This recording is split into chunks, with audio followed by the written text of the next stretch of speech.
should work. It's live.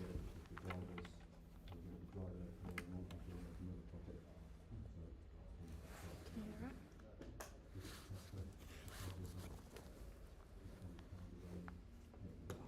Marianne, there'll probably be no audio for the time being. It's audio. There's audio? Yeah. For the what? I don't know. You can hear some background noise. The latency is like 5 seconds. If you look at all of the vans, they've Shut it off now.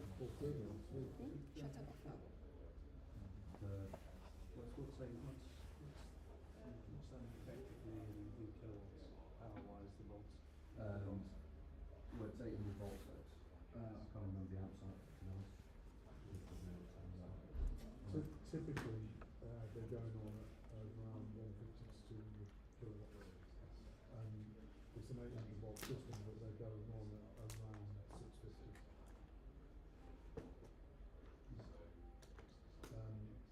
Came power in yesterday, and they've got what they're describing as their first MCS Saturn, but that's only operating at, I think it's at 935, something in that area. And then it's a question of what the vehicle manufacturers are doing with their BMSs, whether they can accept a voltage of that size. But they're targeting 1200 and then as a stepping stone at 1500. And then we're cooking all that. And cooling with water. And cooking with water. Yeah, right up your street, yeah. That's We're still years away though. well, it is. I mean, it's all pretty straight.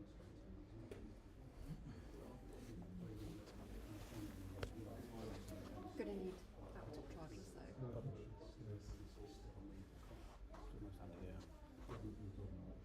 we were, right. We've just finished a file of I should be talking to the 65 kilowatt hour battery, 30 now. so if I talk to the DC. test for a live stream. Test for a live stream. It's really quiet. Test for a live stream. Can you hear me? Test for a live stream. You're gonna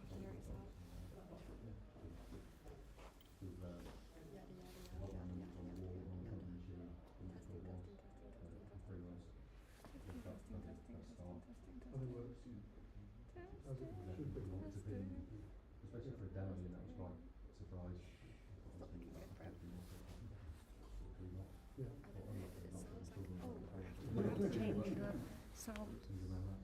Which one is this connected to? Small charging. Put sound Um, in the camera. Because it might be using the lamp. Audio capture? Audio input? Audio. Okay. Default. IML FX. Hello. Testing. 0 viewers. 0 viewers. Can you hear me? Oh shoot, that's really loud apparently. Is it loud? Can you hear me? Latency? La la la la. La la la la. There's yeah, so there's this one, audio mixer, what's mic / aux, and what's audio input, capture device, This one. this one, Audio can is this the required shall I one? put that one down then? Yeah. Can you hear it? Testing, 1 2 3. Testing, 1 2 3. No, I can't hear anything. I can't hear anything. Why?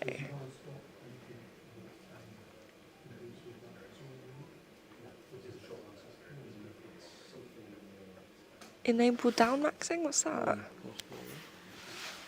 Do you want to look at it? I don't really know much about audio.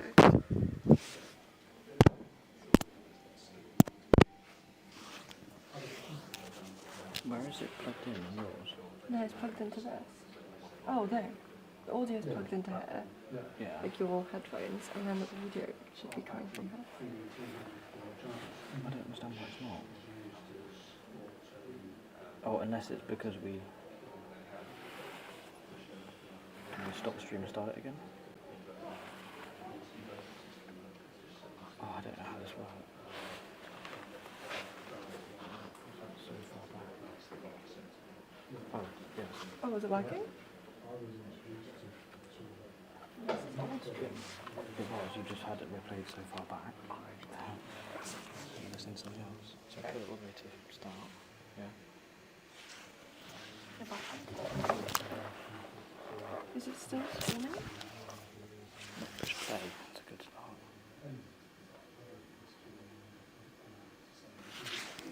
Hello, hello.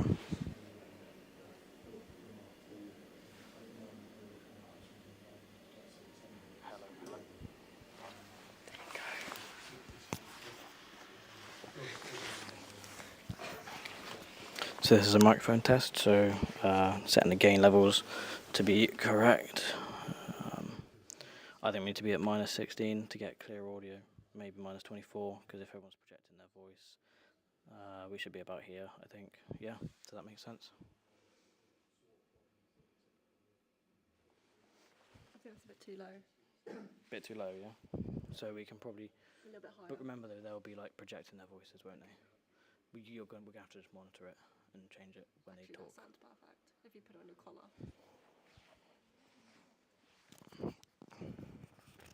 But bearing in mind though, they're going to be talking a lot louder than I will be, so they'll be projecting their voice. Is that probably a good start? That's perfect. Ah, cool.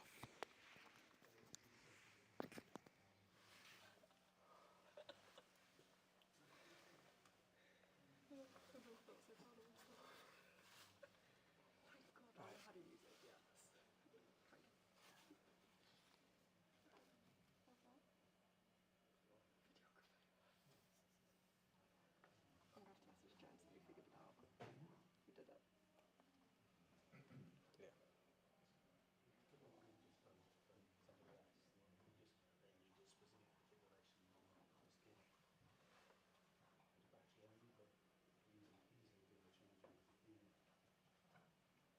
just like that. Drop bit like a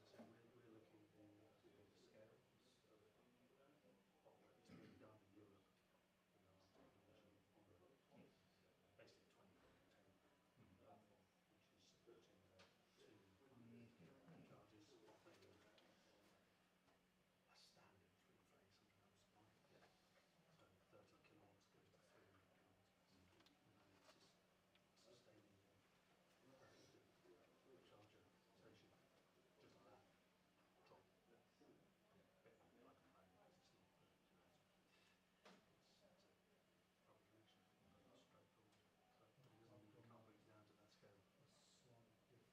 A slightly different, so same concept, but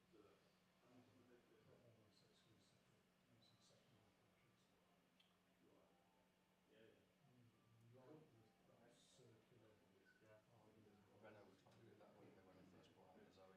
The rental battery, well, the fluids, and then they realised that the batteries were lasting typically longer than they anticipated, Well, which helped them. and that remains the case. Yeah, which is good. Yeah, it's brilliant. I think that as more EVs come into the market, so then in time we'll have an abundance of secondary batteries.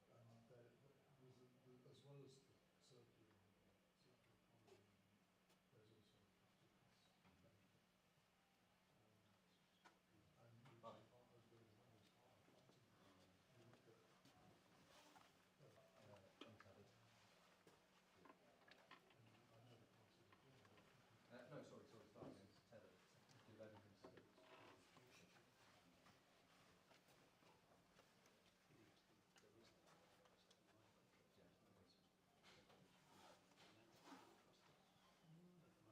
changing. It's It's changing. changing. But the also ones that are giving more problems than one.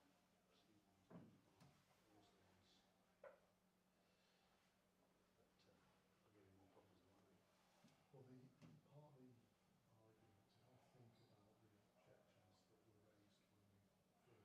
And there we are in the middle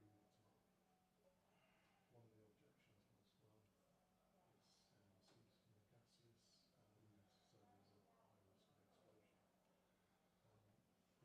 by EVs with NMC batteries on. So you're okay having the batteries in the cars on site, but for some reason With people sitting on them. and all the rest of it. So Well, that tended to be fine. but they're even making the putting LFPs actually behind the wall now in charging. Yeah, Which is, it's overkill, but it ticks all the shorts. well, exactly. I think I went to a manufacturing site where they're buying in LFP battery modules, battery packs, and then sending them into really nicely shaped modules, building them in a stack to form a block. And there's no serviceability. There's very limited serviceability on those batteries. So for cell, like the very bottom, You okay? goes open circuit. So proud of myself. Or even one of the chemicals I can't believe all that. to get the signals out from the Dry on this. No. You've got to strip this machine out and then go and look for signals to do it. And actually there's no mechanical protection. No, it's not there's some protection, but it's not sufficient. So there's no siding protection. And then you look at, so we're using Tesla packs at the moment, and look at how those things are put together and what their standards to which they're tested. And they're far superior. Just take it out of the car. You take it out of the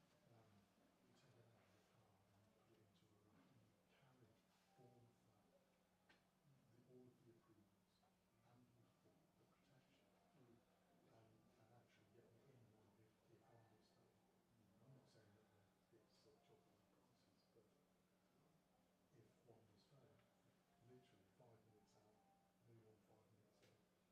pick your plugs and you're back in business. The actual one is, I was saying before, is modular, so we'll go 45 kilowatt hour battery, but the 40 kilowatt hour, but the unit itself will take up to, what do you say, 120. They're just On racks, yeah, perfect.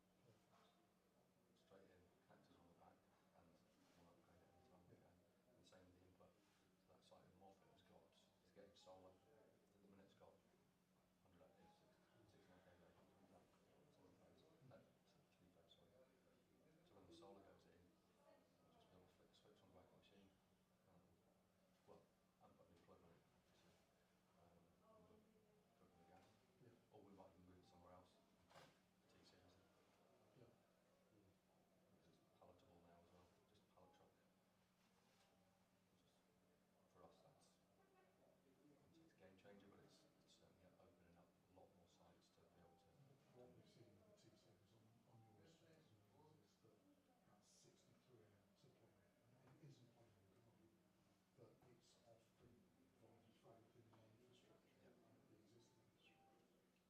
And so even if you haven't got solar on site, you've probably got a supply. And so for 40 kilowatt load, you can get 700 kilowatts of short-term discharge power. That's Part of the enablement. two of the reasons we went for that unit is the commando socket and the swappability of it in case it goes down. And a lot of our sites have got chambers in their MCCs that are 63. Just ratty device. Socket up the wall outside, get a follow-up protection and go away. So there's a commando socket in the back of that unit. On the T-series. Oh, sorry, on the chilled. Yeah. No, it's got a cable going to a commando plug. So the cable out comes to your commando plug on the wall, so it's sort of more protected than by a 13 ampere plug, but it is. It is, yeah. Yeah, brilliant. Blue. Yeah. Blue commando socket. Yeah. I mean, that's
put a sort of slight firewall between Steve and me here. I'm speaking with an EP hat on. Steve is here with his ZPN hat on. So we do have to be very careful we don't create conflict of interest. But there isn't all these particular approaches that we should go through. Yeah, financing stuff. Yeah. Yes. Yes. Well, we're involved. Yeah. Well, next time you're up here, just come up and swap hats and pop over. Be good timing.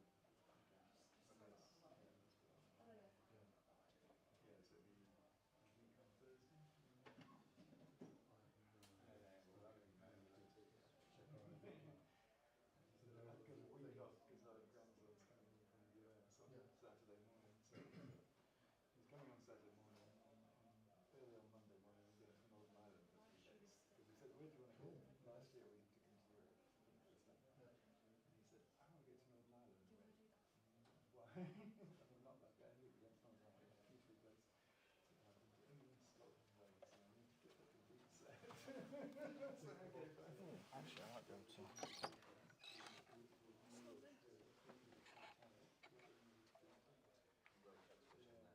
And then going up to Giant's Causeway. Over the 3rd of July.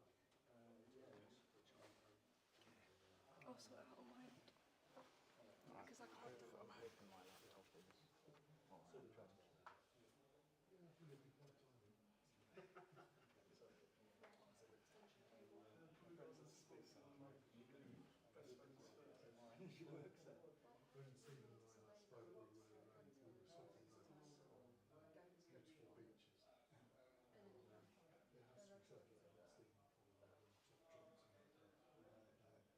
I just got back from a trip to the space centre at the top of Shetland. See what I mean? Yeah, fly people. and it was probably the best weather Shetland had ever had in the entire history of the Shetland. Even the Shetland, I think, is remote. Yeah, it was great. There's a glorious beach called Sandwich Bay, and it's about 6 or 7 mile walk into it. So you get to the car park. If the car park's full, don't bother. There's another beach there, it'll be empty. If that beach is busy, then that one will be completely empty.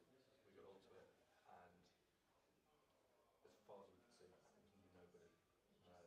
Walked up and down the beach, there's a lighthouse at the end. And to get to the lighthouse inspectors, they helicopter in. Yeah, it's stunning, absolutely stunning. Another one is The thing I've never seen anywhere is these double beaches in Shetland. The bridges land between the islands and the beach on either side. It's like, okay, it's interesting. But yeah, the space centre is really having money. I think Shetland several times we've got loads of charges up into the centre.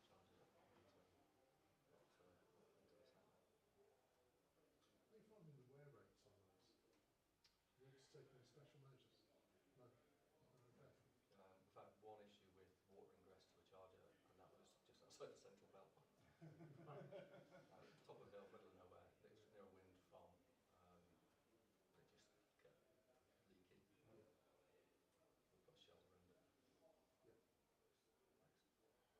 Seems to have worked, not had any complaints since. Although the op on site is very anti-EV, so it wouldn't surprise me if we pour more into it. Because that's how their brains work sometimes. Sometimes I do. If I destroy it enough times, it'll disappear. It might melt. I had to laugh in the Shetland say because they said the biggest risk of damage to rental cars is when the wind grabs the door and rips the door off the hinges. And then wind turbines get 62% capacity. And there's nowhere to put it. There's nowhere to put it. You can't export it all.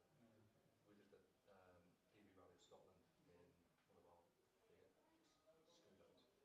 right there around the top, and we got to just past Gairloch. I thought, great picture, the van's there, really dramatic sky, and there's that Polly in the background.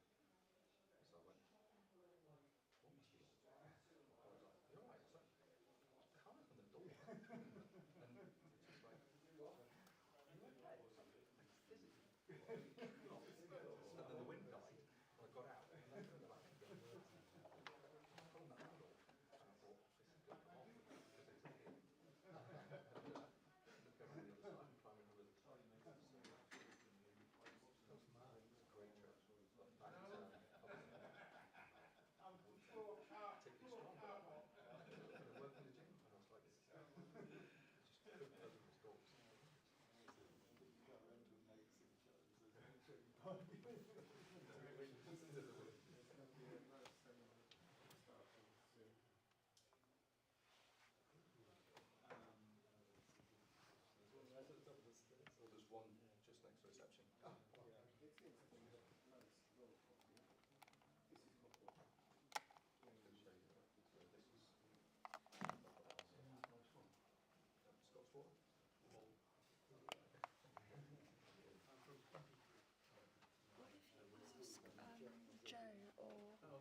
Benedict if they have a plug?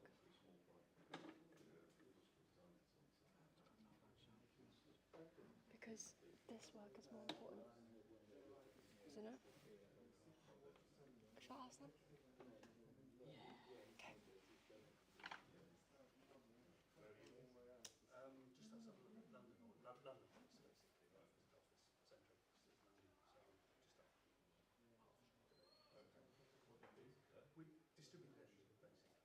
So we, I mean, series, the group is a series of companies that look at the energy transition from straight consultancy to technical design,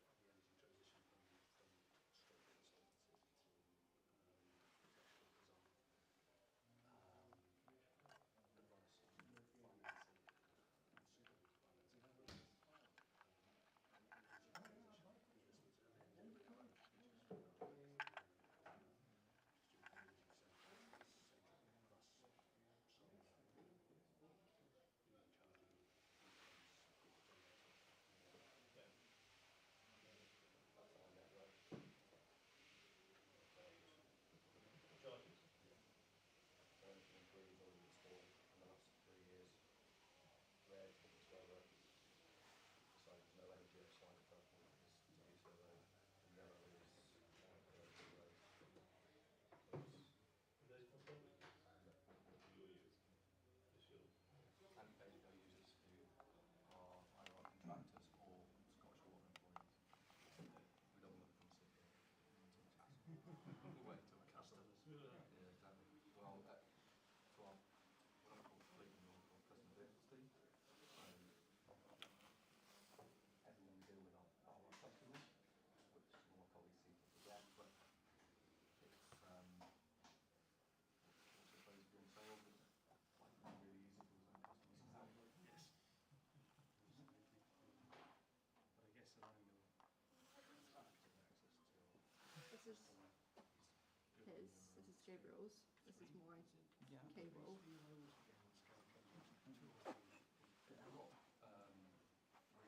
challenges. That's the other cable of your own, yeah. We've got 3 tiers of Okay, cool. pricing.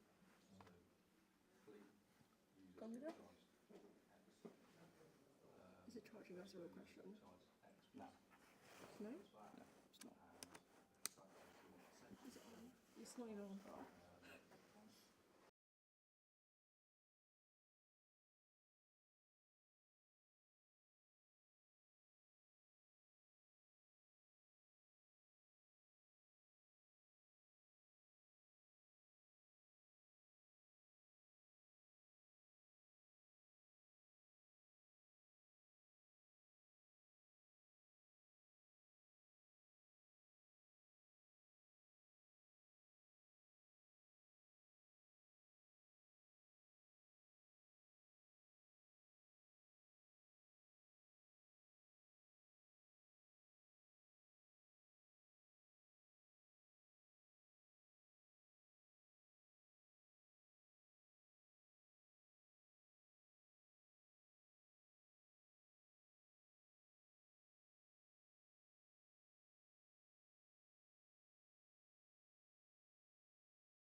got it all going, so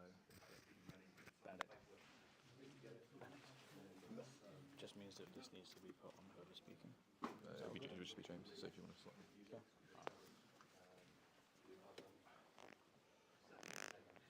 What's to do with the Wi-Fi? We back up. We back up. It's all good. Yeah. Everything's good. I'm just checking it from my phone. We'll trail around.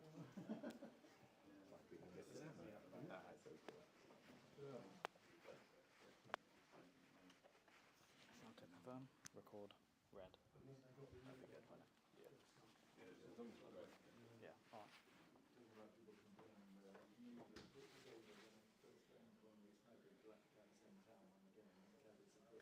Can you ask for an extension cable for yours? Because that laptop needs to stay there. Because of the Wi-Fi. Yeah, okay. Oh, you want me to swipe the cameras? Unless you want to go. I can't issue. Hold on, cable. Get cable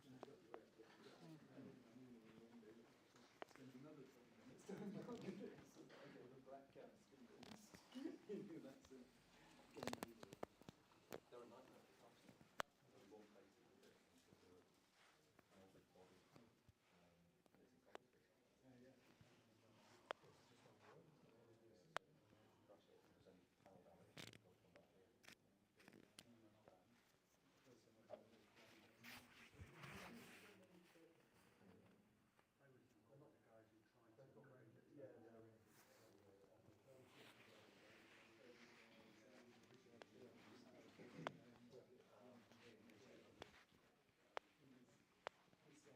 I love the kids hate it. But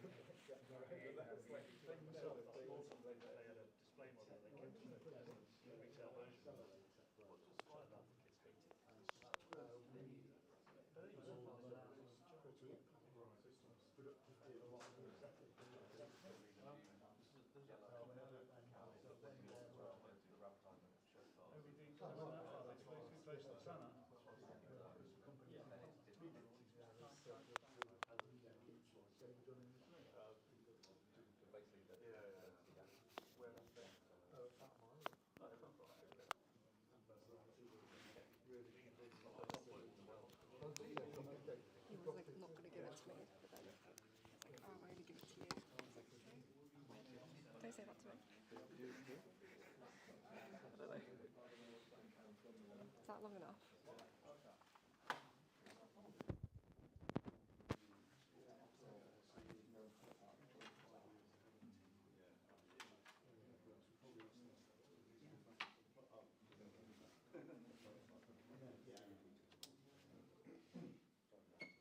So you're still in town now? I've come as a visitor first. Let me check the laptop. Let me check the laptop. Okay, excellent connection, that's all that matters. Yeah. What quality is it in? I think it's pretty high quality. Is it 1080p? Um, Is there a way to check? Check on OBS.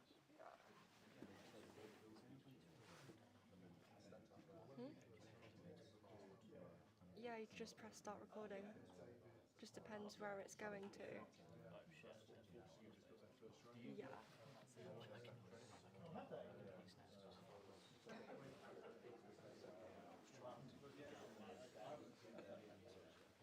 There'd be an issue with that.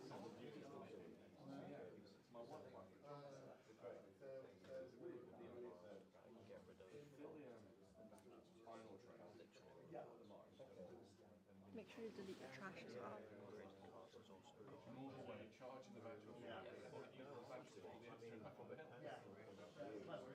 I'm definitely looking to try to go off grid as much as possible with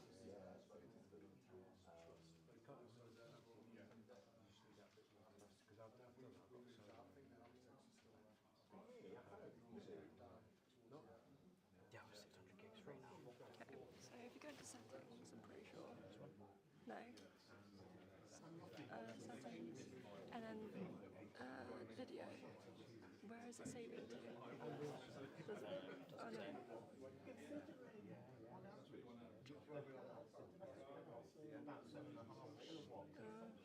Recording. Oh,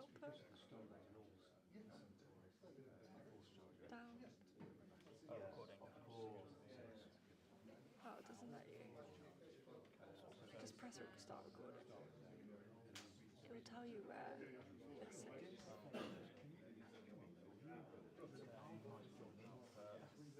It must just go into Movies, that's fine. boom, and I'll go, where's movies? I hate Apple. Isn't it like an app? I don't know how Apple works. Go into apps and type in movies.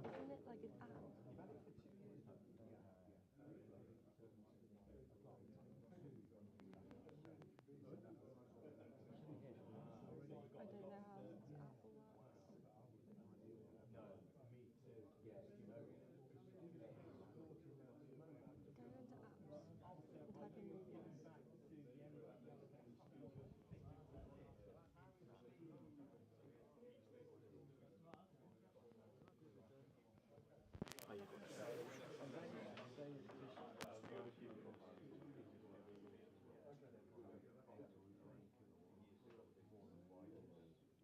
Is it not an app? What?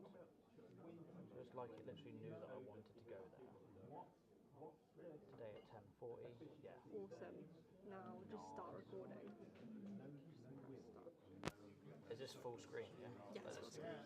Just make the OBS bigger so you can see everything. It makes us look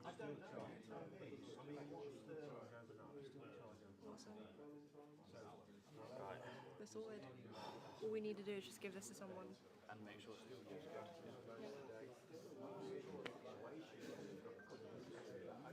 Brain.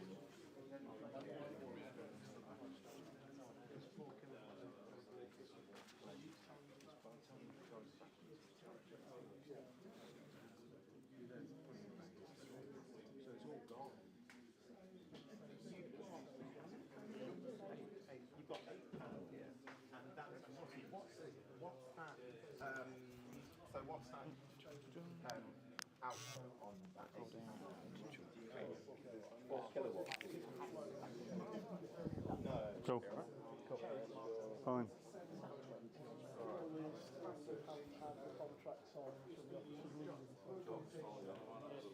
So these people get a... So there's always a full one. My little one's allergic to dairy, so we've always got over. mild cold one. Ow! Yeah, Philip. Ah! I smacked my nail on the corner of that. And then whatever I did, I knocked off. What's that one? Must go in there.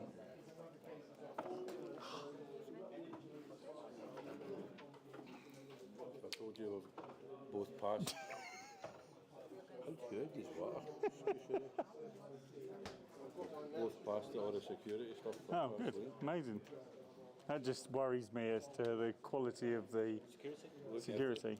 I can't sell plutonium.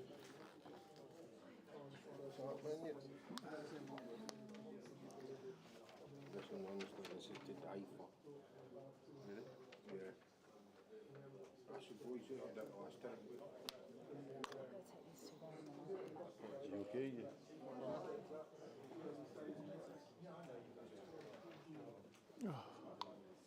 I don't know when we're starting.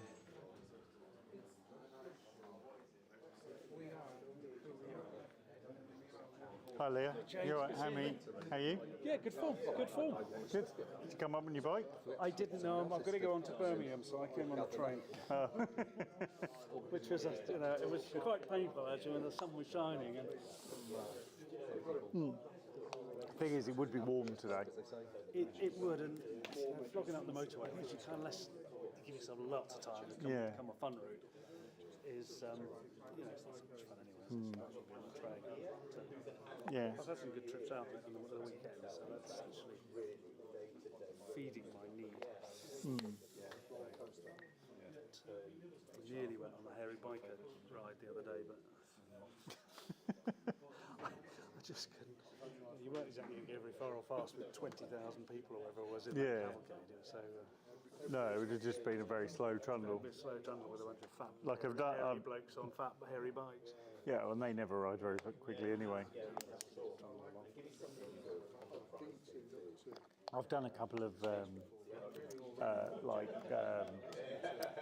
toy runs on bikes, and they're never a very interesting ride. We like Christmas for kids in. Oh, God, those things. So, Right. Sit in the front row and make a lot of noise. Yeah, absolutely. It's very slow today. It's I don't know why. We've got 80 tickets sold, so I think the sunshine has Deterred people. The day out of the office and and they're like, I'm at an event. yeah, I'm at an event. Yeah, I'm actually sat in the garden. So, and it's only going to get warmer as the week goes on. So, Great, it's thunder and lightning in Scotland.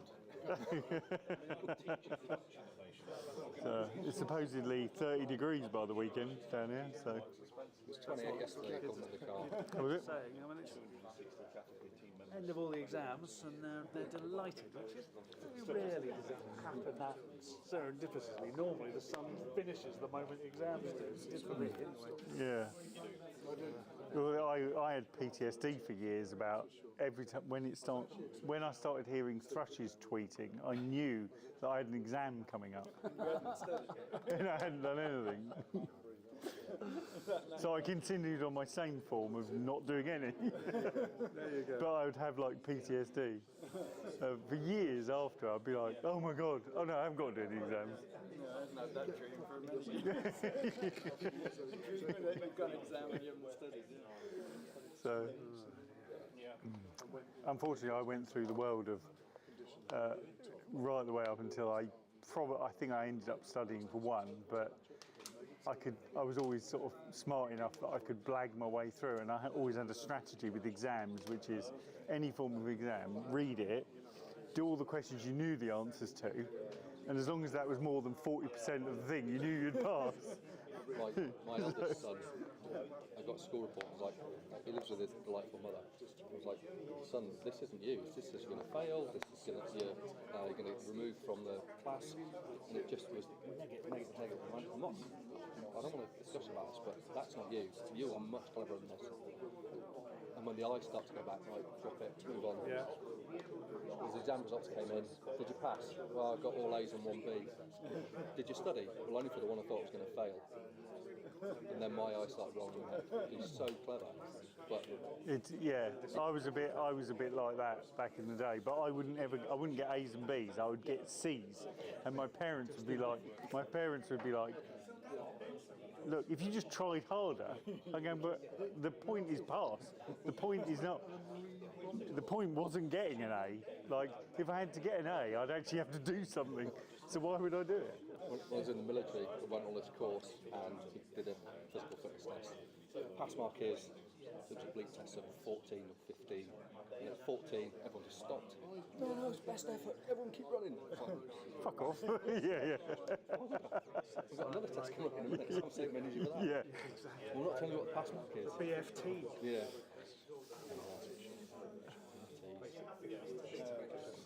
Run a mile and a half in 10.5 minutes. Well, you do it as a squad in 10.5 minutes, and a squat, and then individual best effort in under 10.5 minutes. So I'd And then it changed depending on what job you did. yeah, and how old you were, and you didn't have to wear boots anymore. It seemed a bit But I had the better way of doing this. So I was a civilian. Yeah. So I never had to do any of this. But I used to go and do all the other shit. But they'd go, oh, we need to do a running test or whatever. I go, oh, fine. Just put a tick in that box for the, You know. we had people like that, didn't we? Yeah. Expression. With an R. Got you in. Raw engineers. Same. Oh, right. Yeah. I'm my dad. I'm his twin brother. So which That sounds like a disease. It was. Has your son got the antidote now he's passed an exam? regiment? 3-2 armoured out in Hona. Okay. And then I spent the last 3 at the School of Infantry in Wilmington. Signals platoon, which was very different to working. Scaling it. My CO was Pete Wall. Good heavens. The legend is. The legendary Peter Wall. Wally, we were they took over from us in Belize. And it was 9 Squadron. Yeah. And we had a game of touch rugby on the beach. We all came off flamed. Of course, you don't hold back there. I mean, they're nuts anyway. And then we weren't taking Great fun. Great fun. He took us out to Bosnia, the 3-2 in 95, 96. I was attached to the artillery before that, 19 reg, and so spent 5 months bombing and destroying the place. Come back, 3 months, well, a month off, 2 months training, 26th December, flew back out and rebuilt the place. The irony. So what reg were you in? Well, I was actually 6-9 squadron, so I was a vehicle engineer, so I only did a short service, so I spent my whole time at them. Are you Nepalese then? I'm sure, I meant how you'd have failed miserably. I didn't know. And then I got called back actually and went and played in Stanford early 16s with 3-4 field hospital. It was life changing. We should probably get on.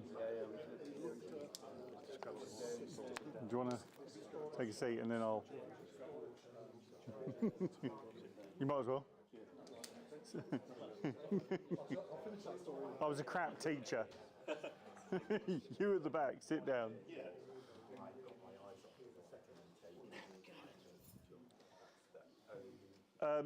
So morning everyone. We are a bit light on the ground so far, but sunny day. You know, people have obviously said, I'm going to an event, no, I'll just sit in the garden. It happens, but we're expecting more people to turn up as the day goes on. Really my job here as CEO is basically corralling people most of the time and looking important and justifying why we're spending money. But fundamentally, welcome to ZPN. There's a few key people in the room which I'll introduce to you. Stephen Fawkes, who's our chairman, our media team, which are all the boys wearing media from Superhub. If you want to go down and see their experiential video, you can go walk down and have a look. I'll try to see some other people. Paul Martin is our CFO, sitting at the back, as always, probably why he became an accountant. Some interesting people that are here today. We've got the guys from Aquila, which are MAN and Maxus dealers. We've got Daniel from Window Insulation. He'll be talking to you later. Who else have we got here? Just trying to... Guy from SM. We've got basically a load of electric... what would you call it? Tool. I was going to say gardening equipment, but that might be. You might take that badly. Who else is here? One of our senior engineers, Mihai, sat at the back. So if you want to know anything about electricity and making weird stuff work and not get electrocuted, he is the man to talk to. We've got Edmund from one of our licensees for ZAPME, sat in the front row. If you've got an EV, you need it charged, he can charge it out the front mobile, so it's a pretty good demonstration of the kit.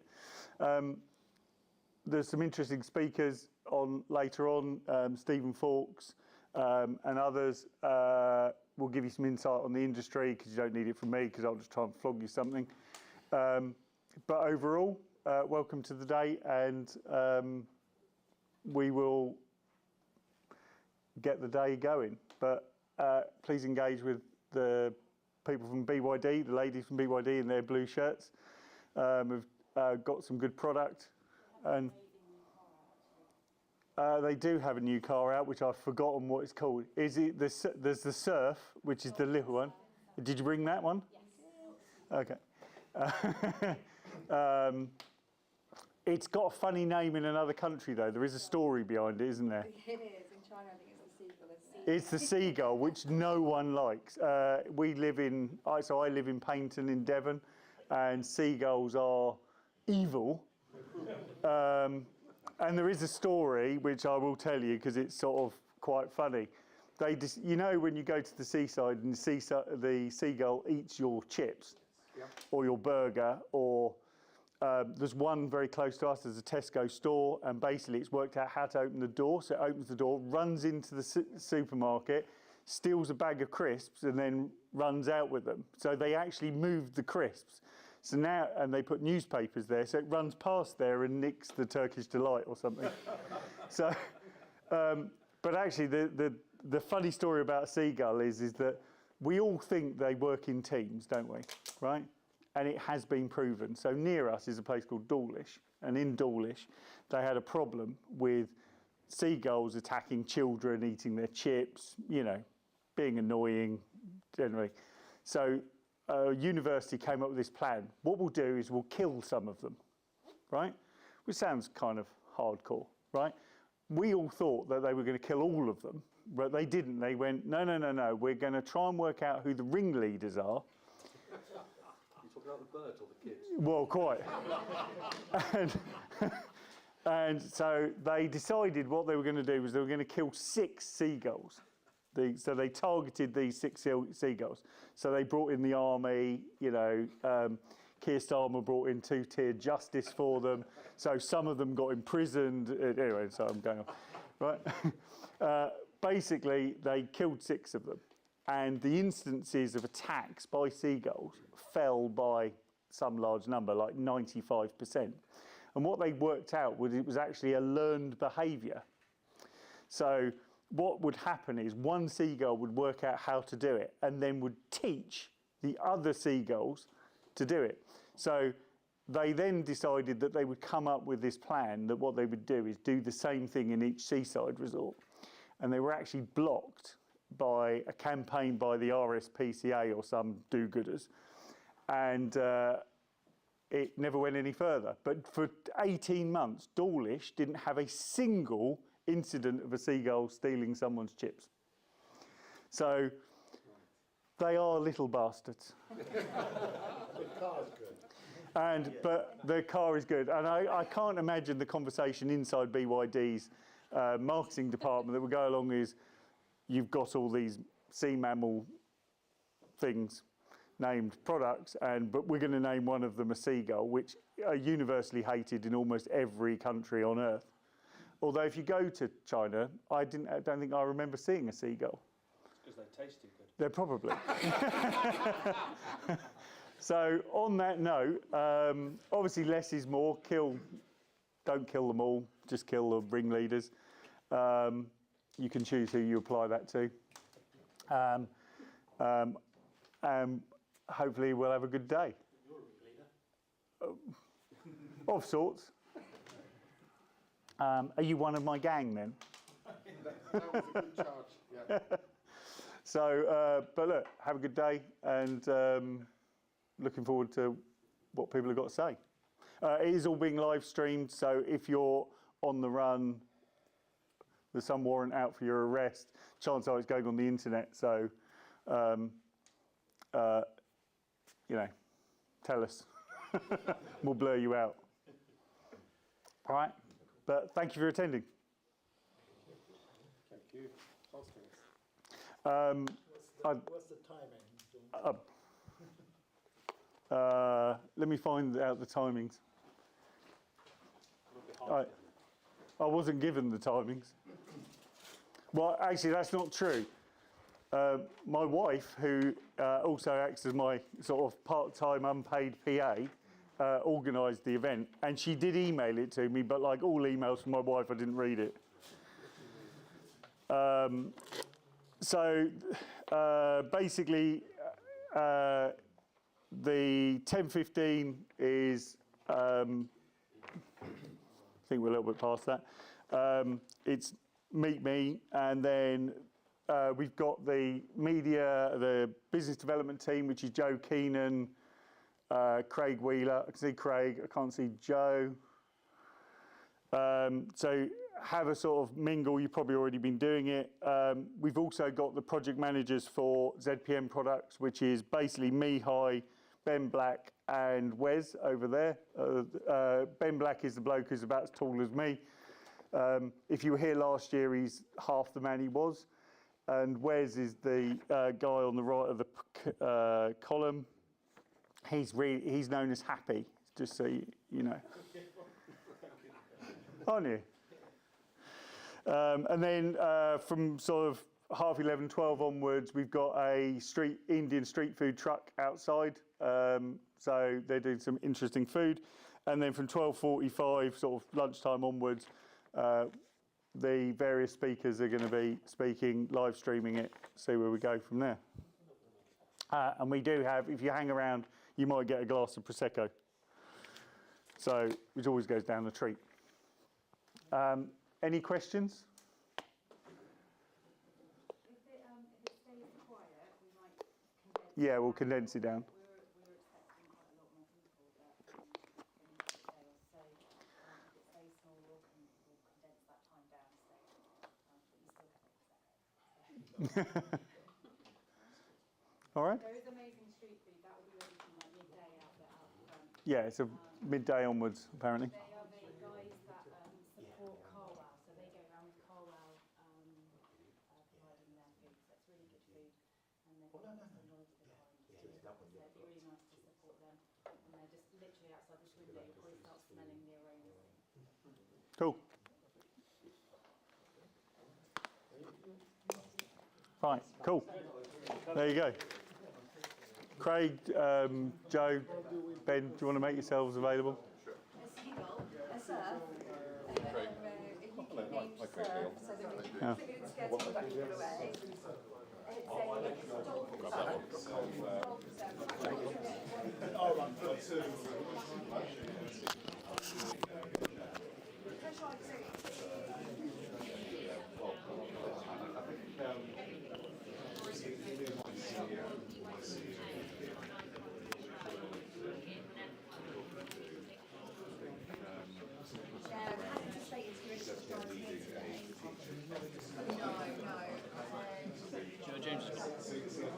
I've got the mic though. Oh, sorry. I was like, is this one off the mic?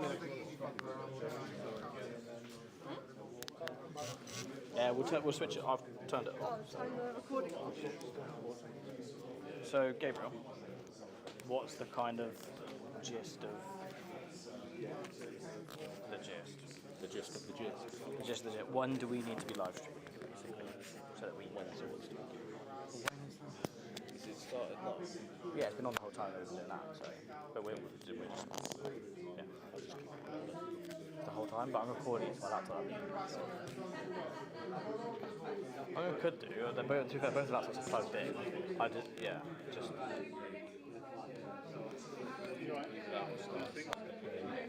Really good Wi-Fi here. Yeah, Should do, it costs enough. Yeah. Yeah, audio's nice and clear on the live stream. And, yeah. Can I still do this right?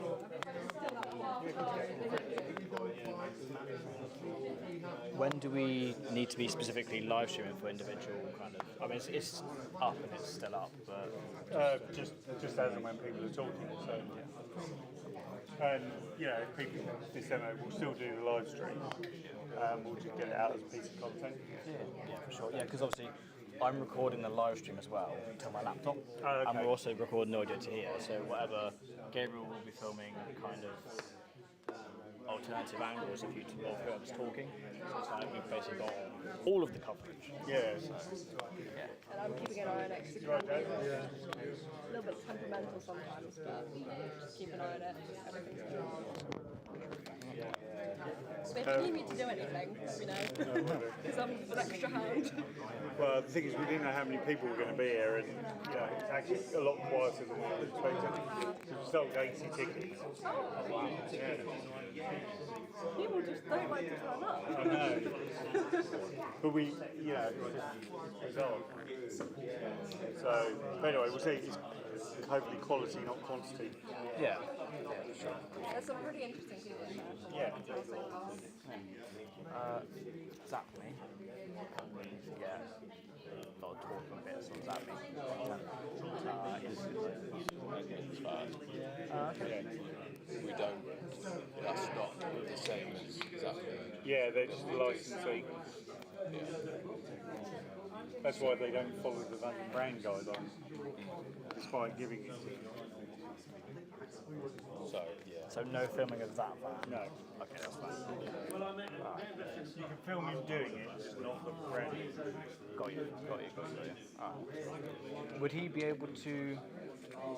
I'm assuming he's here, so would he be able to... Okay, cool.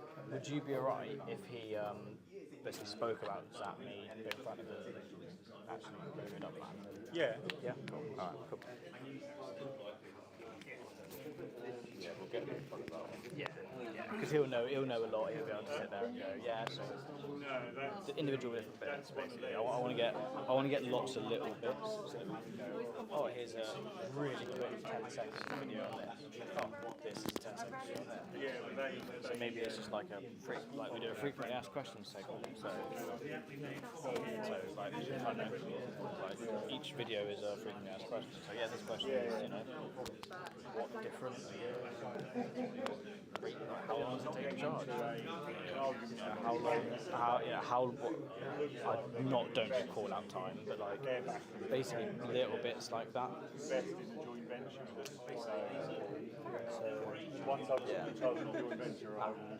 Geezer with a zappy cat. That was cool. From my point of view. Seems all alright. So anyway. Getting some good.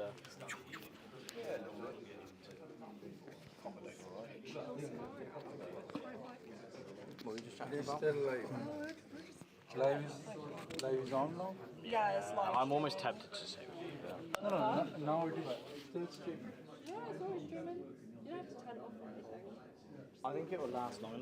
Like I said, we tested it yesterday and it didn't even budge from the 4 bars. It's doing audio. Pardon? Not all day right now. You've turned it off. Oh. Oh, it's on.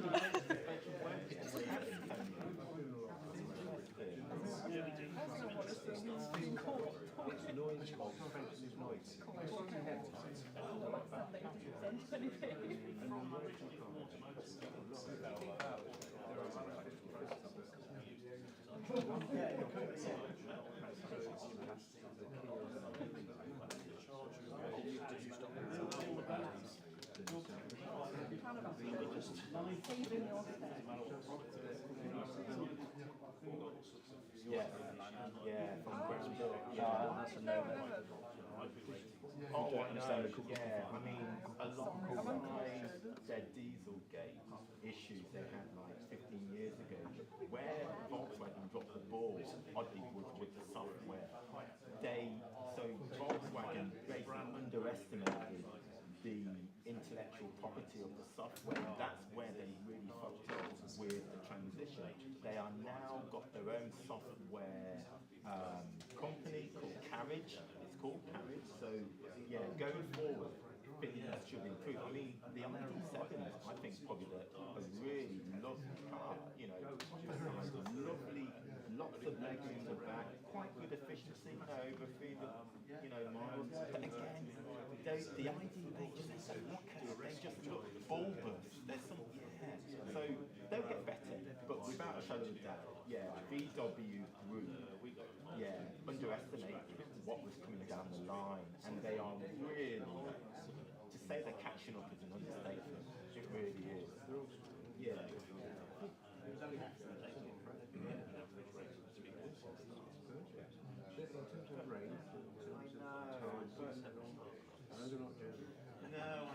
I like quality when I get into a car that feels solidity, and when I look at things like Kia, they're really cool because there's no kind of heritage and history.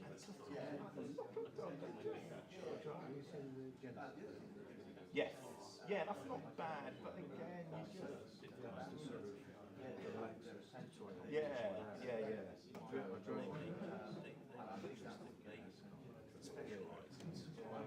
Inside, talk about Bill.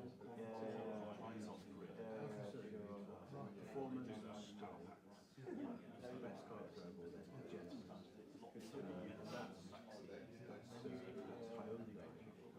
Yeah, of course. Yeah, for sure.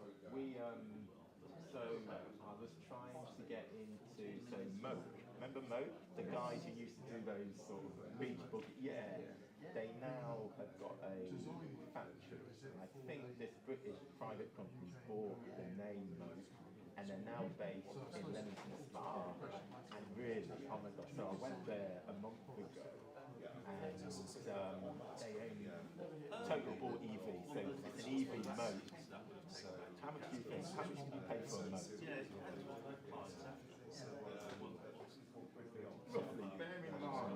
nothing more than like go-karts.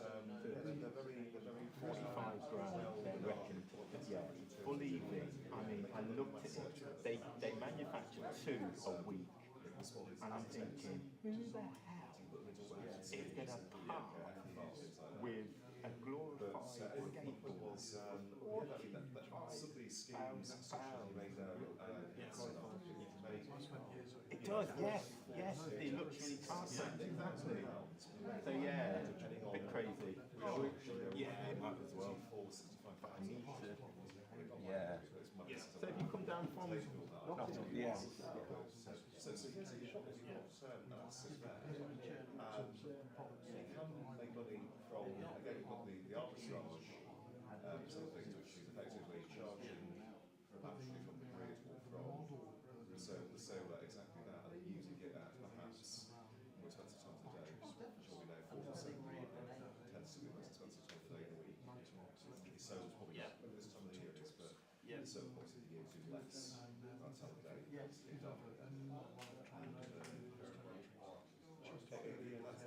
it. Yeah, we have a business organization here. They did a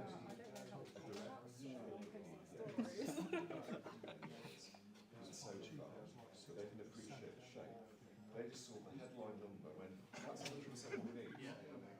And then We have both laptops on charge. there's a plan let them down. One of the big suppliers came to us and we explained it to them how it really works and why what they've done was done cost-efficient, the nicest possible way. And also but yeah, it's good. It's really important. You have to see, so this is actually manufactured with when they need the power, it might be available or you might have too much. So actually, I'm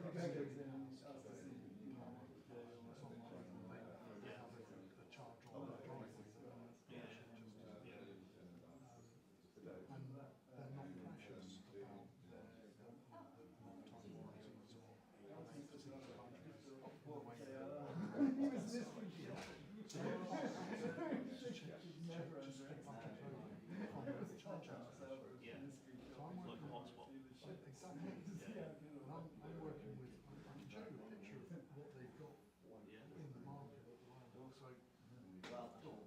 So, Is this a short project?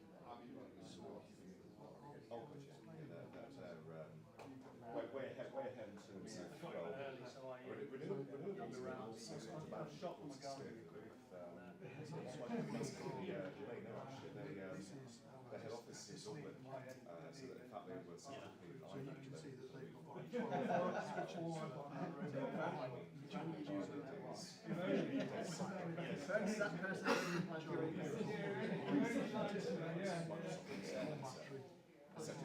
base operations there. But now it's called full circle now. So initially it was like one in, you can build loads of land available, you can support the connection. Now it says, sorry, can't be more because it maxes out the hiatus on the good connection of data centres for a number of years. That's just changed now. Something that works on just left around supporting other people there. We're trying to lobby effectively Cello, isn't it? Cello, the equivalent national grid, sort of say, look, we're going to do all the right things, we're going to do solar, batteries, grid services, not just take grid connection, also do the right thing as well. Doesn't really get very far with that, but that was the idea anyway behind it.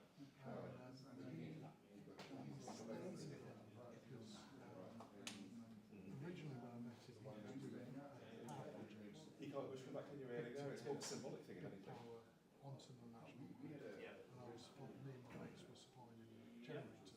And as a rental company, we never had a direct relationship with the end client. It would be like us working directly with the national grid. But in those countries, you can't do that. You have to have an intermediary in country to take care of it. And he was that guy. And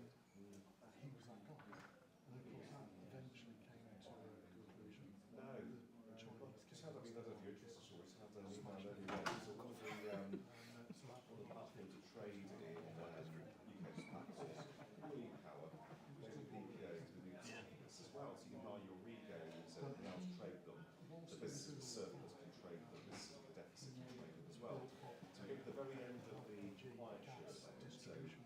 of 30th of June or the 1st of July, whichever it is, I think the end of June, suppliers have to effectively have their allocation of regos accounted for, because effectively Ofgem will top them up.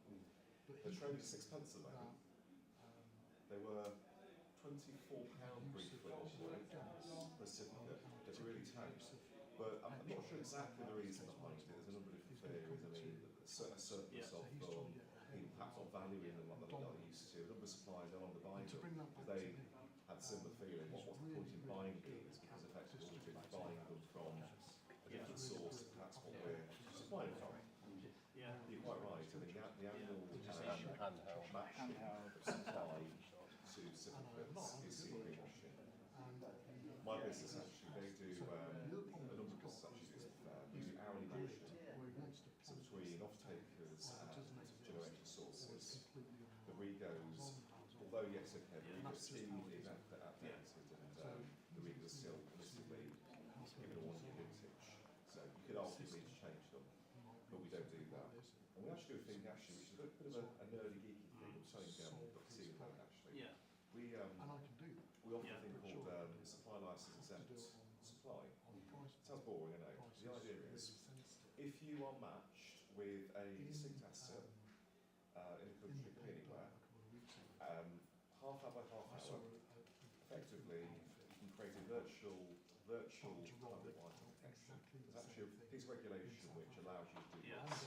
It's what's called Class A, either way, which is recognised by Ofgem, and that allows you to generate additional value. That's the idea.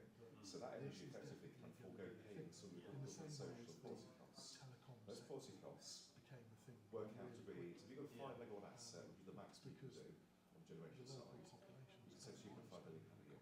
It's not bad, is it really? So you have to, well, some people.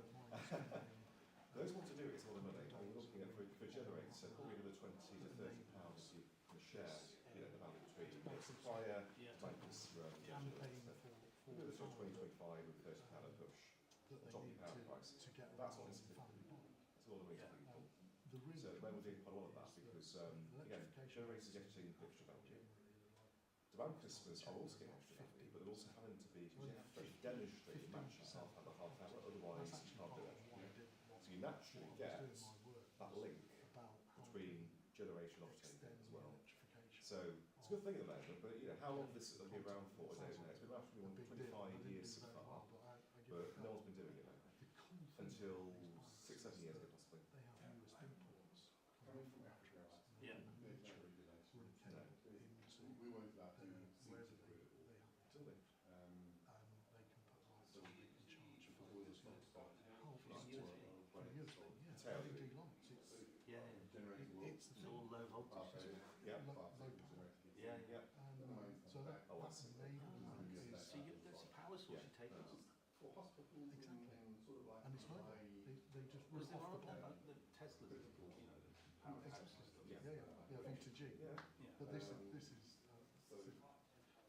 B2B, this is bike to building. That's not the primary driver. It's a subset benefit that really makes a difference.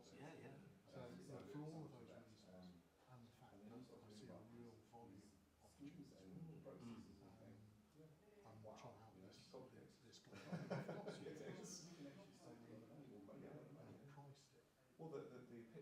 I wasn't involved in the. There's a number of panels that happen around how to make this kind of work. So it was in the regulations 25 years ago. What's your No one energy? mentioned Is it. it tapping into the grid or is And it arguably, there were the systems we see today to actually record data, and there wasn't really uptake in small scale renewables. I mean, arguably, 5 megawatts is quite a lot, but you're talking 5 megawatts of peak. So actually, the solar farm, solar asset, you're probably not looking at massive, really, because ultimately you're going to get that peak quite early on. But there are a number of interactions with effectively the grid, Ofgem, and Alexa, you do, as you probably know, the whole balancing. right? So what you buy the Teslas, get the Got to work cells out, well, how can we actually make this work? to do all of that. And apparently there was a comment, I think it was made by someone represented Ofgem, they said, yeah, we're kind of surprised actually no one actually realised this was there and never did it before. At the So moment, it's been around they're in since 2001. 25 ISOs.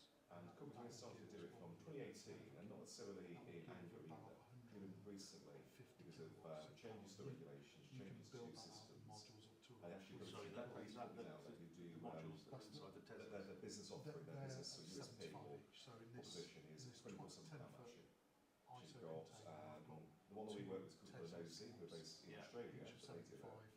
You've got granular energy, don't you know them? This is a chunk Another power. one, I think I they can call add it another actually couple Zap of or something like that, sites sort of in that similar. box if I want to. Yeah. Yeah. So So it's we all can modular. come It's all forward modular. because again you've got companies And who build the system are interested in knowing where the Yeah. power's coming from, Which is really cool. full stop. If I That compare traceability aspect, and cost actually being able to of second demonstrate that they are doing the right thing, they are investing in tangible renewable energy, not just buying regos, off the shelf regos, whatever. Yeah. But equally, for things like this, there is no question in my again, mind. slightly nerdy thing, supply arts exemption, we do quite a Yeah. lot of these at the moment. But 150 You actually have the ability to smallest match is- that's robustly, really chunky. half hour by That's a half lot of hour. power. Because if you don't do that, well, first and foremost, you lose These the guys, value. I think, have But probably worse than got that, something as that's supplier, about we're on the half hook. size. So if we But to power discharge it, somebody, to your Alexa question, come to us to to say, power it, you've not paid your fair share, doesn't matter that the generator's Yeah. involved, the supply, so Dragon's is also involved, he's had on we'd be on the trial hook. that Because gives we're in the you middle, we're actually doing all that kind of, Yeah. trading stuff. and So, you can power yeah. it off a 30 volt domestic Yeah. socket. So, and the idea is that it's not in use, batteries are charging, and somebody pulls in and Oh, really? Okay. they'll use a greater capacity, Mm. more power than would be available on that main supply. Yeah. So that's brilliant. Yeah. The other thing is, and it solves the problem in the country, So you guys when can the have, mains drops out, we'll doesn't really matter. The pop our battery's magnets got here, as far as you some know. charging, but it might be fully Will charged, ZPN and it'll carry on working. are they And that's buying what it's their got. energy through rail, or are they going to be So I think there's something in there. separately supplied? That's the No, other okay, thing yeah. that might be involved. Okay. Yeah. Now, are you doing this, are you funding this yourself? I'm trying to. Have you thought about going for a grant? James, the CFO? Yeah, that's what Because I think you might get a grant. We might do.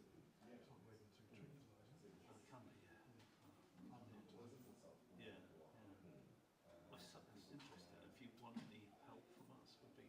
I don't even know the guys went down. I know about this company that we approached. Yeah.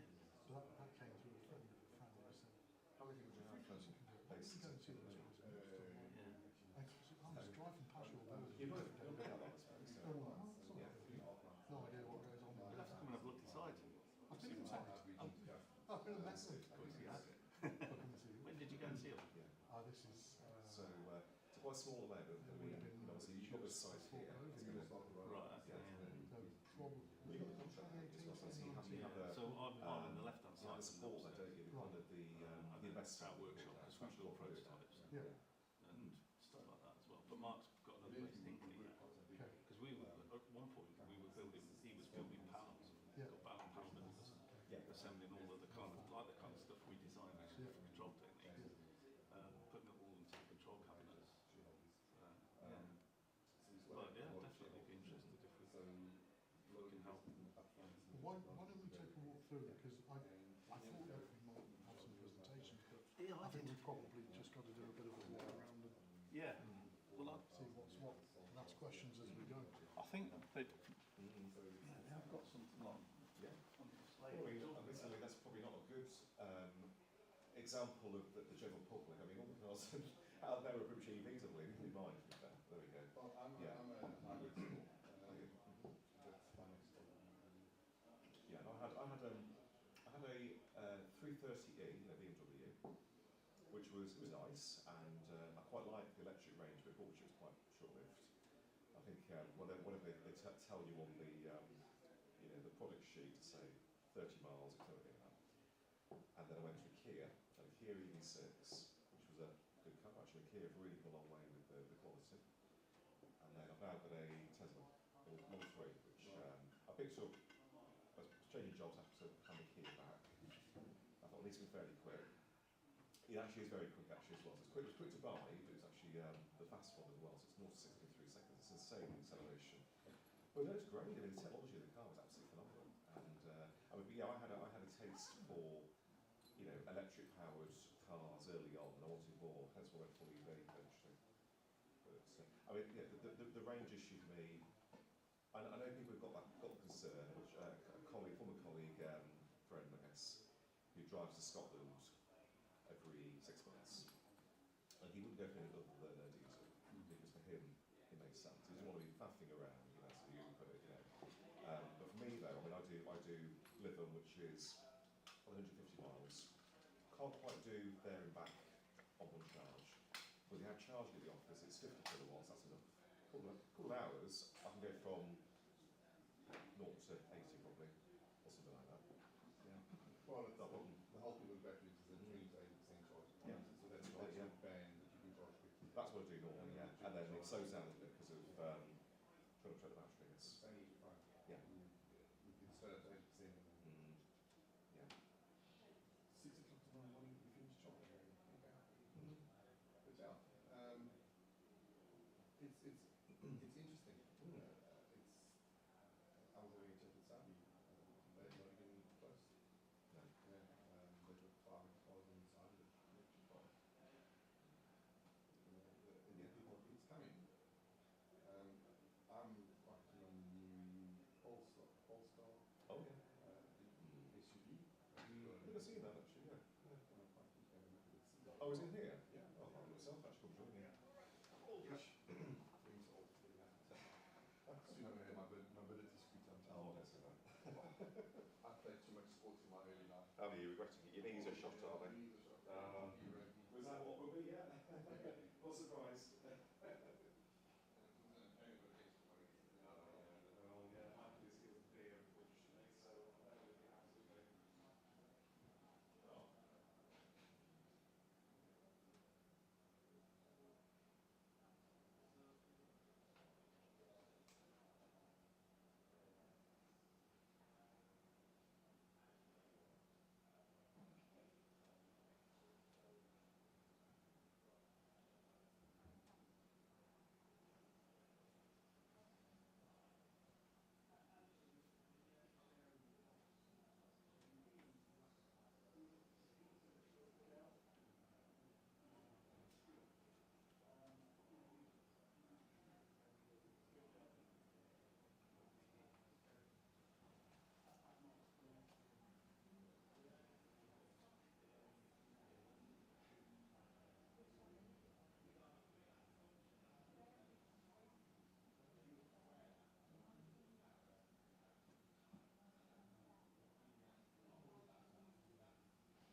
turned this morning, I thought they may turn me away, but no, it was no problem. Security isn't that bad. No, I signed in, but no, I tried to book the event. Is it Eventbrite? I Yeah. call it. Yeah, I think I left it too late. The cut-off had obviously came in, but yeah, no, I figured because I'm local, I'm just down the road, and I said to come as well, and I'm always keen to learn. And although I have an EV, parked up front out there, although the quality of some of these out there, compared to my Teslas, something else. Oh yeah, it's really interesting how yeah. they are, like BYDs. Yeah, it's massive, isn't it, really? Yeah. The issue I have with a lot of those EVs nowadays is this really angular design with clips hanging off it. I mean, That's right, yeah. They're quite aggressive looking, aren't they? Yeah, I always thought they'd be more streamlined and smooth, but there's just a design aesthetic that is like bits hanging off. I think there's a contradiction there, isn't there? The INEED 6, have you seen that one? The Hyundai. So they did the INEED 5, which was like a throwback to the 1980s, with the kind of like pixel lights and very angular. They did the 6, which was a sort of swooping roof line, completely the opposite. But obviously, in terms of aerodynamics, it's probably spot on. But then aerodynamics is kind of weird. It's probably a bit influenced even by F1, where they have all these bits hanging off. Yeah, that's a good point, actually. Yeah. It's like the tiny wing on the wing on the wing. It makes a difference. It's got to be something to it. Yeah, absolutely. Yeah. So what's our next conversation? We've got the call, haven't we? I think so. So you'll get to meet James Hall, who's my manager, who's COO. Michael Abbott, who I think you've met before in the past, haven't you? A while, yeah, that was a while ago, yeah. So he was intrigued by your information you shared. So hopefully you can sort of hit the ground running with that, and it's above my pay grade. But I'll be quite keen to support it where I can do. So I guess that's for the next one anyway. Alright, and then did I share my slides with you today? If I haven't, I'll do that. Yeah, I'm not sure how useful they are really, but it's more kind of overview about business and stuff. I'll share them. Yeah. So how quickly do you think you might be moving in terms of supply arrangements? Well, so the first 5 sites are pretty close to starting construction. Yeah. And construction varies from site to site, but there's not going to be a huge construction process. I think it's like the end of the year. Oh wow, that's pretty quick then. Yeah. Okay. Could be realistic. I might be made to look silly by Network Rail's decision making. No, they seem to be motivated now. They took a long while to get going, and it's being overseen by the Director of Property. So that's quite senior level buy-in then. So that's certainly in the year. Well, yeah, we'll help in a way we can do. I mean, even if it's just sort of give you an idea of sort of broadly options available. If you're going to be running anything full tender or whatever, then we're certainly like part of that. Yeah, as well. Yeah, I get it. I mean, I've worked, as I told you actually, I worked at Jaguar Land Rover down the road, and every so every 3 years, it's probably still the case, every 3 years, even with your favourite suppliers, they might be the only supplier within your view, your purview, you actually run a competitive tender. It's a mandated thing, but yeah, so we don't mind, we'll support it if we can. Sounds good. Yeah, because you're talking later on, are you then? Yeah. That's 43. I was a late substitution. At the graveyard shift. Yeah. Yeah. I was at the I did the British Hydropower Association. I did 2 years in a row now. Great group of people, although this year was a bit different. I think they were a bit depressed because for many of the generators there, the renewable obligation certificates are ending shortly, as you may know. So there was a lot of kind of depression in the room. A number of us were asked to talk about maybe how they can effectively make some money. I mentioned obviously the thing I talked to you about, licensing and supply. You may remember that. It's quite complicated, but I think they liked it. But it was like, well, it's not enough. No, because you're talking 20, 30 pounds. We're going to lose 60, 70 pounds. Yeah, 25 years. I know. Having done some of the early wins, I had the great. I had the share of that income. I had the great. I know exactly. Well, they're hoping they'll get a continuation of it.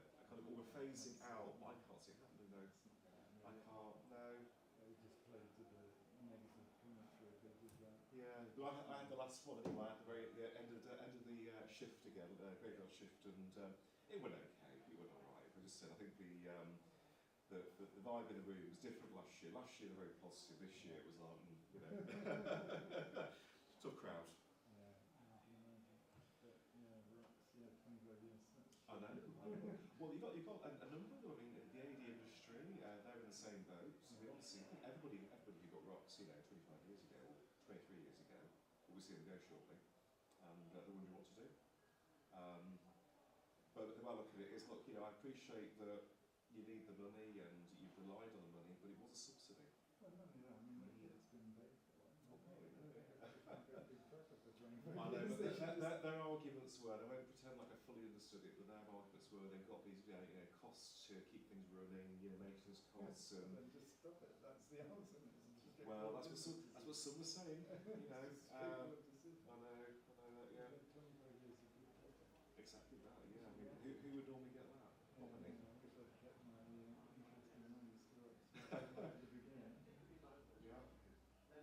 Yeah, and I had thing this morning. I had an email about Rego prices. So with the end of the quiet period shortly, so suppliers have to, as you may know, have to have their Regos in the account ready for the end of June for the decoration. One of the auction platforms who was quite. We don't trade the Regos on. Yes, they are. Because they were very much part of the Now, they were free at the guy there did all the research. Free, Well, so again, that's what helped people, because if you're a hydro site who's barely scraping by, your rocks are down. And electrical engineers. I know. So I've got the so I get 1.7. Yeah. I've got full back. Are you local? Oh, do you? That's really The trains are pretty good, aren't they? Yes, I love that profile. I mean, that's what we do because, and obviously, I know it's good for yours if you're in the house, but so does diversion, we've got export and transfer. Yeah, so it's about So that stays top all the time. We never public charges. I sort of have to because I think you sort of miles away. Regulated traffic.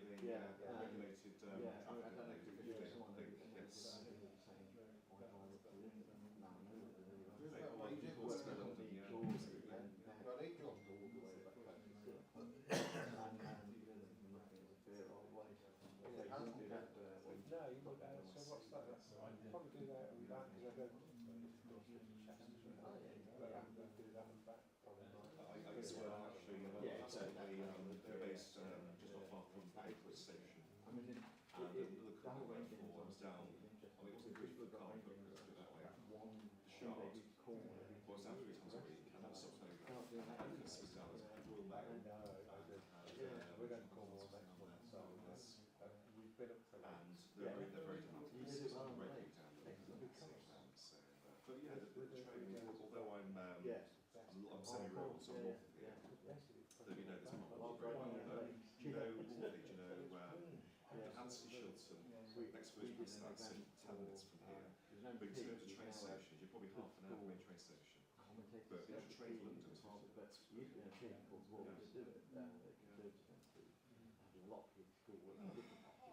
And this was all about smart energy, smart metering, taking the cost down.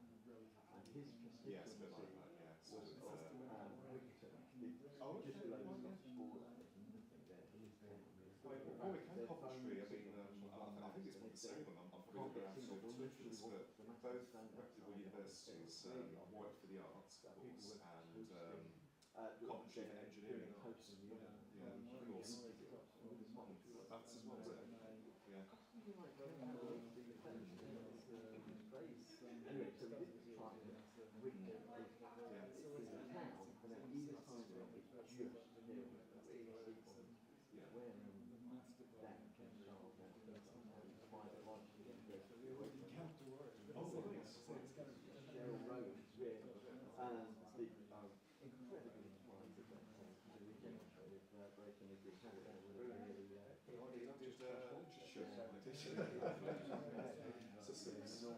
yeah, actually did more than that. Maybe like I started doing it, I didn't enjoy it. So I quickly fell back on the picture. necessarily the most vocational of courses you do. I really enjoyed doing it, reading, and I came out and went, what do we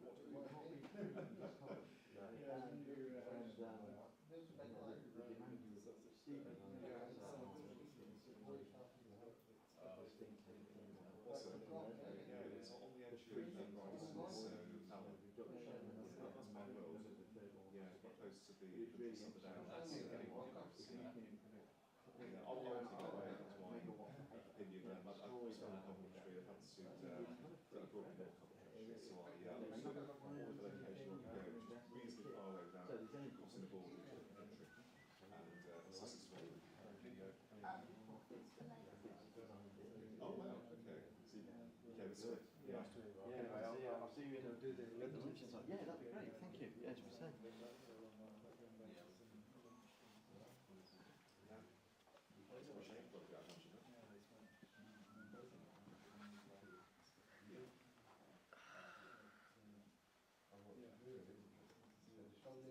You're from London, are you?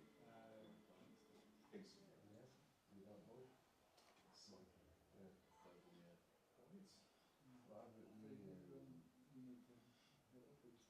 I was just, I don't know why I did this for. I'm not sure actually why I did that, but no, I'm saying that. No, I wasn't, was it hinting? No.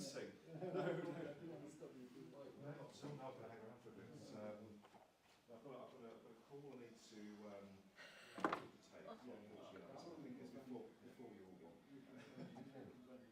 Obviously. Not the baking or something. Oh, okay. Yeah. It's only half an hour. No. It's only half an hour. I couldn't move, unfortunately, this evening, so I had to. Oh, that's very kind. Thank you. I appreciate that, yeah.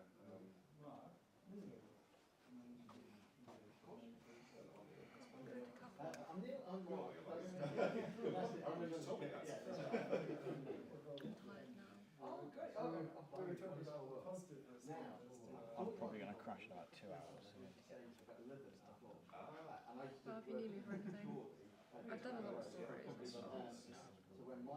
how was it? It's just this the box more stuff and that and stuff. Everything like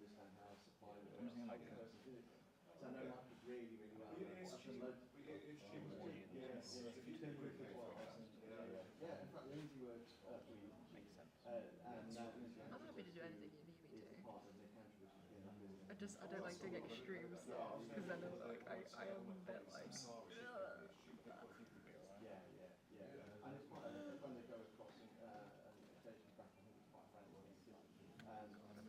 ESG supply systems that involve. When lunches. I'm still trying to get around it being involved. They also do, and actually, I met ESG before, in fact, not before BPG, but I met them just separately because I worked for a company and they were kind of interested, but not really with the heart centre of the cost and complexity.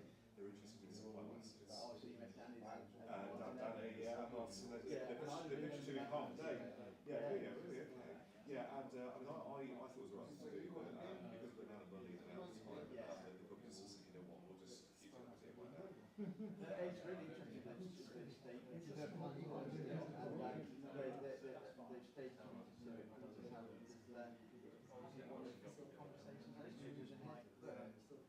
You really don't understand the market very well. I am doing it. Before the market is Didn't they help over percentage? Oh yeah, I was told through that way. Yeah, over that way. Yeah, I mean a lot of companies and yeah, so and there's different business. You don't need this one. Not like dull monotone, but just actually. You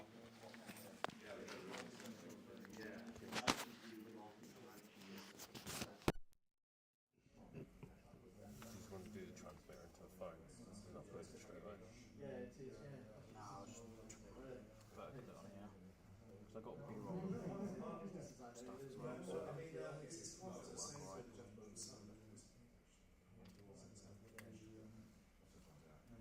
So I'm so aware of the supply world, especially on London or Midlands.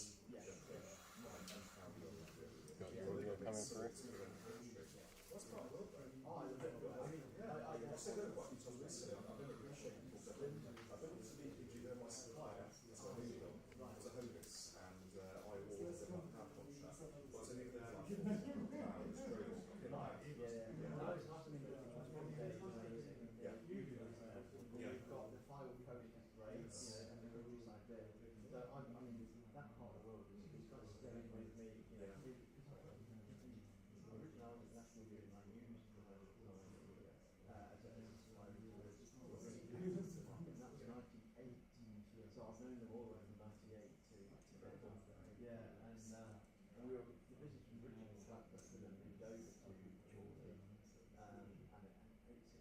own world energy around there, as you know. If you went past Manchester onto people, it's just a great area for It's also another sort of, yeah, the East Coast has certainly people tend to move around there. And so you prefer to get married and settle down with each other as well. Yeah, exactly. I've seen things where someone will say, you remember we used to work together, and they were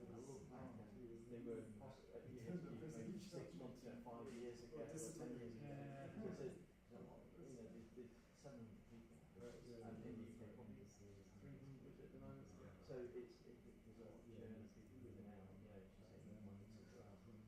But I mean, Europe is going great. I was talking with Michael, not long ago, and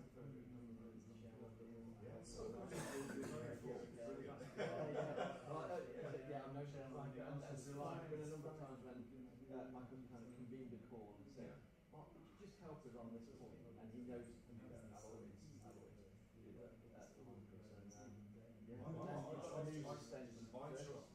yeah, that's right. So I joined Evolve 5-6 weeks ago. Did you? Oh, that'd be great. I've been in the business for a while. I was already kind of, I remember the last company I was doing PPAs, so power streams, difficult. I was working for a company doing flexibility aggregation business. They could sense the value there. They brought me in. The problem was they didn't give me support, and they really, again, it's quite nice and small thing. Didn't want to do that. Not in the world. No ways around it. But they also didn't want to kind of. So one of the problems they had was, for example, some of the bigger deals that you often had to put forward capital. And we won't have to do it. One deal, and that was it. Can't anymore. Okay, so what do we do now then? We have to partner with somebody else. We start partnering with although they're investors in this Constellation Energy. Massive company, and they're great, but they wouldn't show the pricing at the time, which was annoying, but fine. They wanted to protect the relationships as well, which aggravated some of my colleagues because they wanted to sell and things like that. And effectively, we were just on there. It's basically.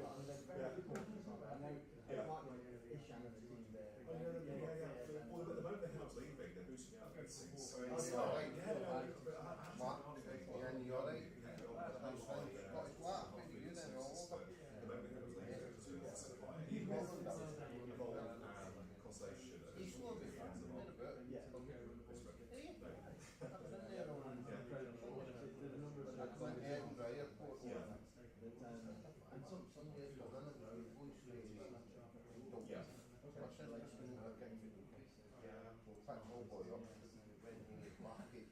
So came into it, I think it's we originating, because I think Evolve at the moment, challenging themselves to work almost exclusively with local engineers. I'm not saying they don't bring value, but of course we're giving up value to them every time. On the demand side, I think it's probably given the on the generation side, actually, it's important as well. I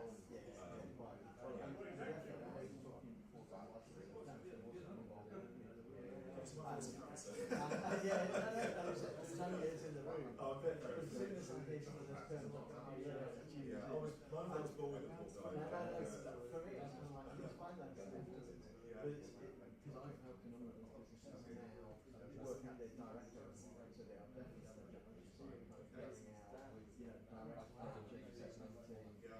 It's my business card, actually. I haven't got the old-fashioned business card, but it's good one. That's right. That's it.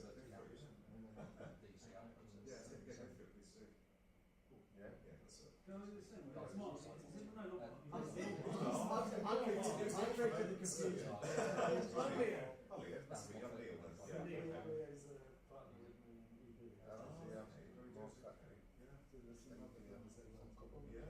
Apparently there are a lot of people in businesses. Small world.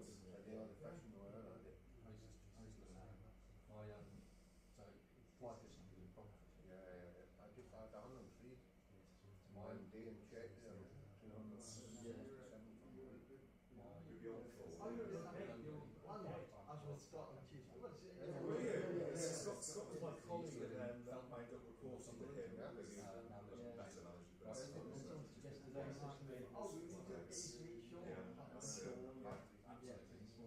Yeah, no, I made a decision to leave. I mean, I kept to what I good years with them, and I wish them well. But it's always kind of an awkward kind of person really business to go to. Because everything that we're doing was kind of more kit and flexibility and that.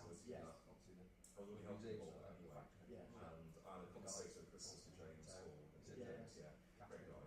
I already knew a while ago to get a place contract with them. I was really impressed with them, even though they were like 30 people that point. And we just said, well, we not work better if I work them directly. So we made that happen in the end. It was easy. It was a 3-hour interview, but it wasn't really an interview. Yeah. Well, there's not that much use, isn't there? You're in the English one, get one. Yes, that's why I got my uncle. She's mentioning they're very nice program again. In fact, David, his brother, and Michael both used to work there. Yeah, yes. I understand the words, at least. No, Yorkshire, I'm doing that. But yeah, I'll go. Well, I still like it. My simplistic view. Yeah, if you don't say you can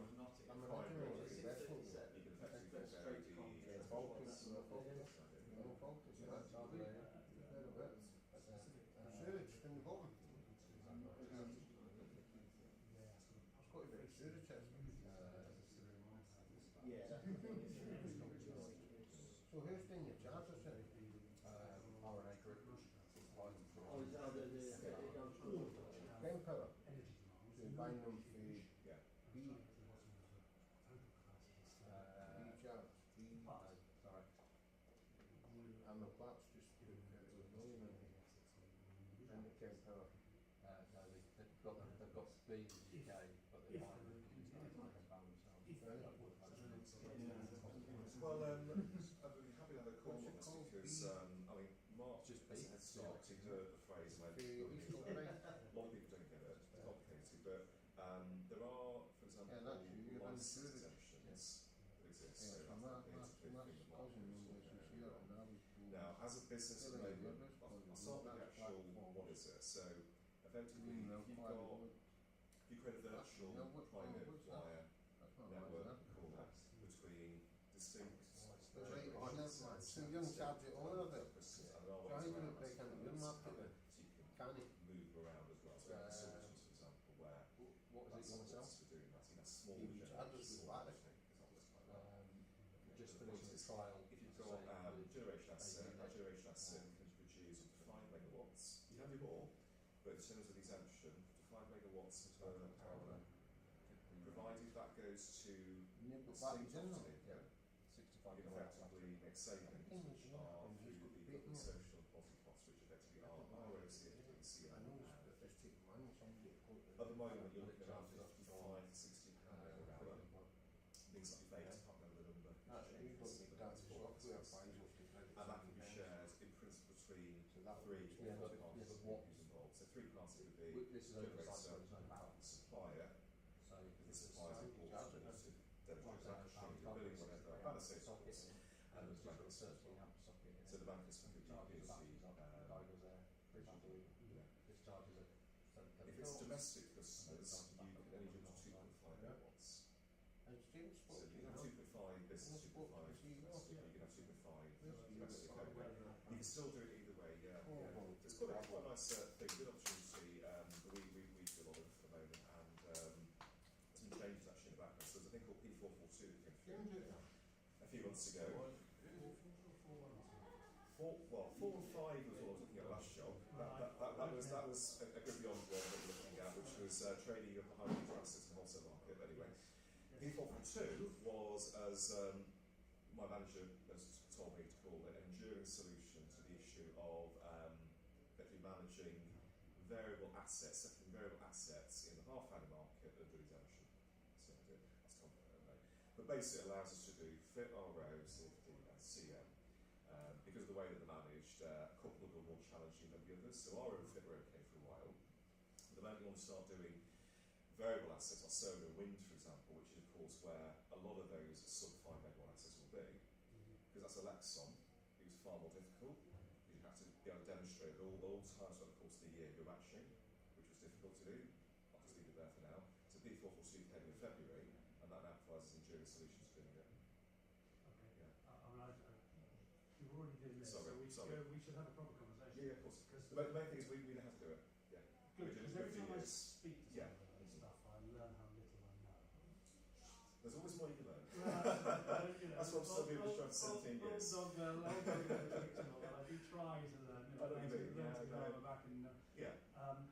But that's good. But going back to the original question, right? Yeah. So 5 meg is probably aspiration in terms of that. And can they, for example, Yeah. if you've got a community energy scheme, which is ostensibly was the one. I'll show you something that we pay. Yeah, yeah. If we have a moment, But slides could they open still. Could they open it up to the other communities? I'm thinking. Yeah. So could people sort of go in for cheaper energy? Yeah, in theory, yeah. Also, a number of years ago, you know, like we still do it actually. Good Energy, who I've also worked for everybody. Good energy is, Yeah, have been good and they've been bad. Well, I'll leave it there for a second, but the idea that they put forward, I think the other developers are the same as well, is effectively to kind of almost make the pill of a brand new wind farm a little bit easier to swallow for local constituents. Yes. They've offered them a discounted tariff. Yes. Yeah. Centricity was the product they called it. I'm not sure it's called elsewhere, but that was the idea. If you're in a postcode or roughly in the area, you can get a saving. And that was effectively using some of the savings or the revenue from the wind farm or solar farm, putting it into a pot. The pot is then allocated to go to Christmas School with Good Energy and a discount. That's not usually government. No, that's purely as a way of getting through planning. Yeah. Say purely. Spending on I'm making it it's a sound. revenue discount versus a Yeah. massive capital investment in planning. I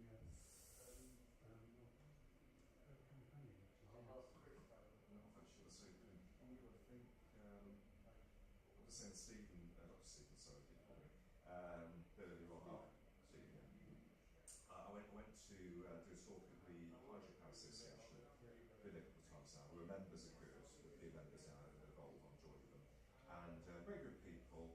They're going through a difficult time at the moment because a lot of them are losing their rocks in a couple of years' time.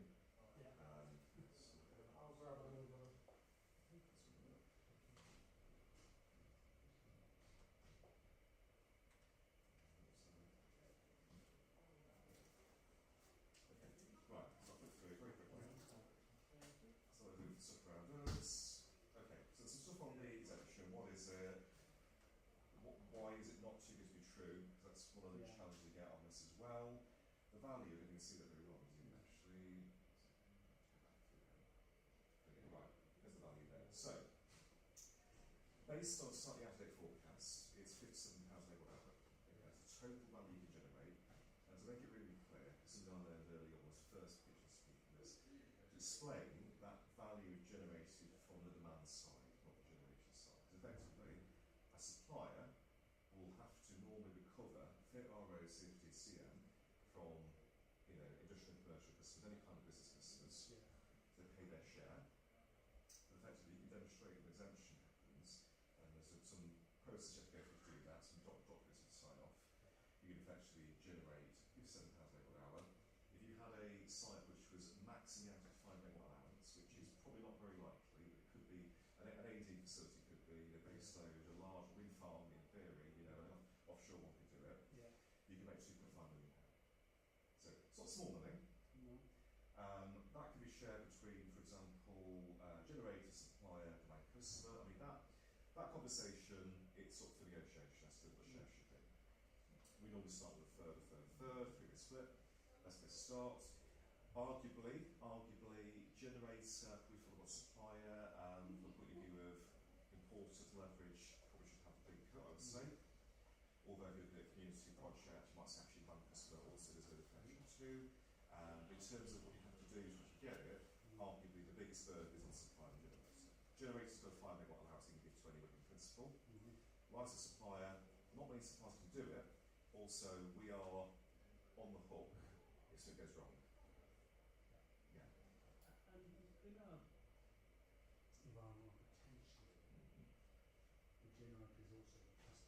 They're just pushing their power through the grid You could get to the there. saving twice.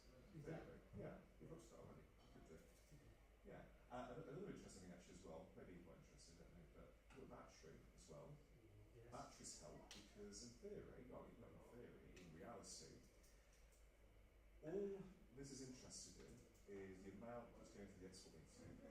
So let's just say you've got a site which is producing, I don't know, 6 megawatts, 7 megawatts, at certain times of the day, solar farm, whatever, over 5 megawatts. Unfortunately, capped at 5, at 1 to 2 megawatts will have to be paid the normal rate, Yes. not with the extra top up. Yeah. If you store some of that energy, all that energy, and then export it during your It's okay, Well, other than it's- that, chilies. it's- At yeah, lunchtime. At lunch I could, but So no. very well.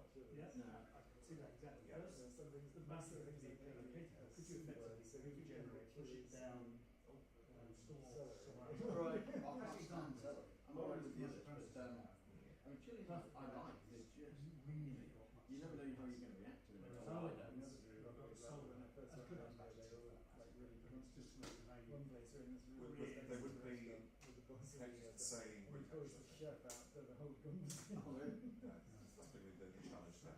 Because But no, that tasty, good, but not too spicy for lunchtime. So please, yeah. consume your battery. I'm being most conventional now, and I end up eating a lot of new food. Yeah. No milk. The contracts are reasonably complicated. Again, we have gone with the sort of consortium model where I'll check we're trying to make this so that with lawyers for the nation's life as well, so that we have a kind of flexibility. So in theory, we can have, for example, consortium members, generators and also manifestors on different technical contracts, and they can interchange as well. We have flexibility. So, for example, 1 month you might get some wind from that side, another month you might get some wind from that side with the solar. So we can do that as well. The key thing, though, the way to actually to demonstrate that to actually get the exemption, the supplier needs to be the registrant. That's the term they use. That they're the input expert in power, and that's actually the key link there. So what we're interested in effectively is 5 megawatts up to 5 megawatts peak through the expert in power, and whatever the benefits are. Yeah, up to 5 megawatts. When one other officers that did it. Okay, yeah, I mean, I can take you through that at some point. Yeah, please. That's Well, big. please can start. Yeah, please do, yeah. Shall we, you recommend that? That's pretty good. You're one to the chili one more than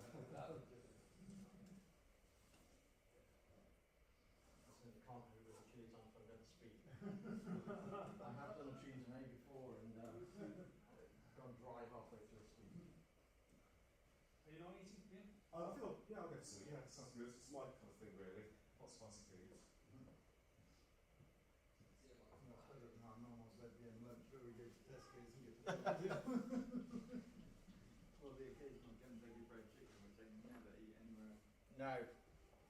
Well, I can't really eat fat, so I can't. My days of having those things have gone now. Yeah, we had a pretty healthy diet. Yeah. Lots of fish and veggie. Occasional. We had a big shop this week because our butcher, he's been there forever and gets a lot of kind of really good, when we do it, lamb and stuff, it's really good. And that's about all we have, lamb and chicken, and he gets the best stuff from organic, Oh, lovely, yeah. producers. And he's announced he's retiring. No, oh, I'm probably not going to. Well, unless he's got family or something. No replacement. That's the problem, The younger particularly generation for butchers did and fishmongers. It's not an attractive. No, none of the Yeah, younger to go into. generation would do it. So that would make us even more veggie and pescatarian. Yeah. Yeah, it was only during COVID for us. Oh, we've had this conversation, I'm sure, but when Tom came back from uni and he was with Tash, who lives with, and she was vegan, so he went vegan or mostly vegan, and we were doing 2 meals while he was back with us during COVID. So we adapted. Yeah, the best thing we did really. This is that time of life, That's definitely healthy.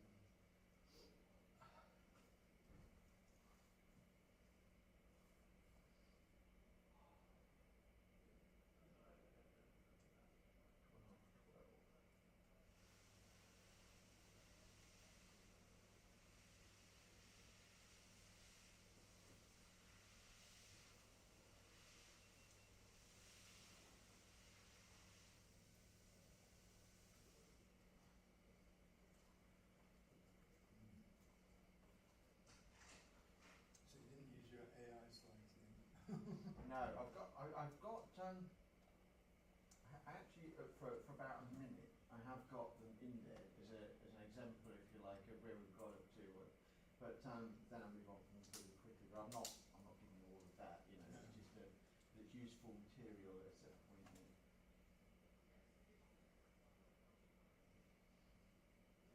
Yeah, it should be interesting.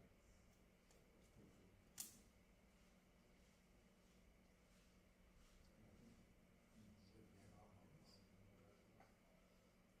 They're much more operators. Yeah, yeah. It's a different audience.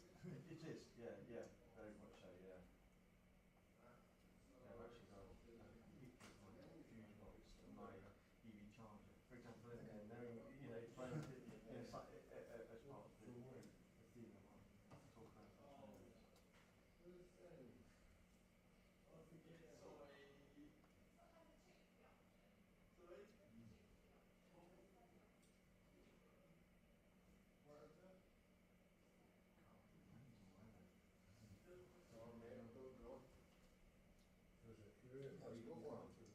Yeah, we're Sarah and I are down for a friend's 50th at the weekend in Chisel, staying in London Friday, going over there Saturday, and it's going to be 29 degrees or something. I mean, which of course in central London means a lot more than that. Yeah, this is horrible. It's not.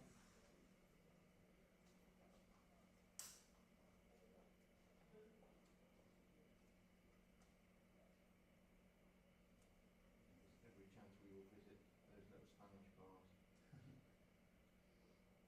It's Friday afternoon, we don't get down till 4 o'clock Friday afternoon, so we might just have a wander around Cold Drop Yard, have a nice drink there.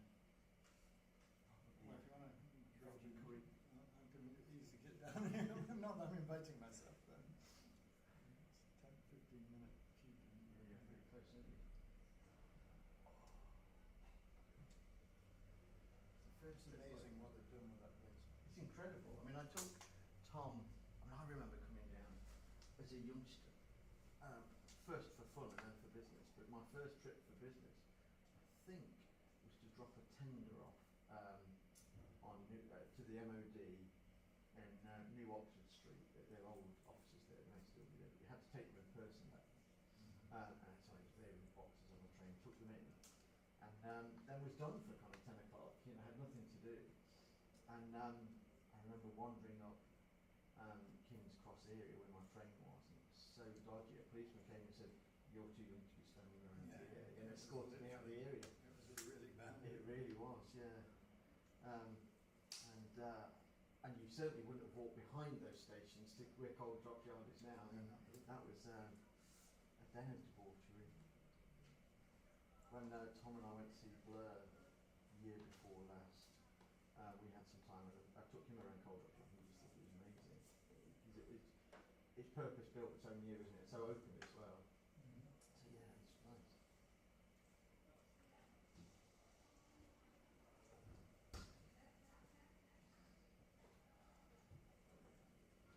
Small portion, right? Yeah, I couldn't work out what to do with it stand. That's why I stood by that window and using the ledge. Okay.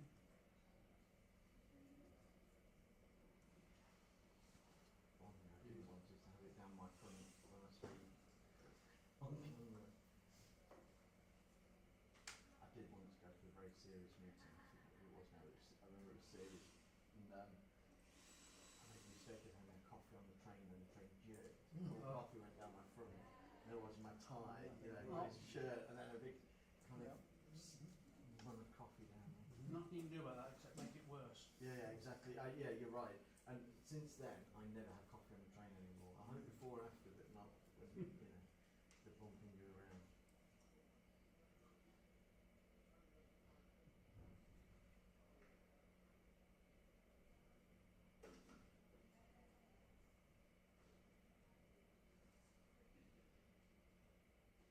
So I bought a new car and a new lawnmower, robot lawnmower.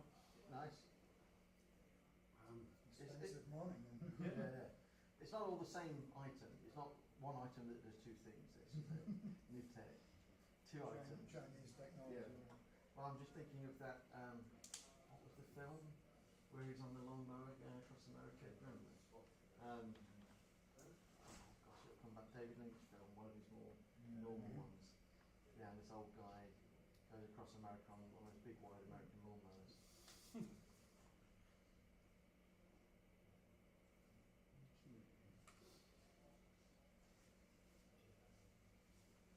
Yeah, all those evil lawnmowers feeding back data to Beijing. Yeah. It's like now we're in trouble. We know where they're going this time. We know where they are.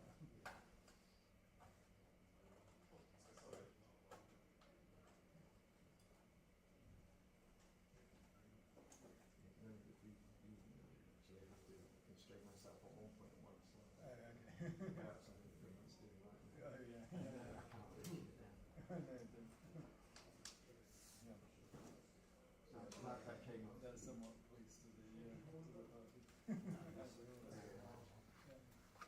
You're going to tell me next that you support Leicester or not? We've seen you next year. Yeah, you will. You will. But only for a season, because obviously we're on the way up. The season's a Too tight. Too tight are you? No, my brother has a season ticket and he works in retail, so the amount of Saturdays you can go to is like, I'll go to get this one there. For free? Yeah, well, for a token amount. Yeah. I'm going to see Stephen before, because I literally have to go into the office and yeah, thanks a lot, man. Thank you. Good to meet you. Steve, yeah, likewise. Give us a shout, eh? All right, yeah. Give us a shout. Yeah, Brilliant. drop you an email, probably. Yeah, great. Okay.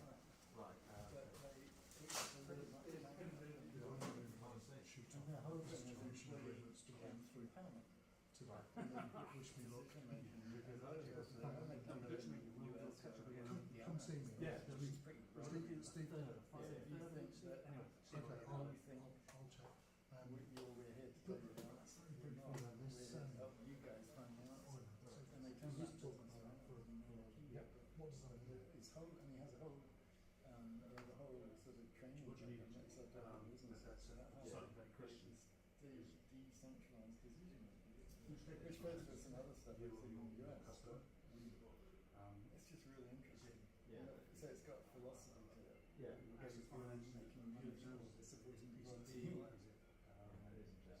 I think sometimes just you find that a lot of these businesses are more liberated.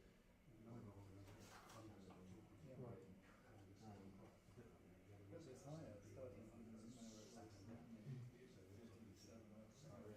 after that, but it just basically was a washing machine. Really? Graphic honest washing machine. So we looked at finance solutions about 2 years ago. And it's very much like Spoke briefly to one market, that was like quality business. So we've been, and then eventually we ended up talking to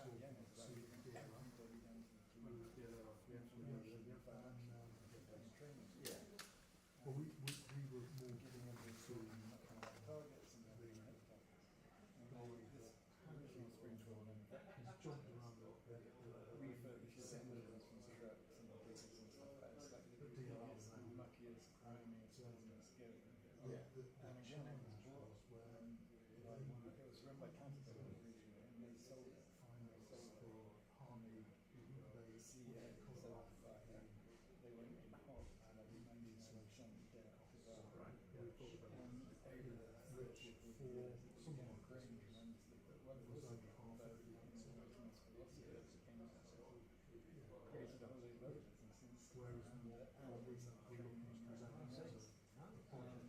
But it's just such great philosophy that actually everybody knows that in that factory that has knows what the strengths are and what the constraints are. And they hit their targets like consistently. Yeah. Because presumably everyone's looking to optimise all these other fields. And they have bonuses and stuff. But things Great we've game got business, with John Jeff Sennett, is the guy who injects into the market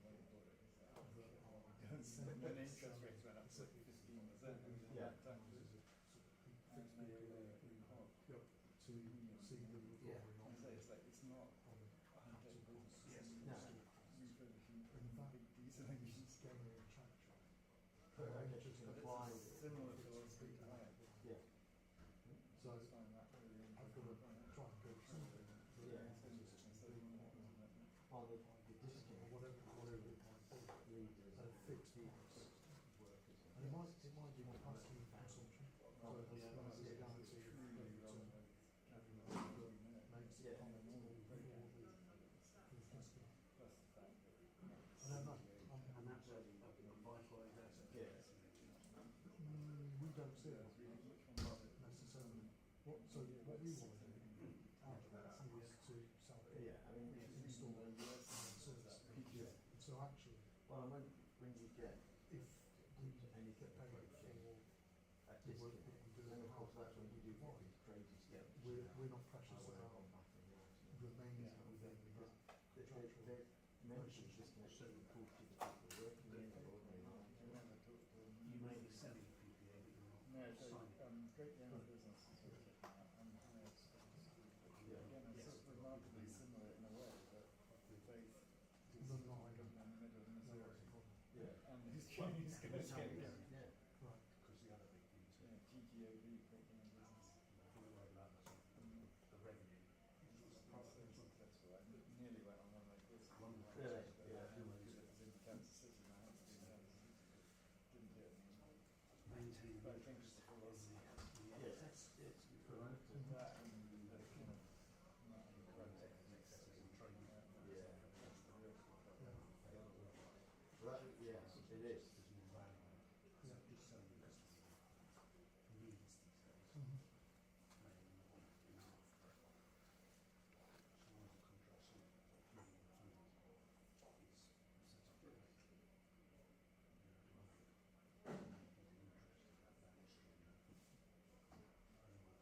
So that's what's playing in the demand side as well. We understand that. We've installed it.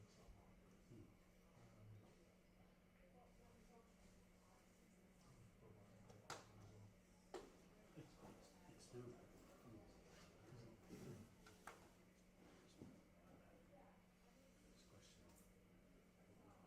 It's so really fit. It's not a contract insourcing all these added labor costs every day. It's not just right side of the axis. Well, we, in fact, if I put direct competitive products, towards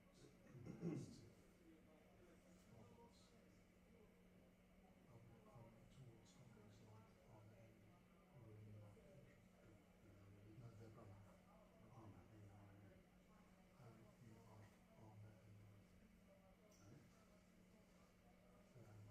They're what? New market entry. Have new balance sheet, that sort of stuff. But the value proposition, I've seen them deliver it. I've seen people online to find out more, which is interesting. And then there's a software house to present as fleet in. They're in Cornwall.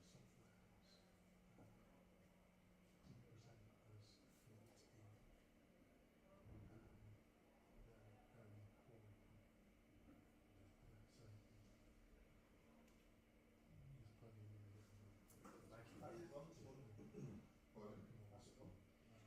Thank you. It's fine, certainly, but looks at those guys who are just slightly different cases. I know our business one. When something that is clever and competitive, if we bought that opposite of the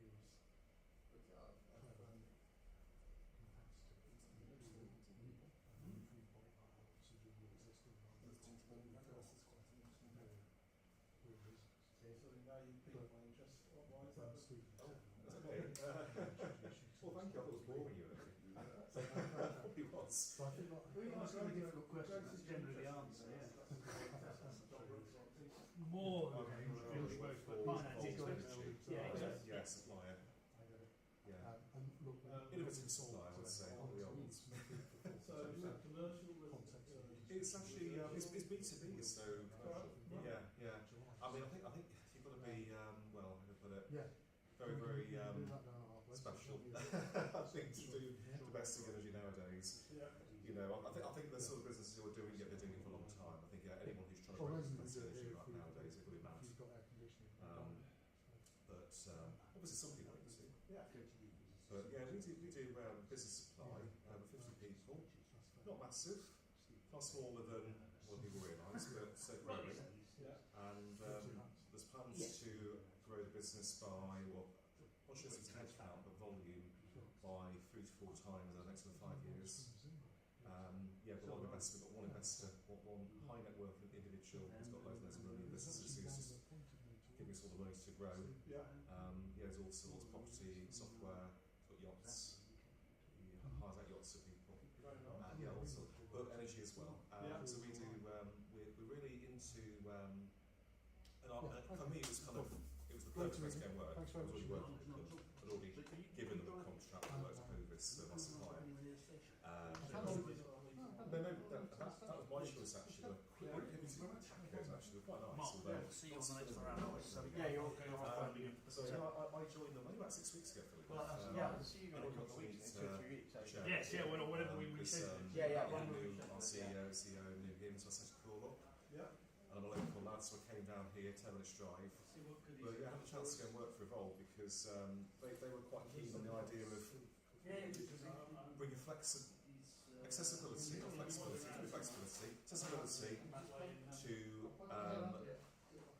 customers of, let's just say, who typically wouldn't be able to access the benefits, say, corporate PPAs. Yeah. If we look at corporate PPAs, I've also done them as well. So there's a very high bar in terms of credit and financially. Yeah. Tenor, long-term agreements, execution time to do complexity again. A lot of these things put people off, and I know because he's pitched lots of people and say, hey, come do a corporate PPA, and the vast majority got turned up quite early on. Could be me for all I know, but I think when they realised how complicated they were, how long did it take to do, Neil? Well, on average, about a year. You know? So actually, yeah. So we've got sort of a different approach to this, and a number of different levers we can pull, including consortiums, baskets, and doing. He was talking to a few people earlier on actually about, including himself, about licence exempt supply, which is not exactly the sexiest, most memorable name or thing to get across, but it makes people money. You are matched generator and off taker. You have to be to get the exemption, and you get additional value. Both as generator and also developer, because you get saving as well. Yeah. So a lot of people are interested in that right now. Developing your own sites, producing. We're not, you've never seen that though. We're buying it. So at the moment, I'm in the market for some PPA volume in terms of we want to stand behind our own deal. So in other words, we will be the off taker first and foremost, and we go find some people to sell it to afterwards. Yes. And that could be in principle for 10, 15 years. Obviously a bit of risk with that, but we've got enough customers, I'm sure we'll find some. We've got customers already who signed up for these sort of deals, and they might have done their own deals, and we just leave the volume in.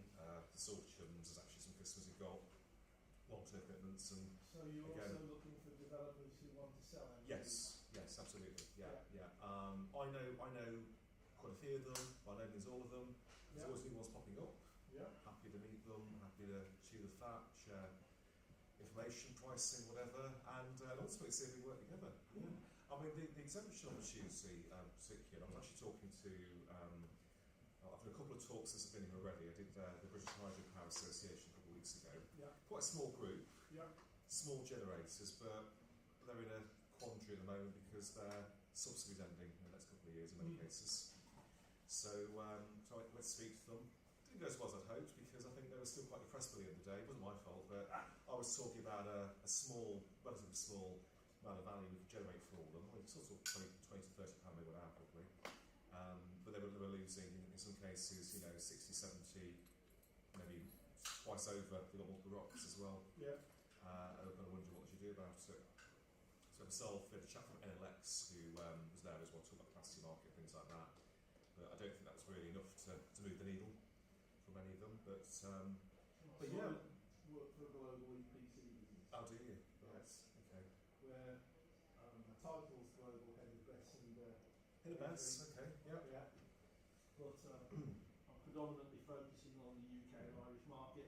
That's what I used to do. Yeah. To find relevant projects to deliver from an IPC and an EPC perspective. Okay. I've got partners that are ICPs, so we can offer that, and then we can offer a full EPC that. Okay. Yeah. So we're talking to people who are at various stages of development regarding financial modelling on their assets and things of that nature. So from 10 meg, 20 meg, all the way up to 200. So what? Size then, yeah. So what size is it that you would find of interest? In terms of what we're doing with assets, you mean? In sense of volume of energy? Yeah, I mean, well, that's 200 megawatts, not just yet, but I think, so we've got, so we're working with, I think the smallest ones that I've seen, because I've only joined them 6 weeks ago, some a few already, probably a meg, 2 megawatts, but we've also got ones who are, 50, 60, possibly than that. I mean, never say never. I mean, I think for us at the moment, because we're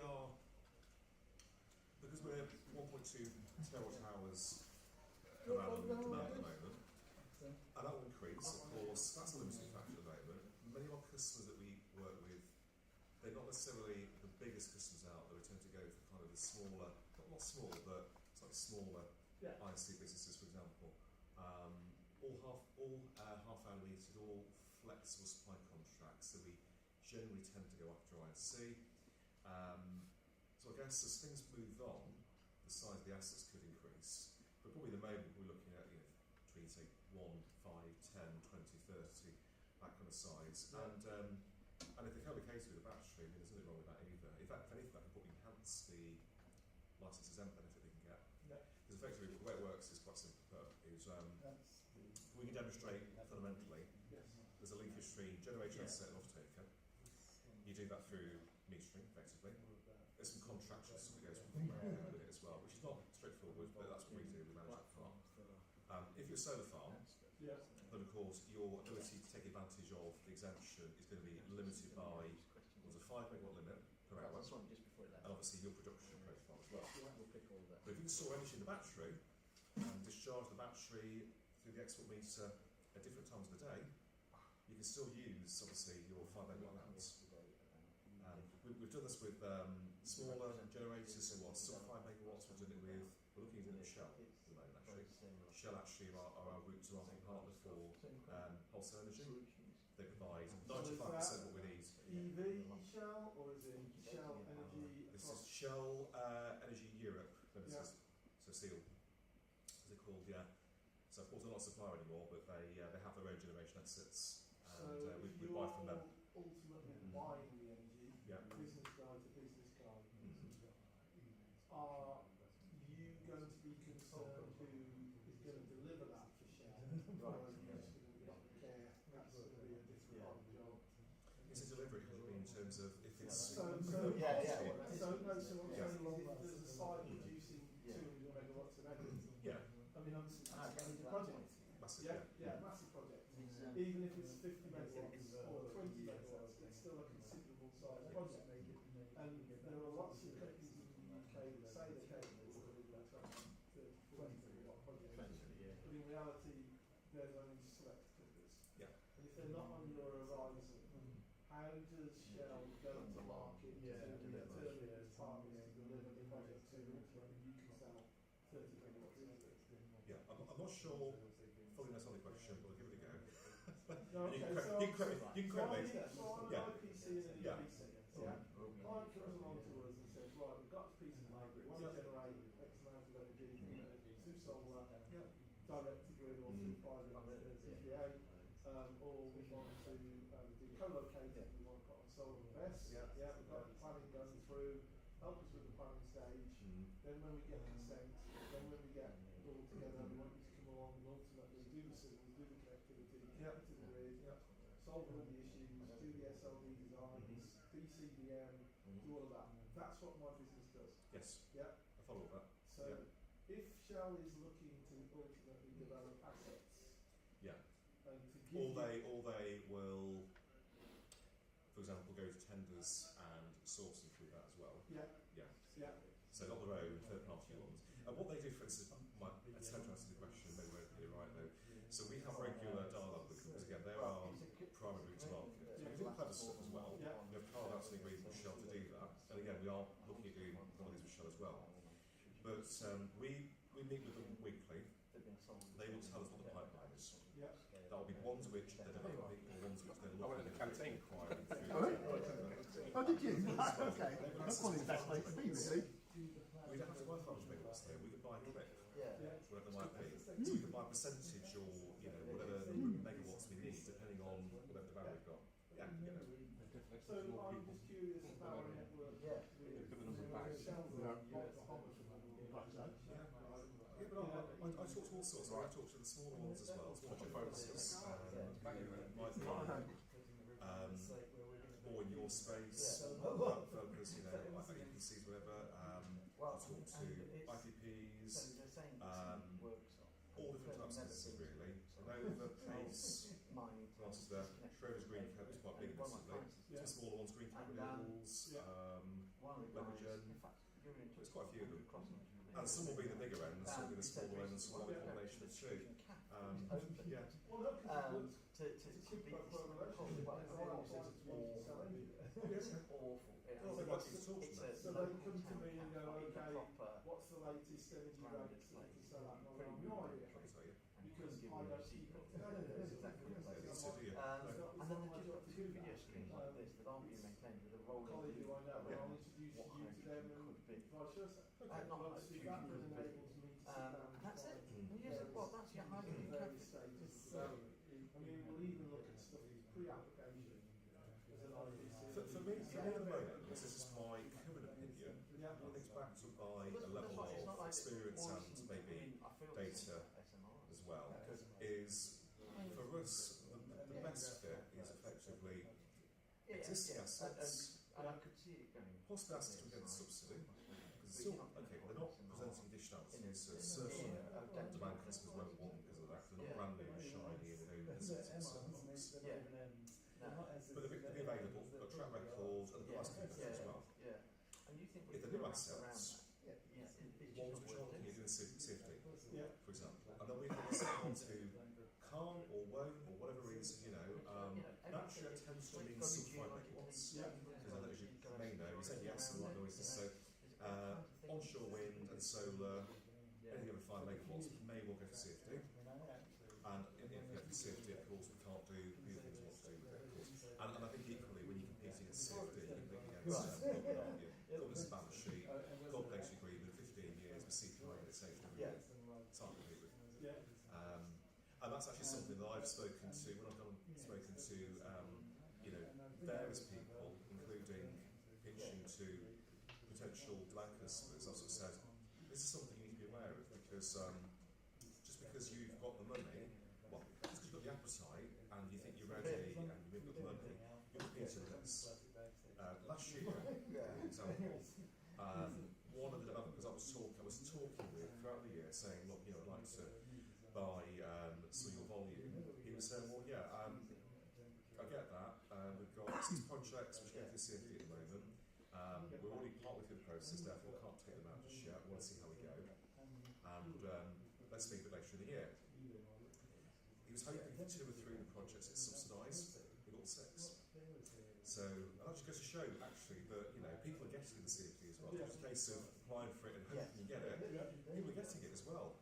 Because the government's in a difficult place, they need to hit the targets. So, if anything, this is one way they can do that by supporting people for the CFD. So yeah, for me, you know, I'm happy looking at anything. I think probably in terms of sweet spot for me personally, because of the exemption we can do, and also because of the fact that they're probably going to get a CFD anyway, 5 megawatts simple is ideal. However, we do contribute as well. As I say, because I may not be able to deliver the 5 megawatt projects, because that is really, we're not geared for that. We're minimum 15 meg, 20 meg and above. I mean, we're just opening an office in London. We're a global EPC, but I'm an IPC partner on London as well. So we can do civils. Well, this is what they can't get. If a client wants to design that, we'll do that. Keep saying we'll work out. And we'll come along, do the groundwork, do that before the meter, design the meter, depending on the size of it. Well, that, we'll then do the maintenance operational side of it as well. So all we the do things look at all that. But we tend to be looking at sort of 15 to 20 megawatt projects and above. But if I come across a smaller guy who stage or whatever? I mean, admittedly, this was a bilateral arrangement. So what I mean by that is generator and demand this beside themselves. Yeah.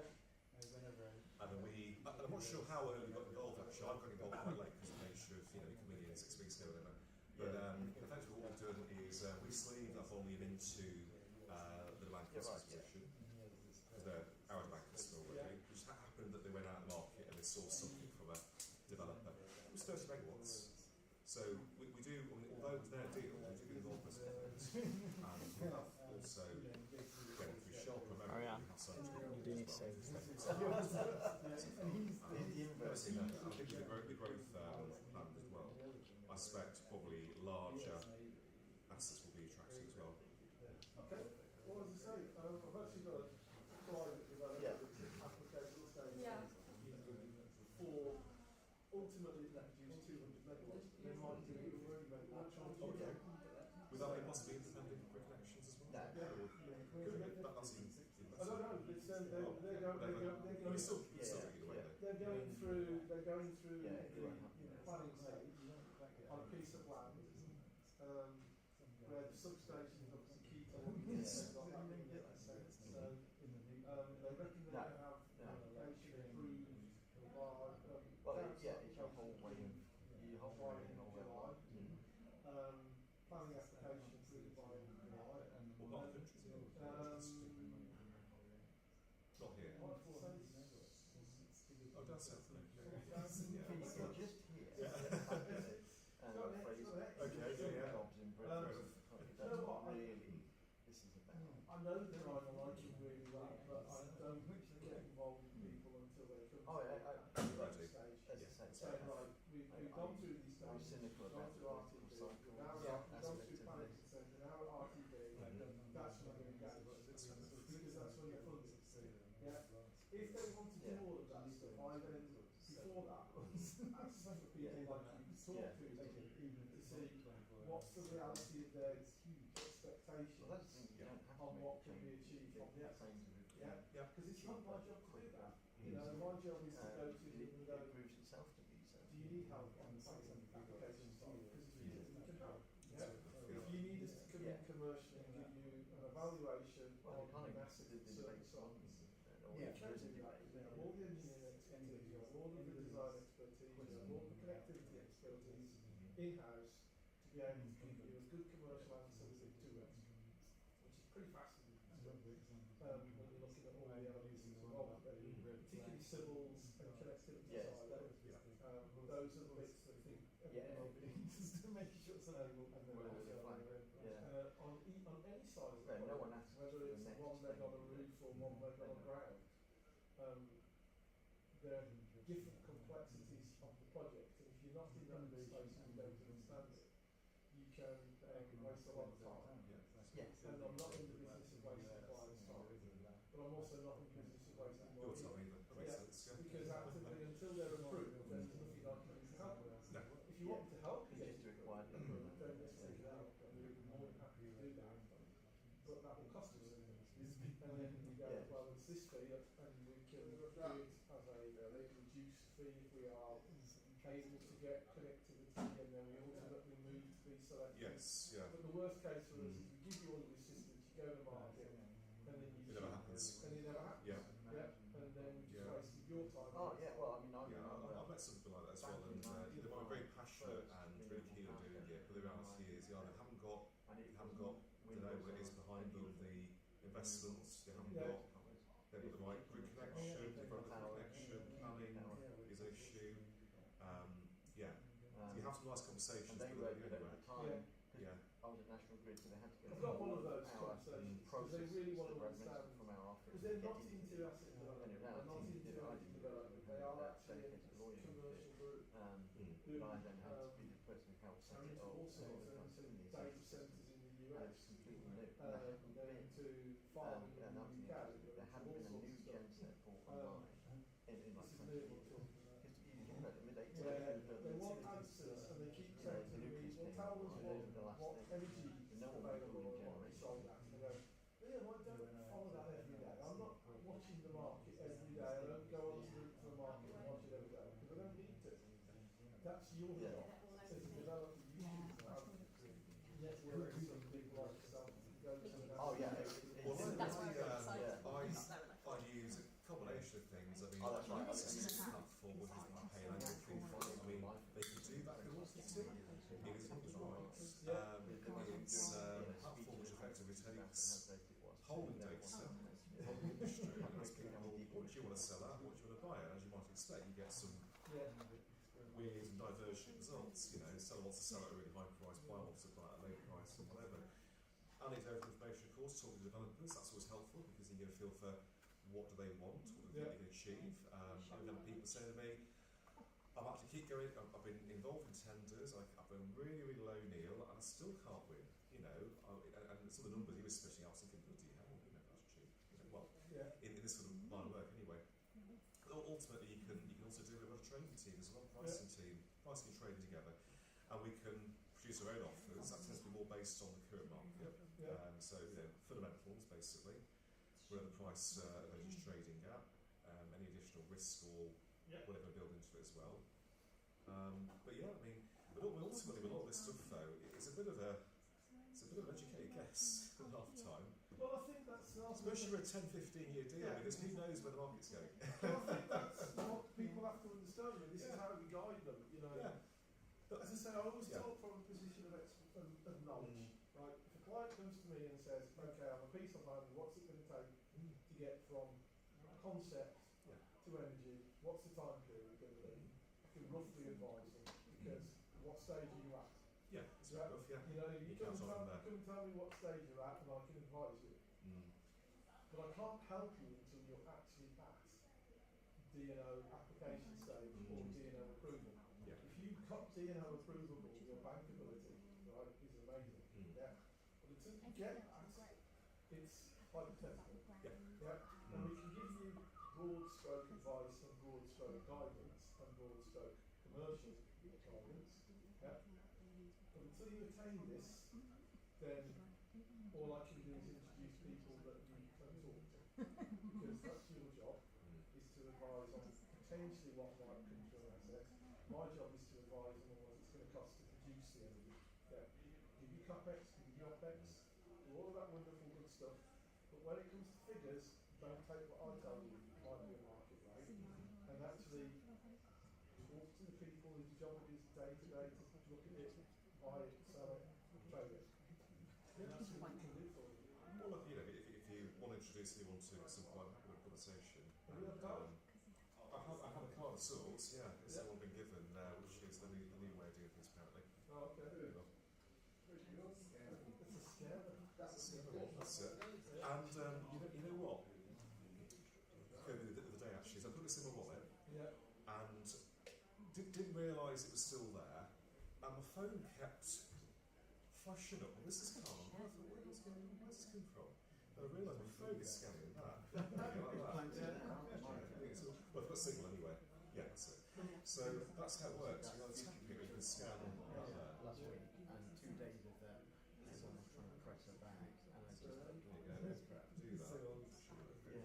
I think my LinkedIn's on as well. But anyway, there was a time there was a time when free charge or a free battery. I'll just look at that. I've got stuff that I need to clear out. You never get to with chargers and old tech that you don't use anymore. What's your number?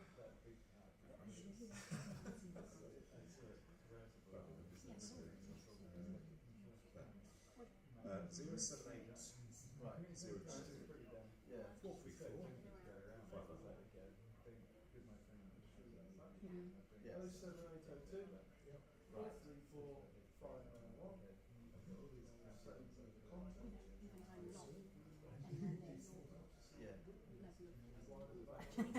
She's not even near me, so it's like... So I've got 2 little batteries in there, so I can run my laptop. You know, and then I'll plug them in when I get home, and I wasn't charged overnight. It happened to me, like when I was in a meeting and it was 3% left, another hour to go. I actually do it, and plugged it in, just a little battery this size, kept it going all You didn't get up to 50%, but it kept it going. I've gone from being an introvert to a mild extrovert. Yeah. Do you know what I mean? So I've got some of the energy tech, smart plugs and things I've taken out now. God, I think that's the question. The learning In is classes, temporary. schools. So you've done it. And now we're at that point where we're at a negative energy level. You're not motivated to make it more and more negative. That's not the point. Not an energy trading day. So you kind of should start tuning out. It's the same. I went really heavily into Google's audio infrastructure because it was the first distributed thing you could cast to anything, anywhere. Absolutely brilliant. Really phenomenal. High def sound quality as well. Which they didn't market at the time. So absolutely brilliant. So I got loads of things. All my stuff I made sure I got all optical in. And these little PCs, the Wi-Fi connection over optical, trying to anywhere in the house. Eight of these things. And then at a point in time they said, I'm only not going to sell them because they were trying to embed the technology into other people's tech. And they said, if you're selling against it, you're not going to do it. Now casting is quite a ubiquitous thing, but at the time it wasn't. So they said, not only are we going to withdraw the tech and not sell it anymore, we're also going to end of life the tech at a point in the future. Well, stop using it, to rent it all out. And they've just done this with Google Nest, you know. They're going to brick it in the next couple of years and stop them all bricking. And you'll physically have to go up. In 6 months you'll physically have to go up and down. And you won't be able to optimise it. Yeah. Something like that.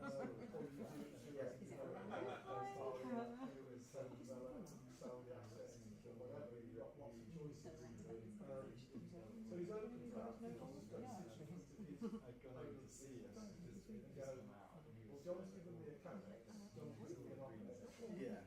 So he's given me an indication that might be to need for the value. You know, if you were to break it down to 50 megawatt charges, just send it to me.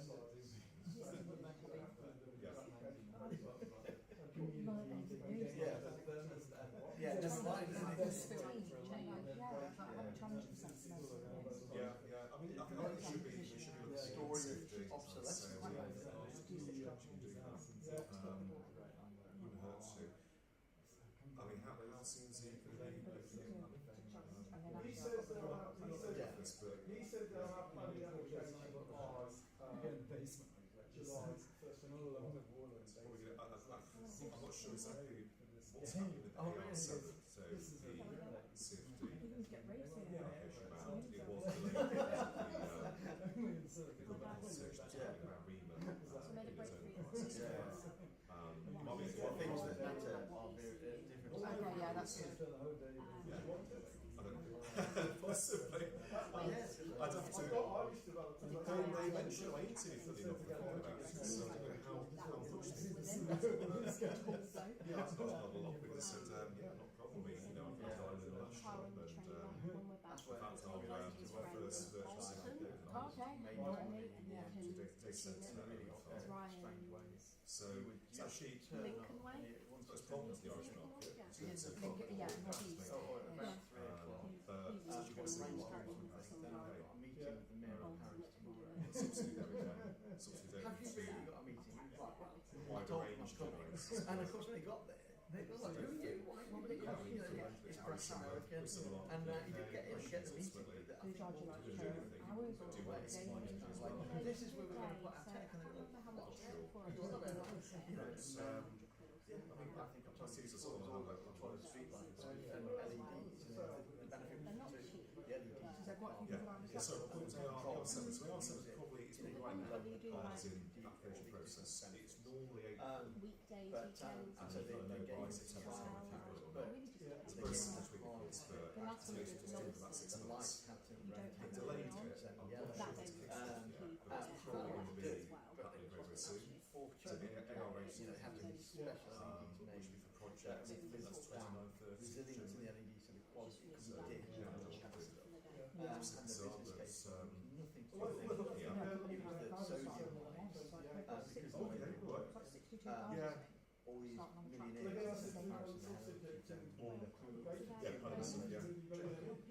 He said if you can put put in tech stops that, then that, you know, we just need that, because then we have to send out a team, we have to reconnect it, you know, he said every night there's a load of them go. But yeah, he just turned up and then came back victorious saying, I have a plan, you know, and then the Americans were like, what are you saying?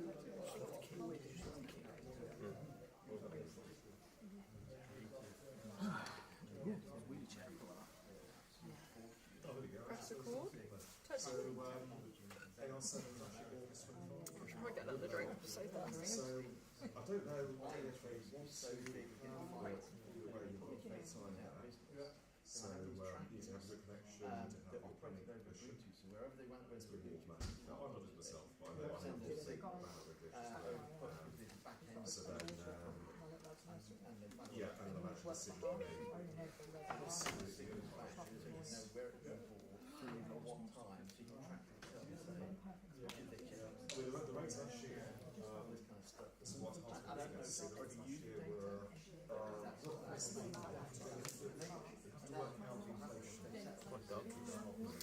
Yeah, mate, this is the live stream. based on Live stream. Does the light work? Boring.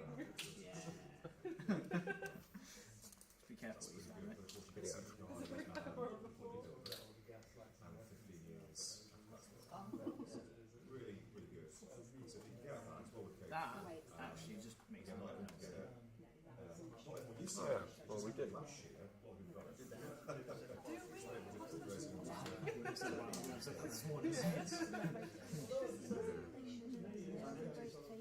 couple of numbers saved online.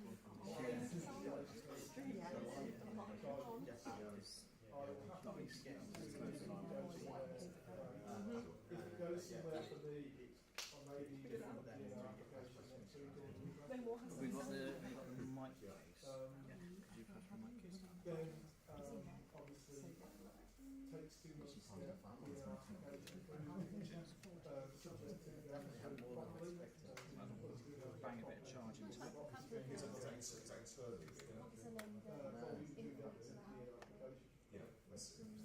So once you've done the application, Every time I get the whole lot, every little one. It's 90 days to do that.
The other photos felt uncoloured, the light, Yeah. they said photos so flat, it'll do the power, so roof tiles with kinetic rays, we do all this, but when you actually connect solar power correct, for the wind, It is live stream, by the way. It's not recording time now, but the idea was maybe we just keep live stream on all day. And, yeah. we got viewers. Can you see it? Yeah, it's got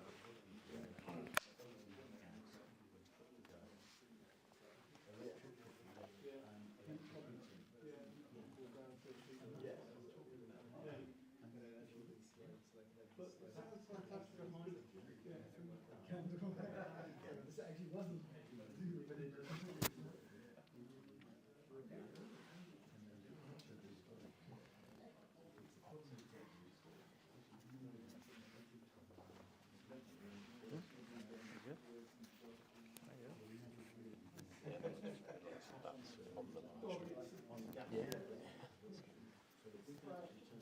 Just get very aware.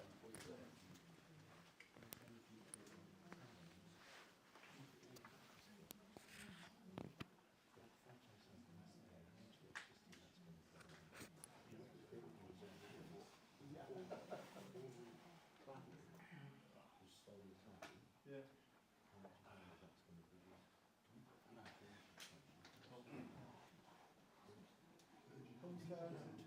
It comes down to three little words, ROI.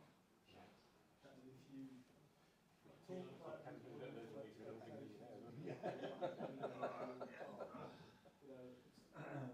am either the best things to this slide spread or the devil. Because I work for an EPC business that concentrates on delivering large scale. Has anybody ever asked you a question about the UV rays? And people keep saying to me, yeah, it's because you're armed with that now, pre-warned you. people keep saying to me, well, you know, particularly tree builders, and ESG is a big part of our business. We try to supply chain, we try as much creatively inside. You're talking about generating, so you're talking about solar or battery or combination. We're looking based. Just round the corner, we've got NTC. You're right. Yeah. West Midlands can remind us of Are you ready to? Yeah. Have you? So Mark Boyle needs. Yeah. Stephen's going to introduce him. Oh, is he? Yeah. Is it both of them? That's him over there. Okay, cool. I would just go on him now. Yeah. I'd be interested to see all this, if it tries all the stuff that's no longer on the internet. Yeah. We, Is it a clip-on? Yeah. yeah, so you can either put it on there, or if you want to, you can put it on there. Yeah, yeah. Either or is Fine. all right. Just do that. Great. Yeah, so basically I've got, so basically,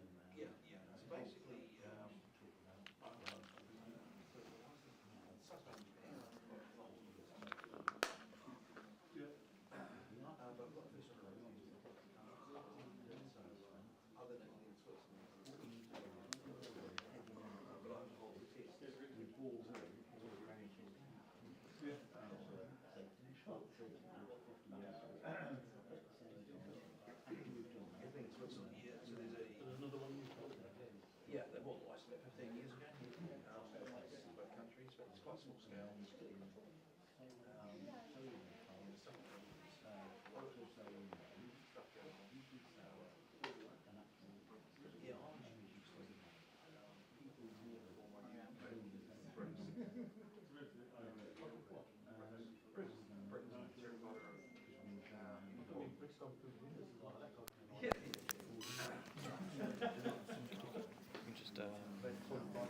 You can just aim for it to be around that area. That would be great.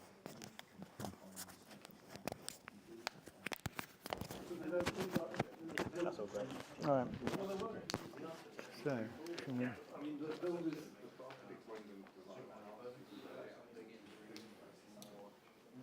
Okay. Yeah, all right.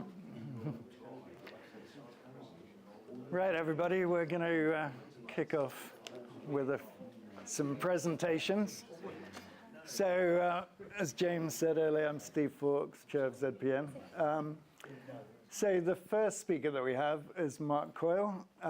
Mark, I've known for a very long time. He's been in the electricity industry for 30-odd years. 35. 35 years. Yeah. It catches up with us, doesn't it? It does. And has been involved in a lot of the kind of change that's happened in the electricity in the last, well, over that period. And you have to remember electricity was very different in the way it was organized, and there wasn't really competition, and now we have a lot of competition. So Mark was very much involved in a lot of those things, and he's now involved in this whole distributed energy, battery, solar, all of that, EV charging, which I'm sure he'll talk about. So I'll hand over to you, Mark. Hi, everybody. Hope everyone enjoyed the curry. Hope I've not got any downwies to stand up in a white shirt. That would be worrying, wouldn't it? So I was given a mission by Steve to do something that's just wakes us all up after lunch, sets the scene for everybody else that's coming along that's going to be much more technical than me. So I'm going to just combine a little kind of story about where energy's been, where it's going, and how that's woven into my own life as a kind of person, father, husband, and all of that as well. So as Steve says, I've been around by accident in energy, which is true of many of us in energy and mobility. You kind of stumble into it. So I joined National Grid for one day in 1991 and find myself here 35 years later, or 34 years, I guess, later, or 35th year. I've been through a big journey in the UK and around the world. It's been an amazing career, all by accident. I've now got one of our children in the sector as well. And that's because if you think about energy, it used to be completely different. It was dumb, it was static, but I was told when I joined National Grid, the British system was the best in the world. And my job was to help explore, take that all around the world and sell the British model. But of course, in 1991, the world was a very different place. And there were lots of things we didn't even know about energy in our world that were to come that change everything about how we manage energy, which creates a lot of opportunity and a lot of change, and also a little bit of resistance as well that we've all got to navigate through. But now in 2025, after a long career in working for small companies, big companies, growing them, selling some, I'm now independent as Coyle Energy, all one word. And the reason I have that name is that I was doing a presentation a few months ago, or a year or so ago now, and somebody said to me, who was speaking next to me, I thought you were going to burst. You were so passionate, I literally thought you were going to burst. And I was trying to get this point out, and I couldn't quite get there in time for this with this person. And she said, you really bring your own energy. And I thought, well, that's a nice strap line for today as well, because I think we all, in terms of driving a sector that's changing quite rapidly, bringing solutions and technologies and business models in markets that are themselves emerging. I heard people talking at lunch saying, I'm giving the best advice based on knowledge, but the opportunities are only emerging in front of me. And the market structures and the mechanisms of policy and regulation are emerging as well. So I think we're all innovating and operating in a fast-moving context, which is a great opportunity and a great basis for careers, but it makes a lot of what we do uncertain and new all the time. And that's why I'm now independent as Coyle Energy, focused specifically on consumer and distributed energy in businesses and industrial and commercial and residential, because nobody else wanted to. In all my career, I was very passionate about that side of things, about taking out demand, making it more sustainable, taking out cost. And other people were more focused on other aspects of the value chain of energy. So I thought someone's got to go there and really focus on how you make this happen and how you deliver it. And so that's what I do today. And it's nice to be able to do that at this stage in my life. Because not too long ago, and hopefully you can see this start to emerge, this is 2 miles from where I grew up. And if anybody puts their hands up and says they know which power station that is, I'll give them a prize of some kind. Because I grew up in central Nottingham. Did you have a view? No, but it might as well have been, because it's similar technology. This was Wilford Power Station in Nottingham. So I grew up 2 miles south of Wilford, and it's now a mile from where I live, because I've not moved very far, Nottingham being so central. And this was, at the time, but one of the most local power stations, as in there were houses within sight of it, really closely embedded into the community, but also the dirtiest coal plant in the UK at the time, unabated coal. And I remember going on the bus into the city as a kid, in the 70s this would be, and the whole area was black from that power station. And by 1981, that power station was closed, and by the 80s, E.ON was given that, or Power Gen as it was before it was E.ON, was given that land when the whole industry was carved up, and it's now, it won't surprise you, over shopping centres, Boots, Next, all that kind of thing, as a lot of those sites become. But that was kind of my experience of energy as a kid, that and Ratcliffe-on-Soar in the distance, which itself closed quite recently. And then in 1991, I came out of defence while I was doing all my academic stuff, as we all do, and that was interesting in defence, and that's now gone in Nottingham. And I went to National Grid, and it was completely new. We were writing the rules as we were trying to operate them, so it was a great thing to go into. And I expected National Grid to be looking like this, the Wokingham control room that I visited many times and worked in, but it wasn't. It was an old 70s kind of distribution centre that itself was kind of almost condemned as we got there, and not a very nice place to work in. And itself is now a shopping centre, and that part of National Grid is gone. And as the industry has kind of got more slick, those old kind of sites have disappeared, and that is literally what that is. That's where that site was. We thought it was a spy centre when I was a kid because it had no signs. So it was quite cool until we started working there. And then, as I say, only this year, in the last 12 months, a Ratcliffe-on-Soar power station, the last coal station in the UK, has stopped. And I no longer on the train now see the cooling towers putting out the steam on the horizon. And it's with a touch of nostalgia for my past that I still look over to the towers as I go past. And I think that's possibly where one of the hydrogen research centres is going to be. So I hear, and all kinds of other energy research as well as other things. But it's an indicator of the journey we've been on from 1991 to now. We've seen coal still be a massive part of the energy mix, and there was some oil at the time. I used to do the fuel mix reporting for National Grid. Now technologies that were new, such as we were talking about before, the first renewable power station in the UK, 1995, I helped come online, wasn't solar, it wasn't wind, it was burning chicken manure. And it lasted about 5 years and was decommissioned because of the corrosion problems and the air quality problems that came from that. But we've seen a massive change in our energy mix. And if we look here, this is from the MCS, and this is about this is COVID here. From there onwards, this is the growth of solar for small installations, 50 kilowatt and below in the UK. And it's gone from virtually nothing to an absolute explosion and an accelerating explosion. There are 3,000 installers in the UK just in residential. And I go and work with them and buy some for different companies and all kinds of things. And you can add a number of hundreds on top of that, and probably about 1,000 on top of that for purely B2B commercial installations as well. And that doesn't even include the electrical contractor side of things who also do installations. So that area is growing really fast. And as I say, the numbers there are only for small installations. And then we can overlay on top of that EV adoption and the percentage of EV that's gone from nothing, zero part of the energy mix and the mobility mix 20 years ago to now being over 22% in terms of every car being sold. And it was only 4 days ago, I think, that the government announced it's going to fund through the OLEV Council's initiative another 100,000 chargers in the UK. So the pace of change is phenomenal and rapid, and it's easy for us to think, oh, it's hard and it's not getting there as fast as we would like it. But we're in a profound transition in our lives, and we are living through one of the most incredible, all of us in this room, to step back from the detail for a moment, living through one of the most incredible eras in history. It really is quite profound what we're all living through, the good and the bad, because the two things are often bound up. So when I joined National Grid, there was no email, there was no connectivity at all. There were 3 screens that you had to book time on in the whole of an office of 200 people. And we used to still send data down once a week to be processed, and it would come back out and tell us what the day ahead energy was going to be. It was just a completely different era. And there are no high-res pictures to find of the old internet, of course, because nobody took them because there was no high-res imagery at the time. So these images look really rough, but there's no other way of doing it. you will remember we used to, in the very early days of the internet, have to take the physical phone line of the house offline, and your family member might be on the phone because there were no mobile phones, or not very many, and you would say, I'm sorry, I need to disrupt you. I'm going to dial up to the internet, and you'd have that horrible noise. I did embed a sound in, it was too painful, so I took it out. And that was the only way of going on the internet. But of course, when you went on the internet, there was nothing there anyway, because there were a few shops, a few bulletin boards, there was nothing really to do there. It didn't get interesting for a very long time.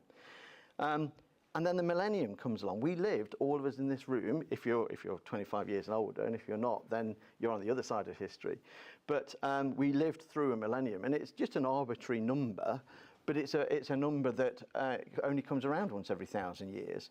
And I was trying to find some nice imagery just to mark this change, because in that period from the internet in 1995 to 2000, things were changing rapidly, both in the start of our energy mix. New wind and solar was starting to come online, that was quite big. But also, our media and our lives was changing. But this is the actual web page, I had to go and find it from the archive, of the BBC at the point of the millennium. And that imagery is so poor in resolution, and the page is so dense for the way we think about things now. But we all went from the start of the internet through this millennium, and if you like, the revitalisation of London and it being a tourist centre. But also, we've lived through the consumer electronics age. We've not just lived through it, we're seeing the end of it now. There's no high-res picture of Steve Jobs showing the iPod. It's unbelievable, because, of course, the iPhone hasn't been invented. He didn't do it in a way that invited the media in. Ooh, we don't have power off. How do I stop that? Has that stopped it? No? Ah, yes, we need a charger. By technology, this is the point. That's what used to drive my kids mad when they were playing a game. Yeah, exactly. It's the virus catching us up, isn't it? Yeah, I didn't mention that.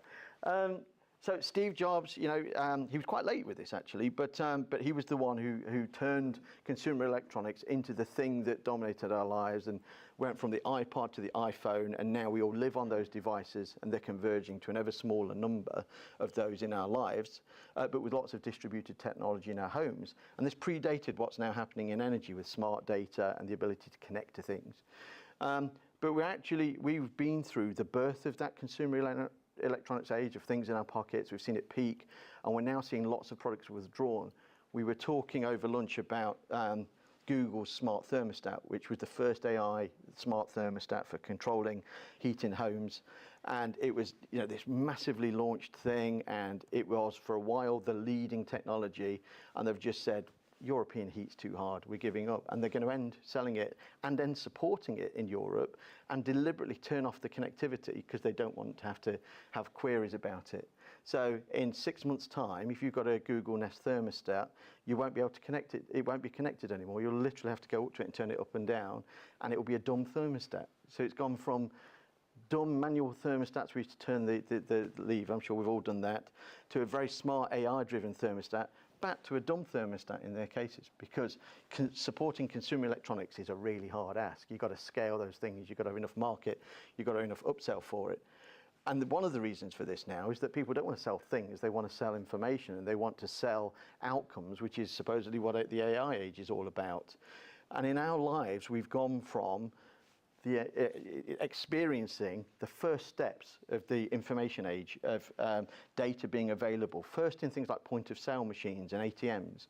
The first ATM used in the world ever was in 1968 in Enfield, and this guy was such a big star at the time, they picked him to do it, although it doesn't work very well around the world, which was Reg Varney out of On the Buses, if any of you remember that. He was the first person in the world ever to use an ATM machine. And that was the start of information being exchanged, and starting to capture what people were doing and giving it back to them, at first in print form. But if you think about the agricultural era, which still of course carries on, but thousands of years, the Industrial Revolution, 300 or so years, the information age, Alvin Toffler wrote about it in 1980, saying it's from now, and it will be the thing that changes the world around data and putting it in people's hands, and then being part of the means of production, like doing reviews, as we all do. We can build things up and knock them down in our reviews. And yet we're already transitioning out of just an information age into us all having the opportunity to have our own technology, particularly in energy and mobility, which is what we're transitioning into now. We have gone from a centralised system with those big coal stations far away, or in the case of Wilford, right next door, nuclear power stations far away, to being able to have not only solar farms nearby or wind power offshore or onshore, but to have it embedded into your own home, and to have, or business, and to have new technologies emerging all the time. So I've got a heat pump, but then people say, well, why don't you have infrared? Why don't you have what's coming after infrared? Why don't you have new electric heating? The technology race is only just starting. We're just at the start of another industrial revolution. And at the same time, that's putting control into people's hands, into consumers being able to manage their own lives, their own energy, their own mobility for the first time, either individually or in fleets. If we're talking about businesses with their vehicle fleets, they can now start taking control of those in a much better way, controlling the cost, the charging, the sustainability of those things, selling the flexibility of those devices back to the grid as reverse charging. But essentially all of this technology, the information, the empowerment we have is converging into how we optimize our lives, our experiences, and our businesses and our work environments. And that's this combination of distributed technology, of data, of us needing to drive cost out and needing to be more sustainable. So there's a real driver for why this matters. And that's what I spend my time working on, and companies like ZPN Energy and the ecosystem of providers here today, we're all working on. And the great thing about it is what you can't substitute is the networking and the connections that are made in this kind of event. In the conversations over coffee, over lunch, we've all started connecting in different ways, and we'll carry that forward, I'm sure, I certainly will be, in terms of joining up our business interests. And I did an event recently Steve was at talking about these eras, and we got AI to actually do the imagery. We thought that'd be fun. It's just putting up here what it generated when we just prompted it with certain words. And you can see that here it's using kind of history books, you know, to work out what it should do, because the data is quite old. And the information age, it's trying to do something interesting about the transition from libraries, I think, to screens and microfiches. I think that one was a bit behind the times. But as it gets to our current age, and people talking about smart homes, it's really photorealistic, and it kind of almost reflects the way we think about these technologies. And that's because there are brochures online for it to work with. It's not doing anything clever. It's actually ripping out everybody's technologies and abstracting it and representing it back as something. And so the quality of the information, as in every case in our lives, determines the outcomes. And so here on the industrial agricultural revolution, it's got people in flat caps 3,000 years ago, because it's mashed up kind of farming stuff with history books. Here it's got a great water wheel, but the water wheel doesn't connect to the water, because it understands there were water wheels. It doesn't understand a water wheel has to be connected to water. Or that a power station, for some reason, doesn't have funky black lines around it. I don't know where that came from. So it's really interesting. But if we think about the implications of this moving forward, the other thing about AI is people are using it to make decisions around energy and our future and the energy system. And this is what the kind of thing it comes up with when you prompt it with just a few of these words and some other fine-tuning that we did. And you can see that future energy, somehow, you know, it's combined solar into us living in domes. No, we didn't ask it to do that. It's done strange things here because its references are science fiction, because it has no history to refer back to. And so when we think about the future of our energy mobility systems, we're all working on it. But there's also another view that comes out of science fiction, which is we can't really anticipate where things will go and which things will be useful and which technologies will stay around. Certainly, if you were to believe AI, wind turbines wouldn't be staying around because they've got wind turbines that have spun off somehow from sort of flying in space. So that's not going to work. But it's just illustrative of the kind of infusion of technology that's being put into decision making that starts to get beyond our control. And yet, when we think about control in our personal and business energy experiences and mobility experiences, we can take control. So this is the side of my house. My house is just an ordinary 90s house built in 1995.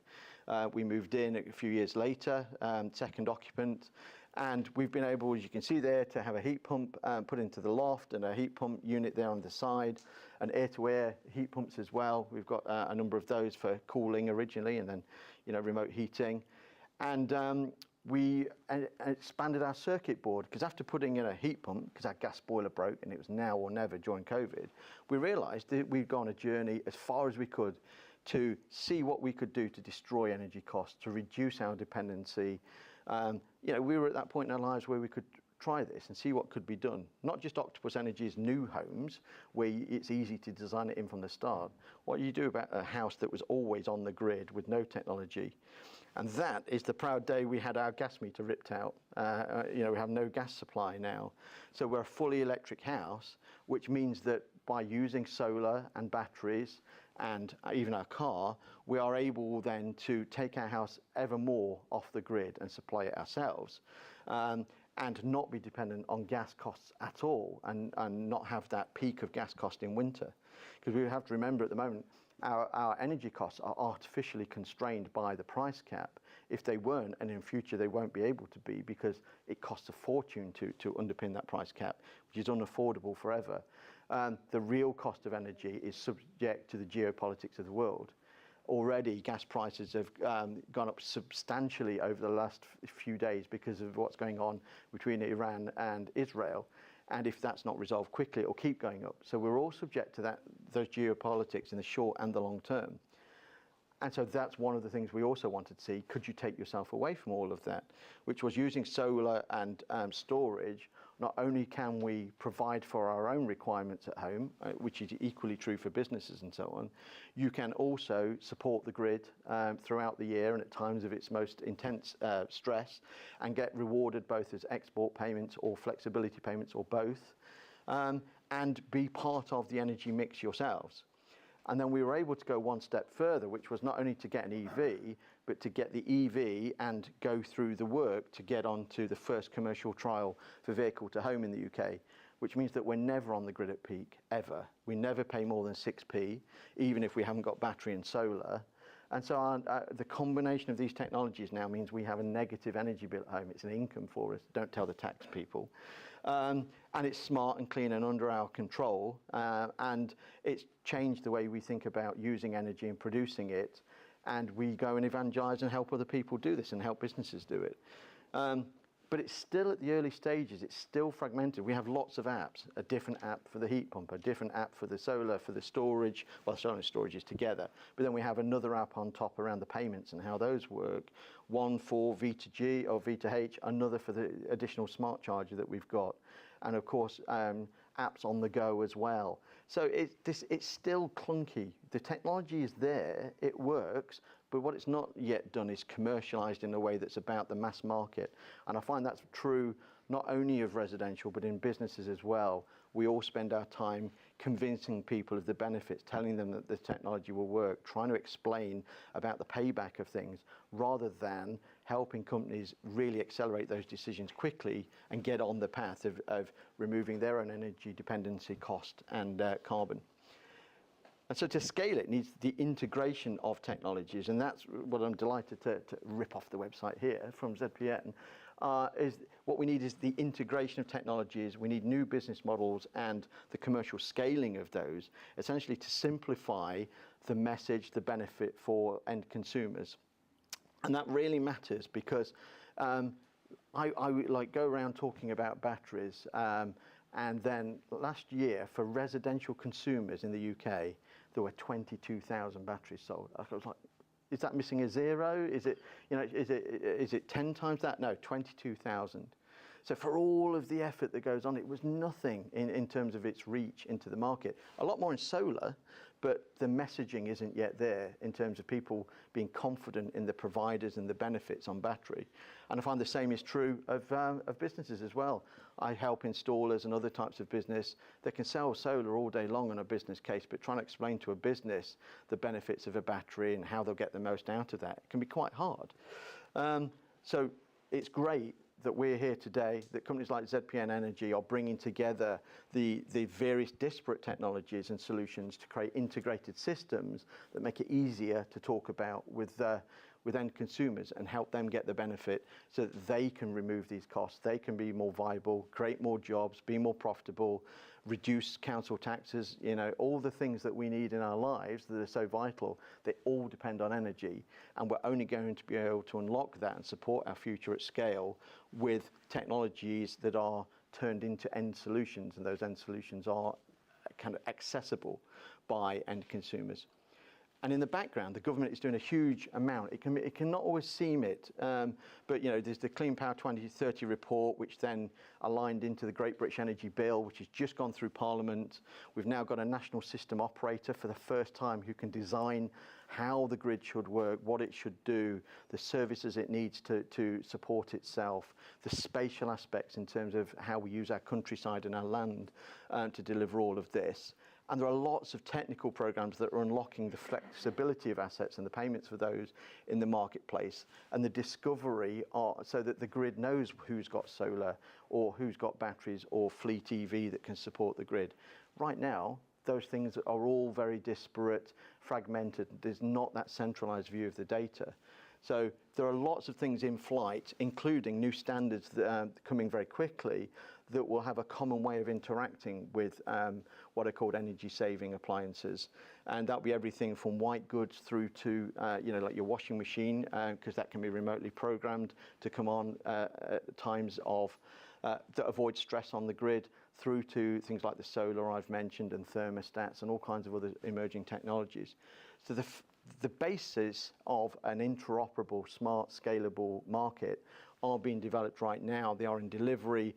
They'll all be here over the next couple of years. And that's a hard ask going on in the background of companies to deliver all of that, and of government and the regulator. But once it's there, we will have a great basis on which these technologies can not only scale and be commercially viable solutions for end consumers, which everyone in this room is delivering, but actually then starts to really deliver system-wide benefit that reduces energy costs for end consumers, which also makes things more sustainable and rewards people for contributing to the energy mix, which is a profound revolution you saw before that's been accelerated in a decade or so, rather than the hundreds of years that we talked about for the Industrial Revolution. So with that, I think what we all need to do is really be the believers, the evangelists who are going to go and push this out, commercialize, turn the benefits into end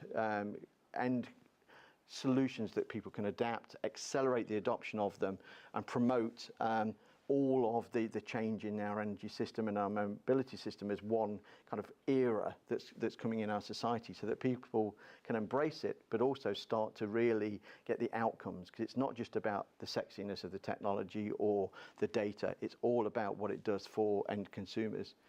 And so I finish by saying, not only bring your own energy, which hopefully I've done today and we're all doing here when we're together, what we also need to be is be our own energy, both provide it and provide it to other people and use it to transform this sector and make it a viable one for the next stage of our economy, whatever that is, this science fiction world. And with that, I'll thank you and hand you over to the next speaker. So thanks for your time today. Cheers, Andrew.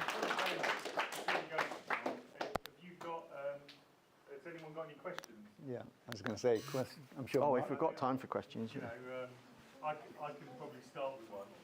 One of our biggest headaches is access to finance for this type of installation. It's a constant problem. Yeah. What's your view of that? It's really interesting because, so I see lots of things that announce finance all the time coming to market, and then I, like you, engage and see people saying, I'm having problems accessing finance. And what there isn't in the middle is a bridging mechanism for allocating finance. So there are some banks who are getting good at that. There's some merchant banks who are particularly good at it, for who, you know, really want to sponsor and equity funds and those kind of things. But it's very fragmented.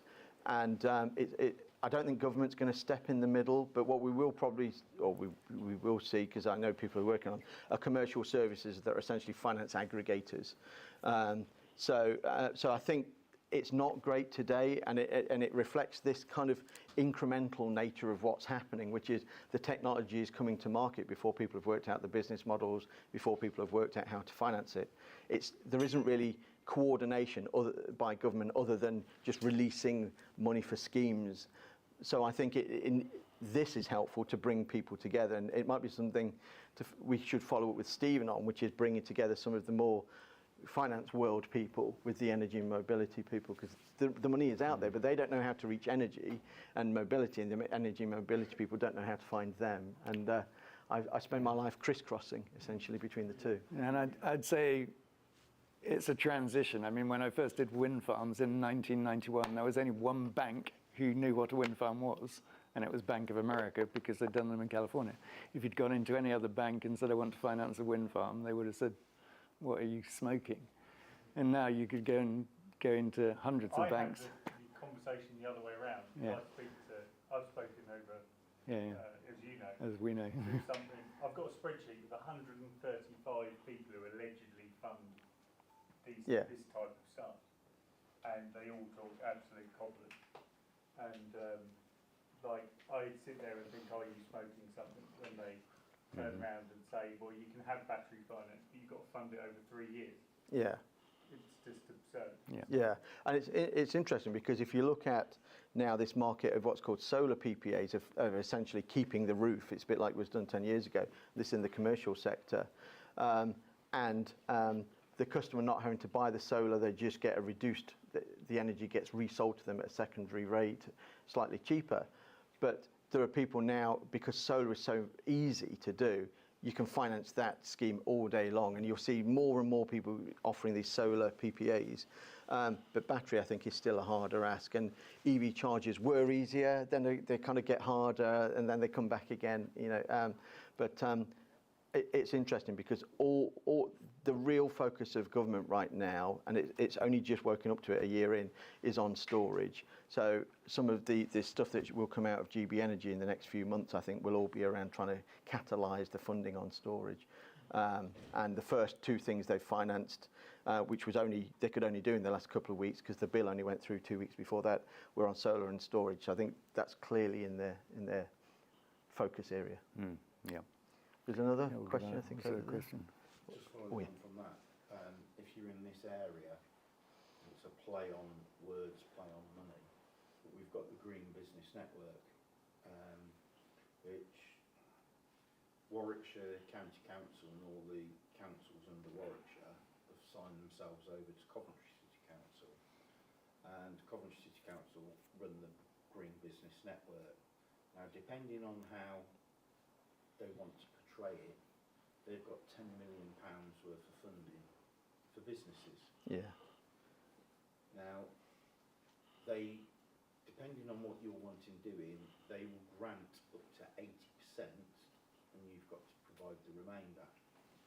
So they take it on some of the aspects that it's they'll only give you 20%.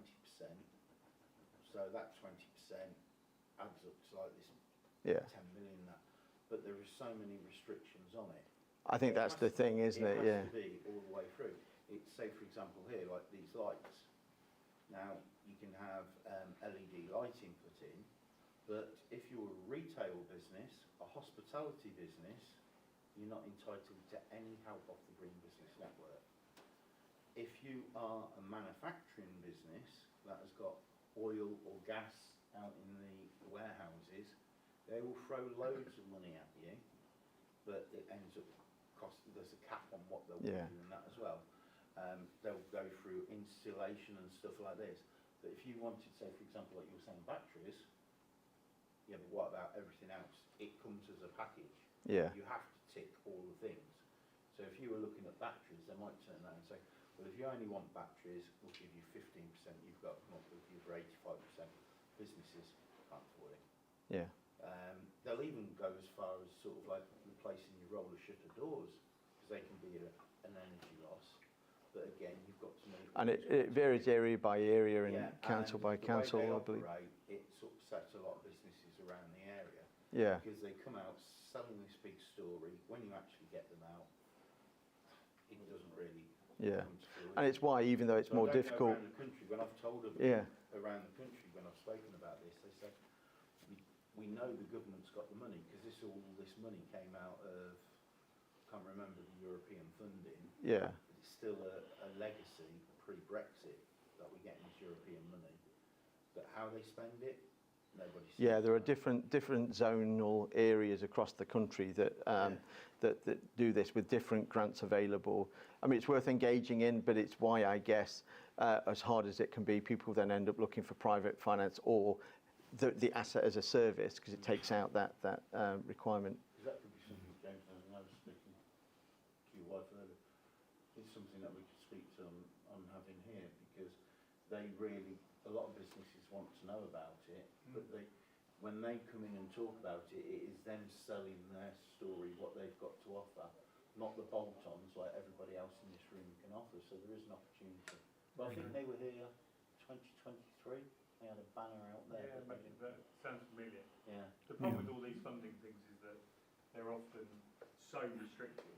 Like, we almost no longer apply for grants because it's just, like, why do we want to receive 70% of the commercial value of the project? Like, UK is the only country in the world, pretty much, that sponsors innovation at a discount, expecting the businesses to fund it. If you go to the US, it's 100% plus 100% tax relief.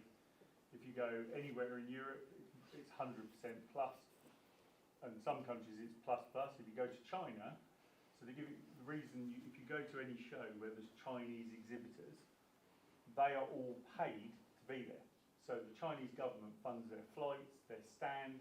There's a whole scheme for applying for it. So when you go to Storage and Solar Live, which is just a Chinese catalogue of the same stuff repeated, the Chinese government have paid for their entire existence there. And I go to the big automotive show in Las Vegas in October, November time. I regularly go because of my automotive links. And fundamentally, you go there, there's a whole exhibit thing within the convention centre in Las Vegas. If you've ever been to the Las Vegas Convention Centre, it is big, right? It's like the whole of Coventry in terms of size. They've got one that's just Chinese businesses. Every single one of them is funded to be there by the Chinese government, and that doesn't include all the other Chinese businesses that are in every other hall. So if you go in the tyre one, for example, 50% of the exhibitors will be fully funded.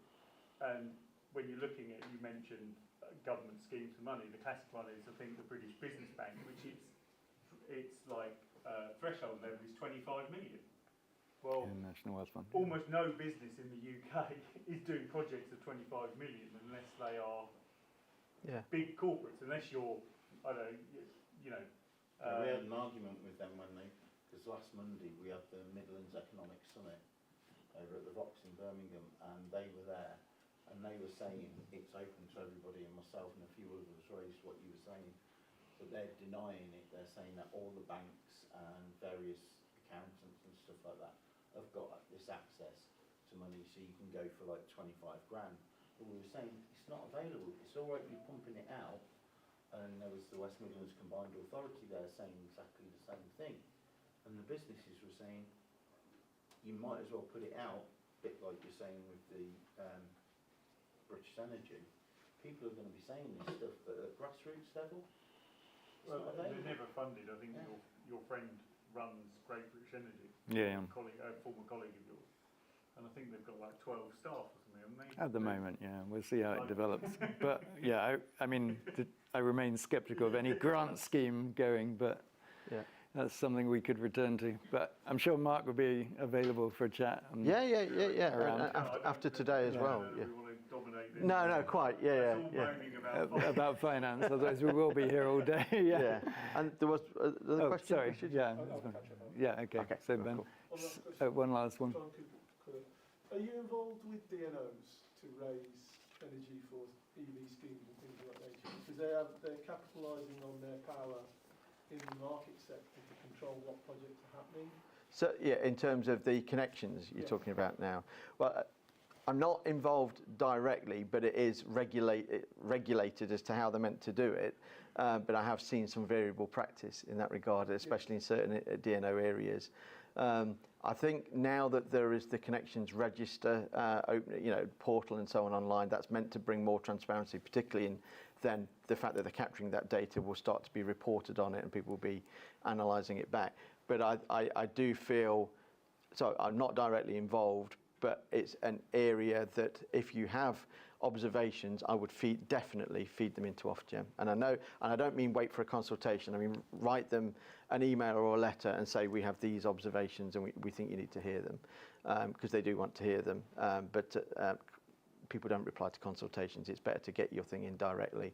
And there are people who clients who've kind of gone, I feel like I've not been treated right here, or our thing's been pushed back or refused, and they've highlighted it up.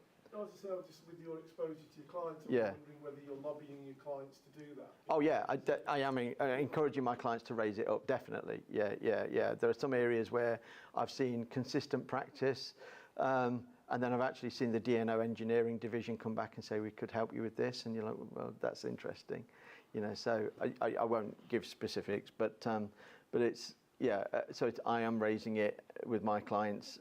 They are raising it, and I'll encourage other people to as well. Yeah. Okay. Well, thanks, Mark. You're welcome. Thanks, everybody. Hope it's useful. Okay. Next up is Andrew Britton, who's Business Development Manager for UK Battery Industrialisation Centre. We didn't actually get to chat beforehand, but as you can see by reading his bio, he's got a great background in commercialising products and new technology. So over to you, Andrew. Thank you very much. The last time I was in this room presenting, what I was presenting was the capabilities of this facility.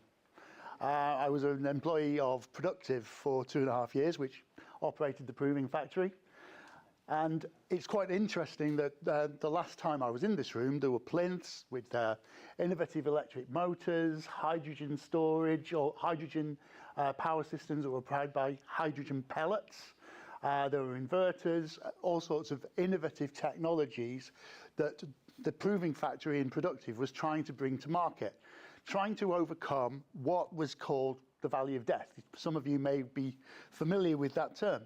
And the reason I say that is that I've kind of gone full circle, and I'm now working for another organisation which is trying to do the same thing, but in a different sector. So UK BIC is an outcome of a government initiative that was launched in 2017 to create a battery manufacturing ecosystem in the UK. It was called the Faraday Battery Challenge, was created with an initial fund of just over £300 million. And it was given the task of trying to protect automotive jobs in the UK. Because there was a very real fear back in 2017 when the government was making the sort of plans for getting petrol and diesel cars off the road by 2030, that if we weren't making batteries locally, then the car manufacturers, all of whom, or the vast majority of whom, had manufacturing bases in the Far East, could just uplift their manufacturing facilities and take them to where they could get the batteries. Because batteries on their own or in battery packs are very difficult to ship around the world. There's lots of regulation around them. And also, the battery pack in a vehicle is by far and away the most expensive part of the bill of material. So it could make sense. So they really want the government to identify the problem and try to create an initiative to actually solve it. So they put £310 million into the Faraday Battery Challenge initially. And it was founded on 3 main pillars. The first pillar is the Faraday Institution, which is doing lots of advanced material research. It's got over 500 university researchers embedded in small organisations or in university departments looking at advanced battery technologies, the sort of thing like what's going to come after lithium-ion, sodium-ion, lithium-sulfur, solid state, all of these technologies that are starting to come along. Now, at the end of a project at the Faraday Institution, you may have a product which is showing the germ of an idea. There's something that looks interesting that could possibly be a solution to the energy needs going forward. Something that's going to outperform lithium-ion, it's going to be safer than lithium-ion, it's going to be cheaper than lithium-ion. You may have that idea and that product that you've produced at a tiny scale in a university laboratory. Linearly, looking at this scale, and I'll talk about this a little bit more as well, You can then take that idea to a bunch of potential investors, potential customers, potential members of the supply chain that you need to produce that product, and form a consortium to have a bid to have a larger project to look at how that can be scaled up. So you get a government grant through collaborative R&D, which is operated by Innovate UK and the Advanced Propulsion Centre. So you get a few million quid, you have an 18-month, 2-year, maybe 3-year project, and at the end of that project, you've got a product that is saleable. It's a product that customers actually want to buy, and it's a product that investors want to invest in. But just as in Productive's case, there's the valley of death, because the investors won't commit the money until you got the purchase orders from the customer. The customer won't place the purchase orders until they can see where the product's going to be built, a la Northvolt. And so it was identified that there needed to be a step to help organisations across that valley of death. And that step is the United Kingdom Battery Industrialisation Centre. So we are the scale-up part of the Faraday Battery Challenge. And out of that initial £300+ million, UK BIC got £130 million to build the facility that we now have. And the idea was that we would have the capability to take people's battery technologies from a university pilot scale and through providing industrial scale facilities, be able to make at industrial scale so that the customers could then take that product away. They could show it to their potential customers, they could show it to their potential investors and say, look, this is the product we've developed, this is what we can make, and we know it can be made because we've made it at UK BIC on industry relevant equipment. So this is kind of telling the same sort of story a little bit. So what we started with was, through the whole ecosystem, was working at gram scale at Faraday Battery Challenge, like 1 litre mixers, tiny amounts of very expensive, very novel materials, which were very hard to come by, I say very expensive, and making coin cells. Then university pilot line through the collaborative R&D part, progressing through the TRL scales through 3 and 4, using bigger mixers, at the outcome of which you might have 10 or 20 representative battery cells. And then you can move into that technology across to run on a gigafactory scale line, which we have at UK BIC, where we'll be manufacturing 250 litre mixes of slurry, and we'll be producing enough slurry to make 7, 8, 9,000 cylindrical cells out of one batch, using exactly the same equipment that you'll find in any gigafactory around the world. Now, I'll talk about this a bit more. That only solved half the problem, and but I will come back to that. So at UK BIC, we have, as I say, exactly the same production equipment that you'd find in any gigafactory. The only issue is we only have 1 pair of electrode lines, and we only have 2 battery cell assembly lines to produce 21700 cylindrical cells and 300 by 100 pouch cells. Whereas a true gigafactory that's operating at 20, 30 gigawatt hours a year will have probably 8 or 10 pairs of electrode lines, and at the end of each of those pairs of electrode lines, they've probably got 10 cell assembly stations, and that equipment is churning batteries out 24 hours a day, 7 days a week, exactly the same thing. They got so they can get all their processes right. But we've got the whole scope of battery manufacturing capability.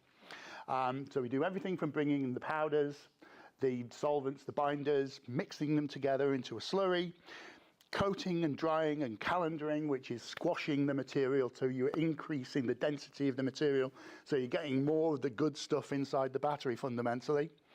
then slitting it into whatever widths you need to fit into the format of the cell you're manufacturing, and then into cell assembly. We've got very extensive formation age and test facilities, which is where basically the batteries are brought to life.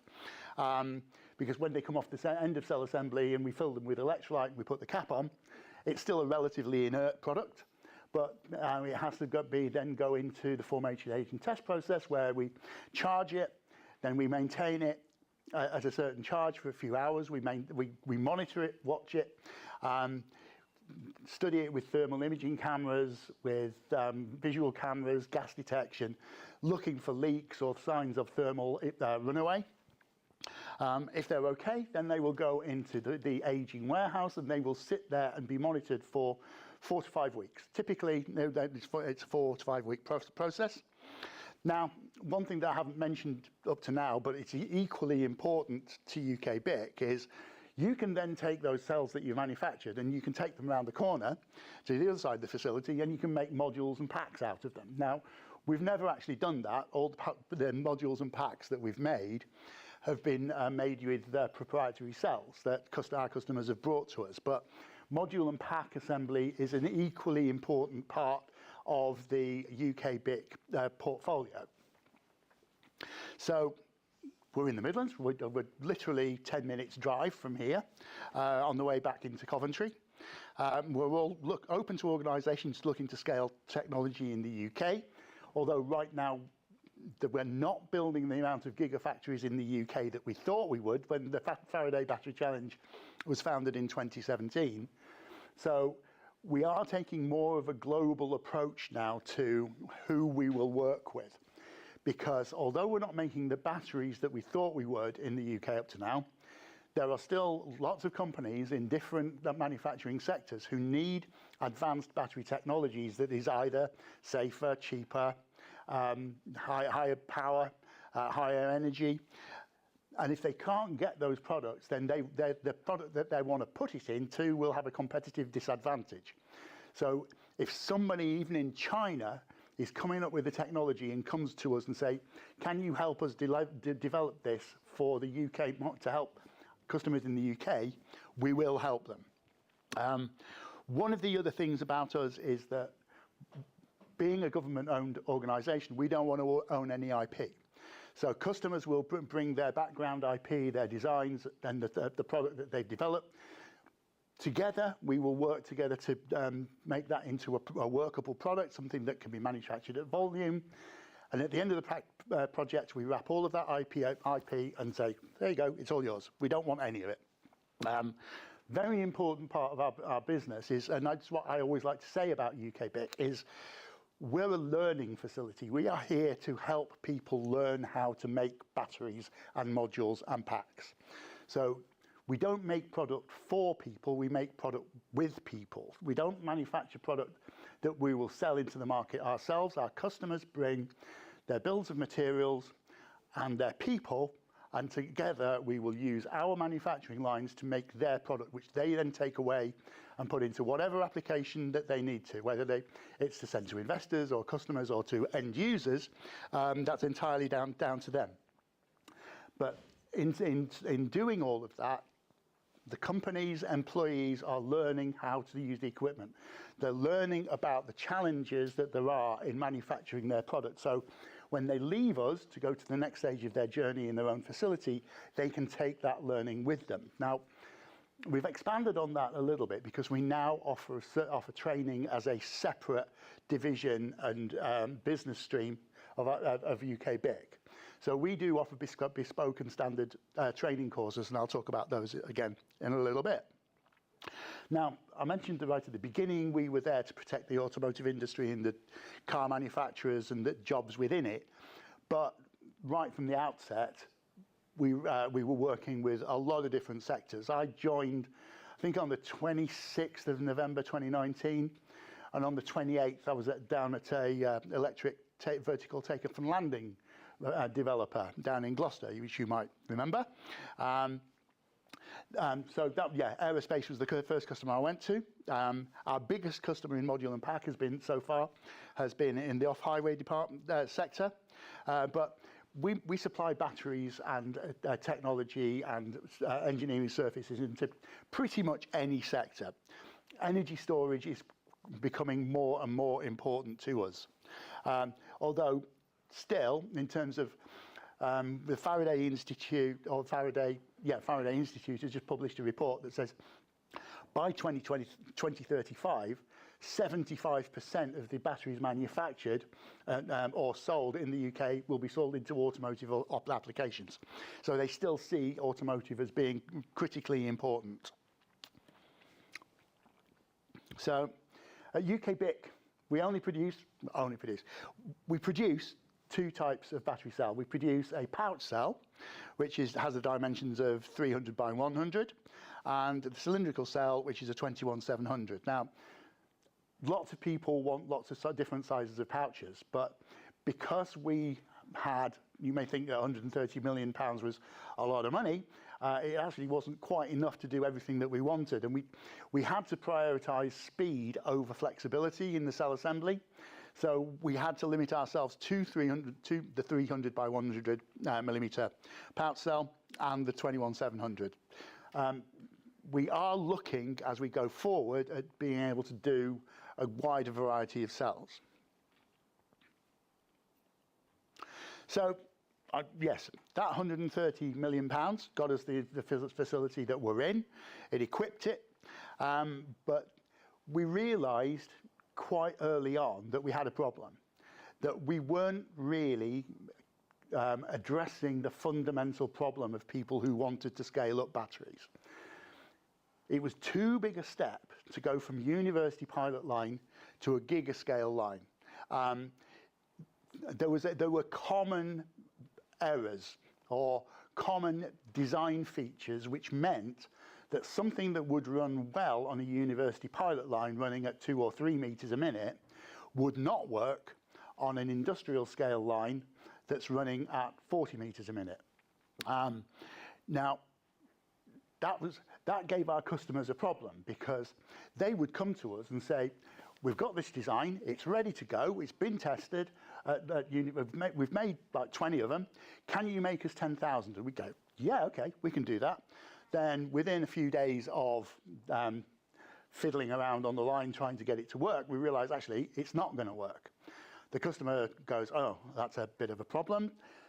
So they have to go away and spend a few more months redeveloping their design, their formulation, their recipe to something that, with our help, we can tell them that will work. They then come back to us and say, we want to make 500 cells because we want to find out if they work first. We don't want 10,000.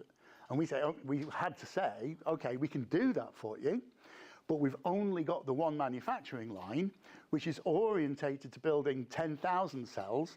So we're going to generate enormous amounts of waste in trying to prime the system to make a very small amount of product for you.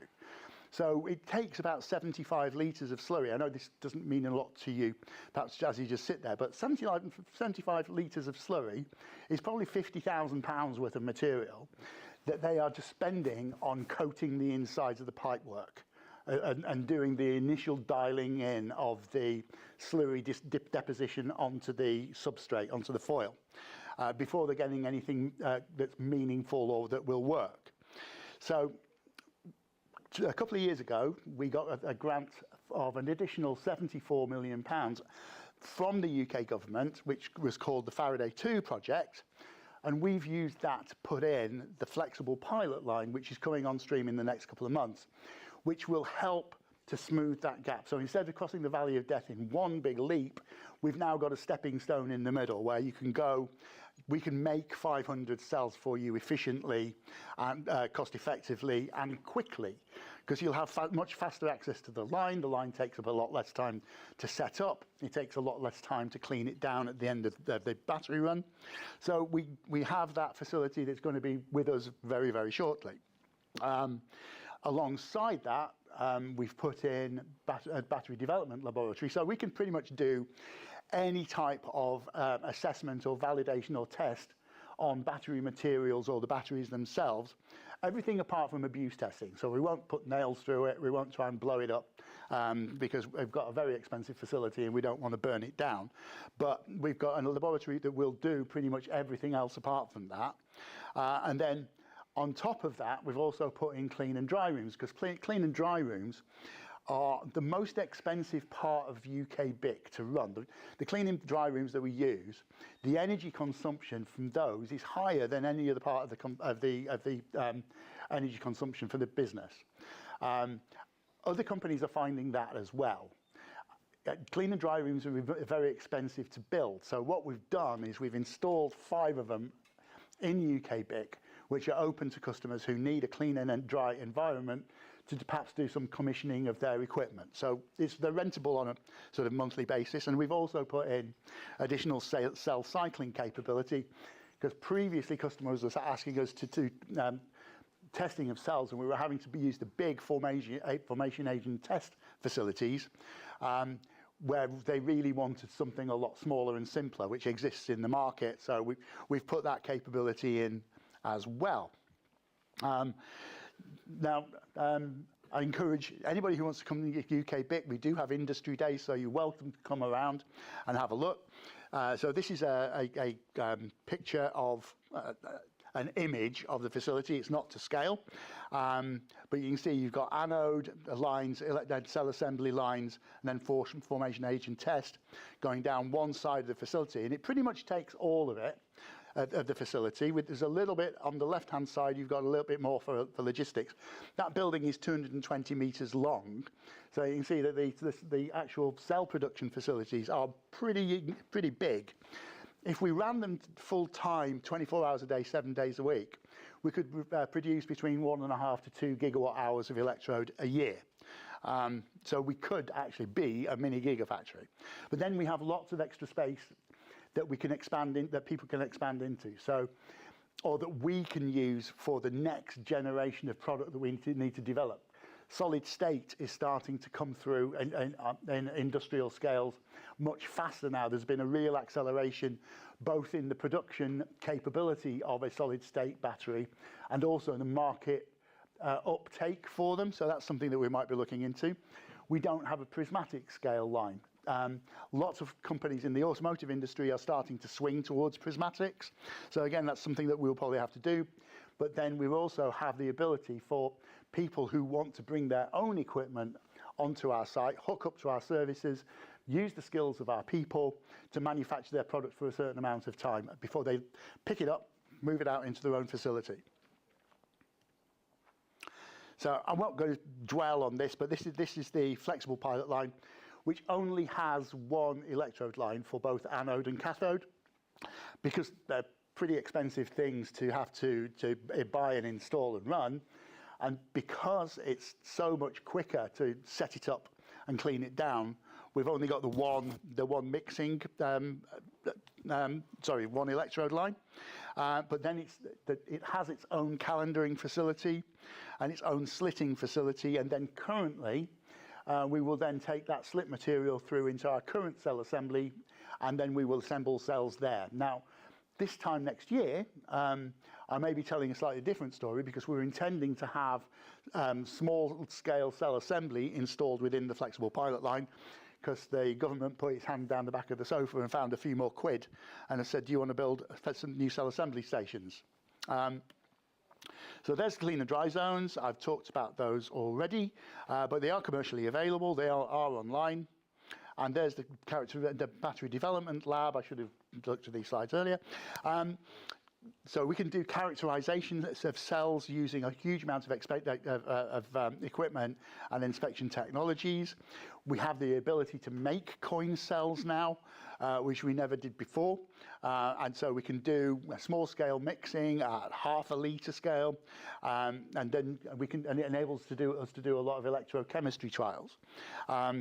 We also have a much bigger forensic capability now for doing cell teardown, which is something that we have to do on our own product, but customers also ask us to do it, which is actually to physically take a cell, put it in a glove box, and then open it up and see what's happening inside it. And what we're looking for is things like the alignment of the electrode within it to make sure you haven't got any overhang, which could cause a potential short circuit. And to back that up, we've also got a CT scanning facility so that before we go into the cell, we can scan it and look for any real anomalies that says that you don't want to touch this one, or you can look for the best place of entry to go into the cell. And cell cycling, yeah, so we've got 192 channels, additional channels for cylindrical cell cycling, and 96 channels for pouch cell. And each chamber has its own temperature sensor for efficient monitoring. When cells go in there, they'll tend to go in there for between 1 month and 6 months, so it can be quite extensive amounts of testing that we're doing. And then training, we do introductory courses into what is a battery, introduction to battery manufacturing, which is really how do you make a battery, what's inside it, what are the base components, what do you need to look for. We also do safety training on hazardous voltage for batteries, like from stage 1, which is don't lick it, and then all the way up to stage 4, which is a senior authorized person who can supervise people working in a hazardous voltage environment. But then we can also do sustainability training for how to make batteries safer, cheaper, out of innovative materials that are less damaging, trying to take out rare earth materials. One of the projects that we've just done, and I can talk about it because they talk about us all the time, we've just done the first successful electrode run of 100% recycled cathode active materials. A company called Altilium. They've extracted all those materials from batteries that they've torn down and recycled and shredded. They've extracted all the black mass, all the materials from that, reprocessed it, sent it to us, we've coated it, and it's producing very high quality batteries. So yeah, skills. One of the big issues that we've got in this country, that every country has really, is there aren't enough trained people who know how to make batteries or develop batteries or design batteries. So where are we going to get those people from? Well, they can come from a wide variety of industries because there's a lot of transferable skills around here. So if in an electrode, I've described the mixing process, taking the powders, the binder, the solvent, and mixing them all together. It's mixing wet goods and dry goods. So if you've made a dough in a bakery, you can probably make a slurry. If you're used to handling very precise amounts of powders in a pharmaceutical industry, you can probably make a slurry. If you've worked in a fairly high automation role in a car factory, you can probably work in cell assembly. If you've been a fitter or a technician, somebody working on a crankshaft line or on a cylinder block line in a car factory, you can probably find a role in module and pack. And in FA&T, it's really all about data analysis. And that's it from me.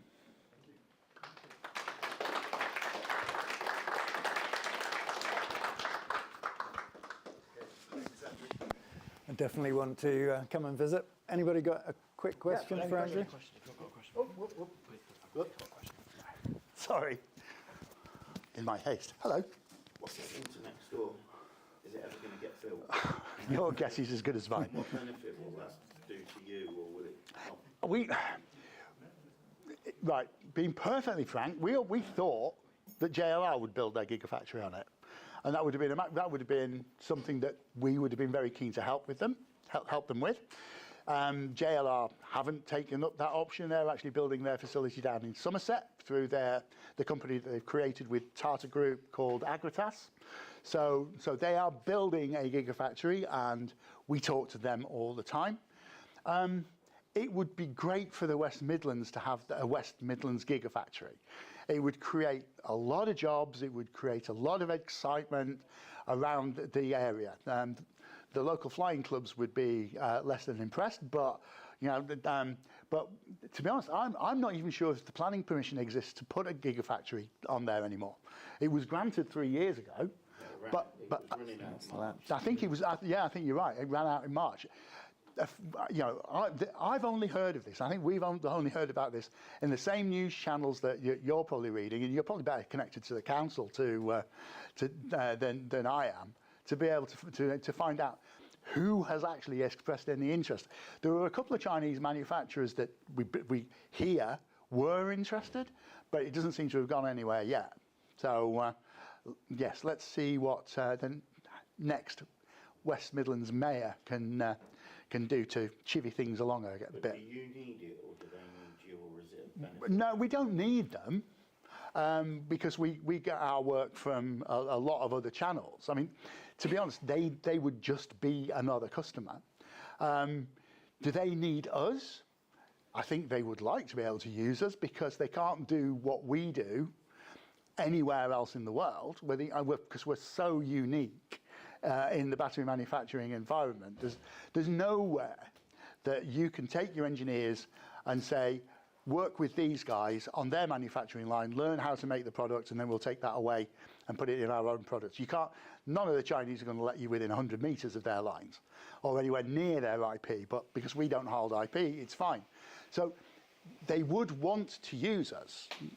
It would be very odd if anybody said, we don't want to work with UK BIC.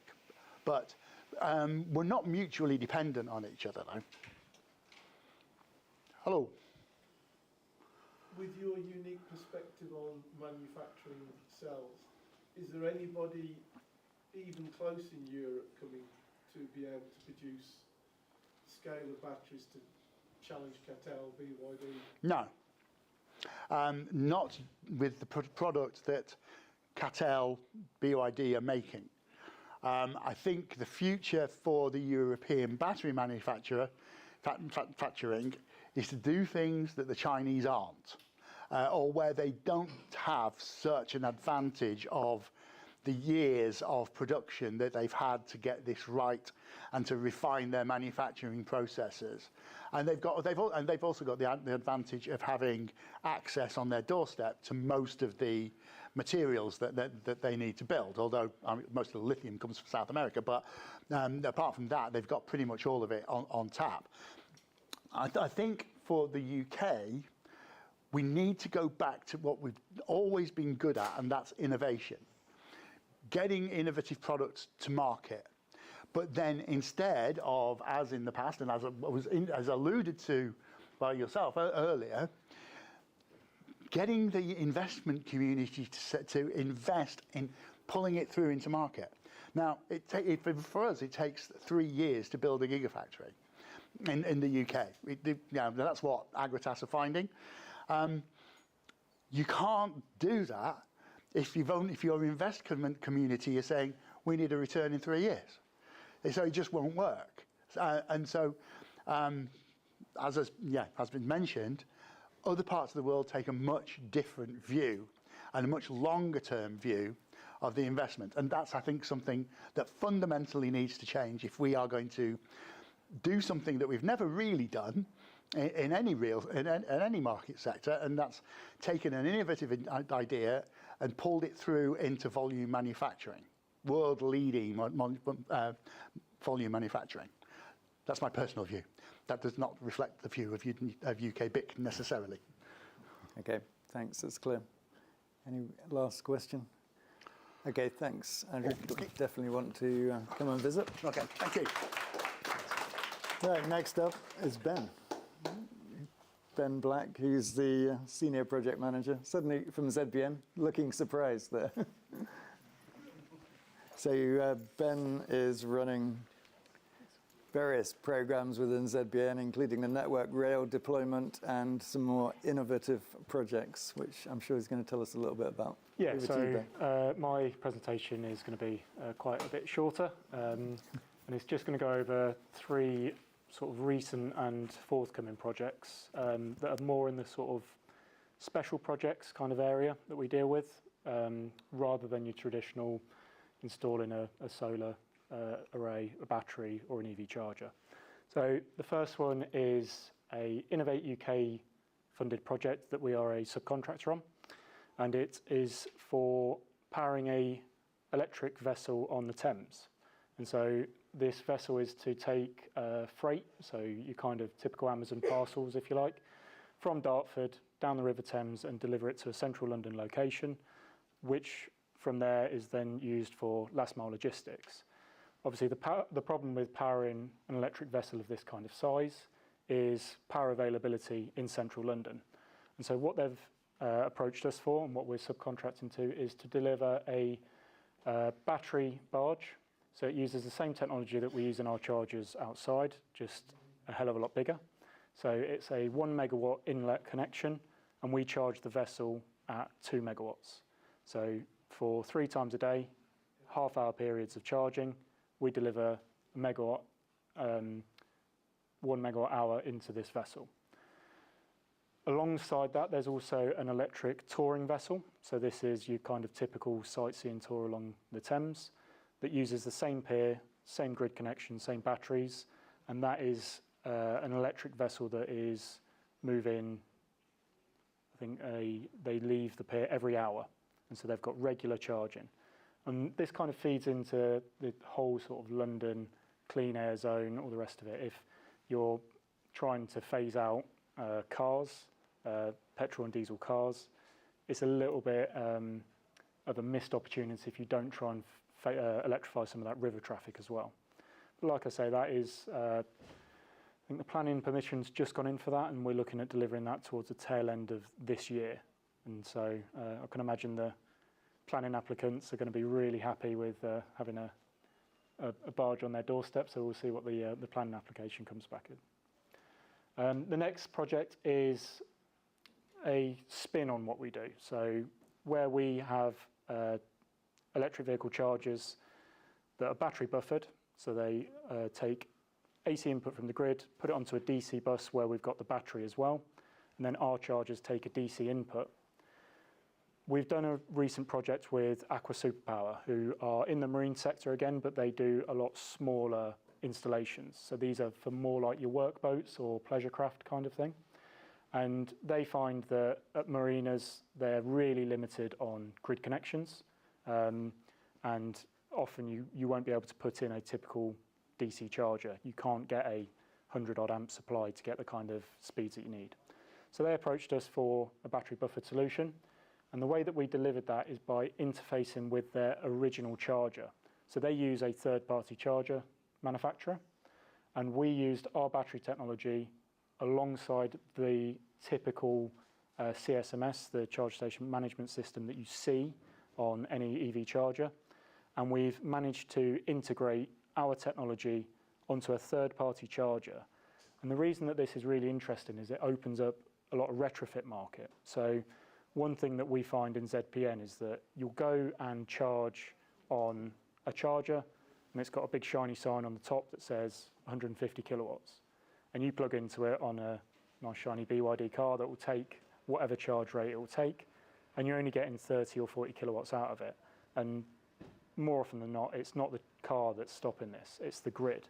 And it's because they've got a 150 kilowatt capable charger, but the site that they're on just doesn't have that grid capacity at this moment in time. And so if we're able to integrate with third-party chargers with a battery system and software, it allows that retrofit market, so we can approach an Instavolt that's got chargers all over McDonald's sites that are operating at a reduced power, because that's just what they could get. We can approach them and say, for the cost of this battery and a small change in your software, you've now got 150 kilowatt chargers on these sites. They don't need to be limited to this sort of 30, 40 kilowatts and end up sort of disappointing customers and sort of stopping this EV. It's one of the biggest complaints you get about EVs. Oh, I'm going to be there for 40 minutes, 50 minutes, all the rest of it. And I'm sure you see that in your sort of sales bit. Yeah. The third project is a twist on our mobile charger.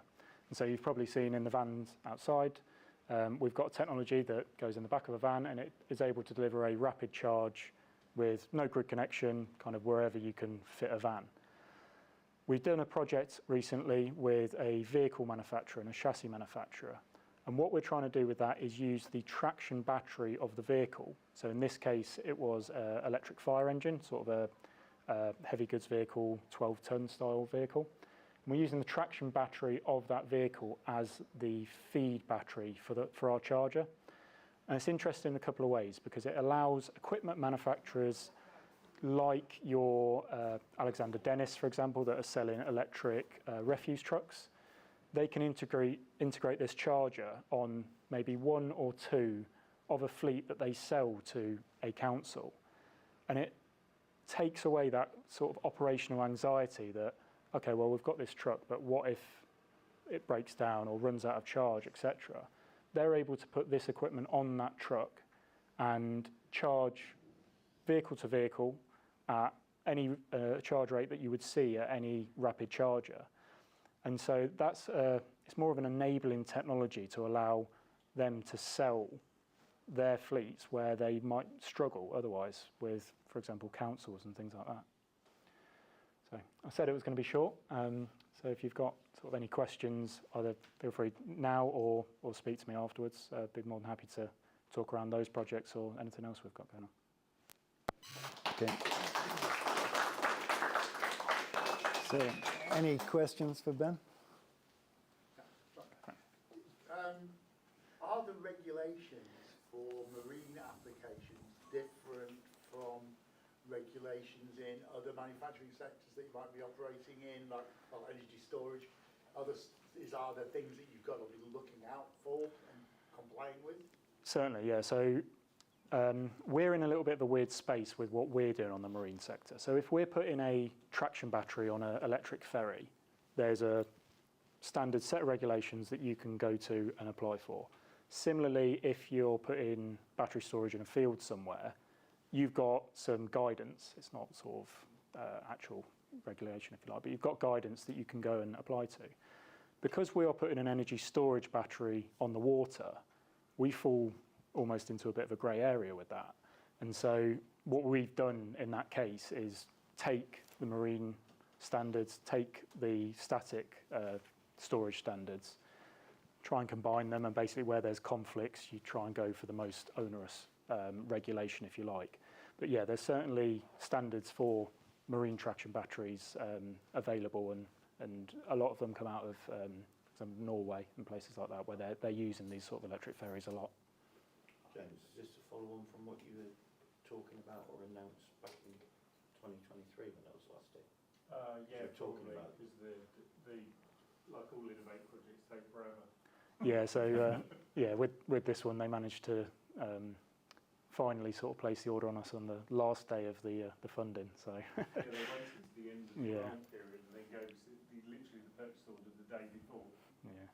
So it's been a long time coming. It's been a while coming, but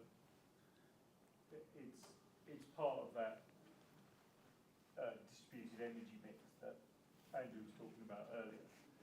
Actually, it doesn't really matter, in my view, where the energy is or where the demand is. It's actually about how you spread it out. And actually, part of the grid's problem, as I see it, this is entirely my own opinion rather than probably the opinion of ZPN, but it's also my. But in terms of the market, there's an intrinsic conflict of interest between the grid, the energy suppliers, and distributed energy. And that is, as soon as distributed energy becomes the norm, they lose their customer base. So my view of a lot of the drag in the market is caused by that conflict. The prime example, if you had your street and someone came along and put a battery at the end of your street, which meant everyone could basically have a rapid EV charger on their driveway, 100 houses, all the rest of it, and you integrated all the solar, essentially the energy supplier would immediately lose all of their customers, because whoever had the meter essentially controls it. So they not only lose their control, they also lose their. But that's actually, in reality, what probably needs to happen. But no one's willing to put the hand up, and you've just had National Grid that's being sold, and of course the government have created a new overall thing, which National Grid used to be in many respects. So you've got this sort of weird sort of conflict. Yeah, conflicts within that distributed energy, and we've seen it within that particular marine project. Between a hotel that's right next to it, who owns the ground, and then, you know, who owns the foreshore, and then you've got like the PLA, or, you know, whatever they are, the Port of London Authority, not the People's Liberation Army, but they might as well be. But everyone's got a finger in the pie, and of course, we didn't think of it, so it must be Ship Brigade, you know, operate within all of those sectors across the ones that we do. But the project's coming along, and it's massively innovative, because actually it's the exact same technology you would use for a fleet operator or actually the fact it's on water is irrelevant in many respects. It adds a complexity to it, but it's exactly the same as you would use at a hotel or a fleet or a whatever. I don't know, Ben, you've got any other comments on my Probably just to talk about the conflict as well, is that one thing that we're starting to see is people almost view ownership of grid connections as sort of like it's theirs, it's an asset, they don't want to give it up. And so where you sort of approach businesses, and especially in the sort of central London area, and you say, well, we're going to put this here and we're going to take a megawatt grid connection from this substation that's near yours. And they go, oh, you can't do that, we might use it. Well, you're not using it until you do. It's kind of up for grabs, and people are quite possessive of these kind of scales of connections as well. Okay, if there's no further questions for Ben, I'm sure I'll happily answer any questions afterwards. Richard Palmer from Allen Motor Group. Thank you, Ben. Richard here. Have we got Richard? Or not? Oh, here he is. Oh, sorry. Okay. Thank you. Change my name. Excuse me. Do you want to just click it on? Yeah, sorry. So, thank you. Let's just put that down. Right, thank you for having us today. I'm not going to give you death by PowerPoint because that's my specialist topic, and as the guys will tell you, half you'll be asleep. So today, I'll introduce us as a business. So Allen Motor Group, we are part of a company called Super Group, South African conglomerate. In the UK, we trade as Allen Motor Group, 31 dealerships. In this area, you'd probably know us as Allen Ford on the London road. Dealership's been there for 40 plus years. So today, I've listened to people talking about the inception of batteries and the different parts of power, etc., etc. For us, it's the other side of the plug. And for us, it's about talking about how the future, whether we like it or not, is electric vehicles. And it's how we can help people get into electric vehicles. I'm sure you've all had a walk round in there, and I'm sure you've looked at it and thought, they have bought the hilarious car on the road, yeah? Yeah, you've all seen the yellow car in there? Mm-hmm. Yeah? Yeah, it's nice, isn't it? You're supposed to say yes now. Thank you. Right, so our job is about myth busting. It's about listening to people's concerns about motoring and understanding what they are. Charging's been mentioned. People are, they lose lots of money, they're inconvenient, you can't use them for distance driving. Wrong in most cases. Distance driving. Now, as somebody that's been covering for the last umpteen years, in particular the last 2.5 years, 1,000 miles a week, let me tell you, you can run an electric car and do that type of journey. How do you do it? You plan. How do you plan? You start with a home charger, and that's been mentioned, the charging facilities, etc., etc. What do we do as a business? So I'm very fortunate that my home charger is attached to my fuel card. What makes that so great is I don't have to worry about putting expenses claims like we all do. You charge on the side of the motorway, expensive, isn't it? For those that do it, 70 odd pence a kilowatt. And you're getting, as you were saying, 30, 40, 50 kilowatts. And it says 120. Most cars can't take more than 130, incidentally, unless it's got an 800 volt architecture, but that's a different conversation. So, home charging, hugely important. Planning journeys, hugely important. Somebody of my age, for example, I can't really drive for more than about 3 hours without needing to stop and use facilities, which is what I do whether I've got a petrol car or a diesel car. I was asked the other day by somebody. They said, I was sat charging, and the guy said to me, why electric? And I gave the obvious answer, benefit in kind, because we all know that, don't we? Benefit in kind, cheap. But then I thought about it, and I said, and he said to me, well, what would you do in an emergency? What would you do in an emergency? Well, how do you mean? He said, you get a phone call, you've got to drive to Scotland. What would you do? And I said, well, okay, what car do you have? And the guy had got a diesel Kia Sportage. I said, I'm assuming you'd get up, same phone call, you'd drive to the petrol station, you'd fill your car up, by which point that would take maybe 45 minutes. Yeah? You then drive to Scotland. Brilliant. What do? I get up, I go downstairs, I take the plug out, I drive to Scotland. So chances are I'll get there quicker. When I got there, I plug it in, and I drive back eventually. Just using that as an example, that is a real-world example of how electric cars can work. Most people, though, will come in with range anxiety, and they'll talk about range anxiety, and they'll say, well, how many miles does it do? And you say, well, it'll do, and it's like fuel economy. Most things with fuel economy, you walk in, they'll go, it does 50 to the gallon, it's 60 to the gallon. We've all seen these WLTP numbers, and then you drive in, it does about half. Yeah, we've all been there. Electric cars no different. Electric cars, it won't do that. Correct, but then neither your petrol or your diesel. So most people that are wanting 300, 400, 500 miles, in reality probably do 150 mile a week. Most electric cars will do 250-ish as a guide, most. Even if they're saying they're doing 400, maybe 300, it's more than enough for the average driver. In terms of running costs, it's expensive. Is it? I can charge my car overnight by a well-known energy provider. I'm not going to name names. But they've got 8 legs. Less than a tenner. Who can do 300 miles in a petrol car for less than £10? Nobody. And the final bit, they lose loads of money. Unfortunately, so do petrol and diesel cars.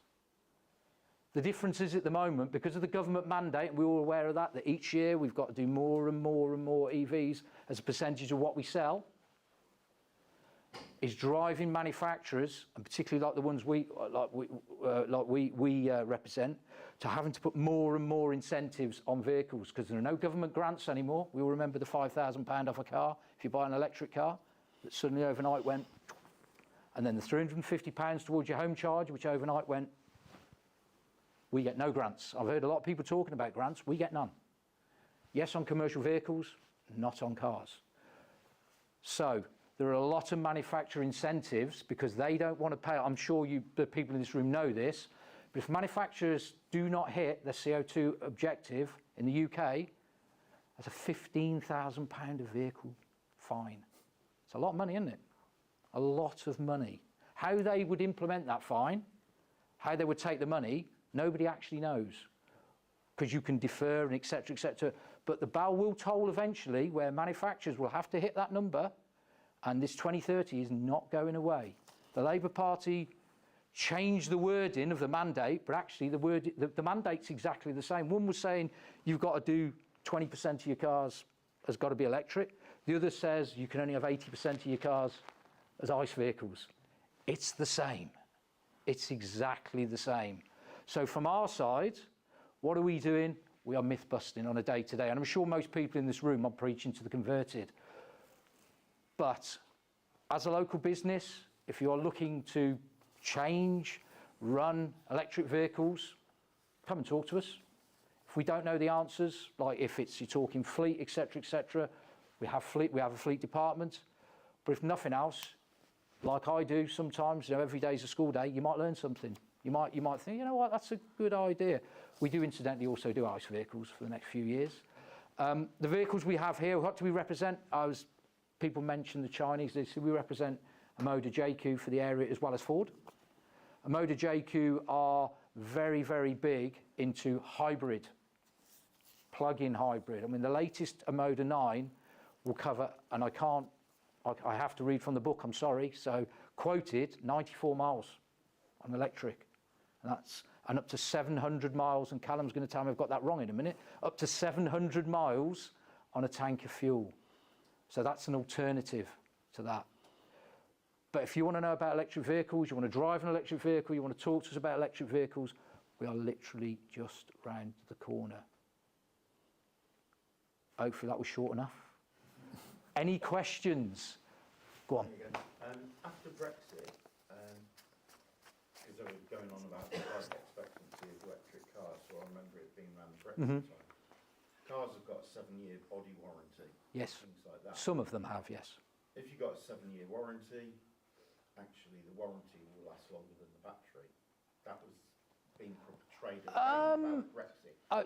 Look, I'm sorry. Is there any news now on the life of a battery deterioration, and is the price ever going to come down? That if you need a replacement battery, how much it will cost? So in terms of the life expectancy, and these guys are really going to roll their eyes in a minute because I used to represent another manufacturer within our group. So I can give you that. I'm not going to tell you who they are, but they're from Korea.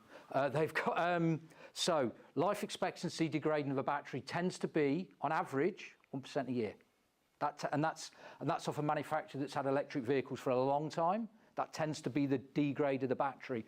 What we were finding, getting vehicles in with 3-year-old vehicles coming in that was still at sort of 99% of what they were originally. In terms of the warranty side on the vehicles, yes, some vehicles have 7-year warranties. A Motor have 7-year warranty. The batteries, so Ford included on this, have an 8-year warranty. So the battery warranty is actually longer than the car warranty. In terms of the replacement, that's still something that still needs to be overcome, because you've got companies now, the name escapes me, that a Chinese company, they'll actually literally, instead of charging, they replace batteries. And that's probably a stage. We looked at that franchise in the UK. I don't think we're ready for it, though. I really don't. But batteries, from what I can answer your question as best I can, it's about 1% a year. But majority of vehicles, because of the change of policy, EU policy, will now come with an 8-year warranty on the battery, which is considerably longer than, let's say, a combustion engine. I'm hoping I've answered the question. Hopefully. Can I ask a question? Okay, so you've talked about the opportunity, which everybody agrees. The threat is loss of service revenue. Correct. How do you see that? And also the other aspect, which was touched on earlier, which is about training and skills. Yes. Are you finding problems? Yeah, I mean, I noticed, training? and forgive me, that not the last one, the one before, you were talking about transferable skills. Yeah, thanks for that. You put technicians on there. Thank you. Really appreciate that, because they're really hard to keep around here, because there's a company called JLR that when they get desperate, rob all your technicians, because they're obviously very well-trained people. We're finding that the skill bit is difficult, really difficult. In my opinion, and it is only my opinion, it's not a company opinion, it's just me personally, I think what's going to happen is gradually you're going to see a workshop split in two. You're going to see, for want of a better expression, you're going to see laptops and chinos, and then you're going to see lube techs, because we're still going to have ICE vehicles for a number of years to come. Whilst the government decide on the range, and they still haven't decided on the range of what a hybrid could be to be classed as okay to, we keep saying, okay, so what's the range? Is it 50 miles, 70 miles, 100 miles on electric? Yeah, you've got to do a range. Yeah, but what is it? So they haven't actually established that yet. I still think there'll be those type of techs. The service is interesting. The service, we need to evolve, we will need to evolve, but it's where we put the skill levels. So we've already started putting techs through what's called EV level 4 training, and that is akin to it's almost like a degree. I mean, watching the guys doing it, so gradually more and more, because part of that they've got to be able to split the batteries, and that is very, very specialised. So now we have a master tech, and then we have an EV master tech. So that's how we're getting through the skill, but it's very expensive, and it's very time consuming, and it's trying to make the job attractive to younger people. That's the hard bit, because people still see a vehicle technician as dirty overalls, dirty fingers, etc. It's not that anymore. That's a very small part of it. So the skill set's an issue, because we're all chasing the same people. I mean, you put it on your slide. We're all chasing the same people, and it's how attractive we can make that. The downside to it is part of that attraction is you're paying your techs more and more money, and unfortunately, you're having to pass that on in form of a charge. So when people are saying 120, 130 pound an hour, really? Well, that's because of what we're having to pay these guys now. So hopefully that answers that. Okay, yeah, interesting, thanks. Anybody else? Quick questions? No? You stayed awake, so I've succeeded. Okay. Thank you. Thanks very much.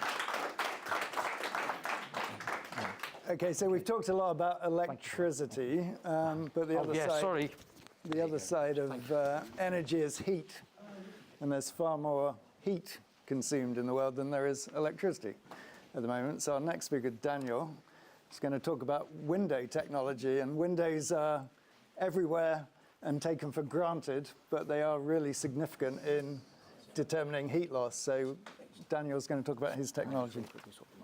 Yeah. Right, I'll let you do that. Thank you. All right, I'll keep the momentum, everyone.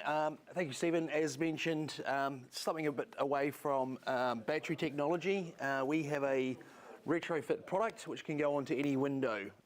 So a few nice buildings in central London there. We've actually installed on part of 3 of those buildings. And obviously our built environment, glass is everywhere. Essentially what we've got is a coating. Everyone is familiar with window films, but this is a coating product. So it's seamless, fire safe, and is far more durable. So you can see here, it's a simple coating onto existing glass. This is a piece of shop frontage laminate glass. It's a bit hard to see from here, but I've got a demonstration out here with some heat lamps, which you can demonstrate as well. It's non-combustible, so it's completely fire safe, as opposed to gluing plastic window films, which has a fire risk. You get a U value improvement for any window type.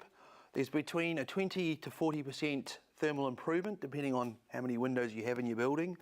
We've got a sample device out here with a coated and non-coated piece of glass with twin heat lamps. When you turn it on, the difference between the coating and non-coated is 10 degrees on a single pane piece of glass, through the glass. On a double pane, it's around 5 to 7 degrees.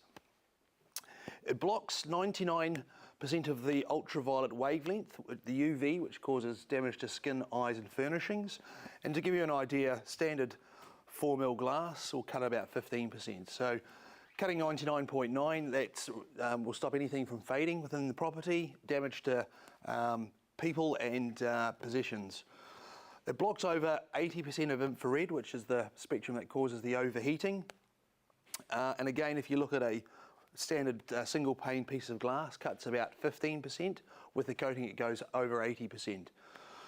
Because it reflects in the winter months, the heat within a property, it warms the surface, which therefore reduces condensation, so you get less mould within your property. Minimal impact on visible light, and is less than 1% embodied carbon compared to any other replacement window unit. These are just a few snapshots of projects we've installed onto HS1 stations and HS2. I think we've lost something a little bit here. We've got some of the logos there. We've installed actually onto HS2, there's a bit more onto their site offices, and we're doing a further rollout. We're involved with 3 NHS trusts at the moment, also a large program with Peabody's, which is the largest social housing building stock owner in the country. We've installed onto about 20 sites with Peabody's. It's a big Mayor of London Innovation Challenge that's being sponsored, so that's an interesting project. Oxford University, we've installed onto 2 large buildings. One's heritage listed, another one's in planning now, and the plan is 30 buildings for Oxford University, heritage listed buildings. Also student accommodation in and around Oxford, it's at Anne's College. This was an interesting project. We presented, it was a small pitch for Waits Group to City of London. This is Guildhall, it's quite a famous building in central London. We presented September last year, installed a sample in December, and then about 2 months ago, installation into the Guildhall, into their glass. This was an exterior application. Subsequently, we're now involved with about 6 large schemes with City of London. This is another project through an architect with City of London. This is a desktop analysis, so we don't actually need to go to site specifically or have drawings. We can look at a project and apply our coating parameters onto any building with essentially doing a window count, looking at seasonal data based on the location, and give a fairly accurate review on how much financial savings and heating and cooling for a building. So this is quite good as a light touch introduction to energy savings and the cost. We can also do a digital twin, which is a physical model built where we can get more accurate as well. Some other interesting projects. We've just been provided a purchase order for Leadenhall Market, all the shop frontages. It's a really nice location in central London.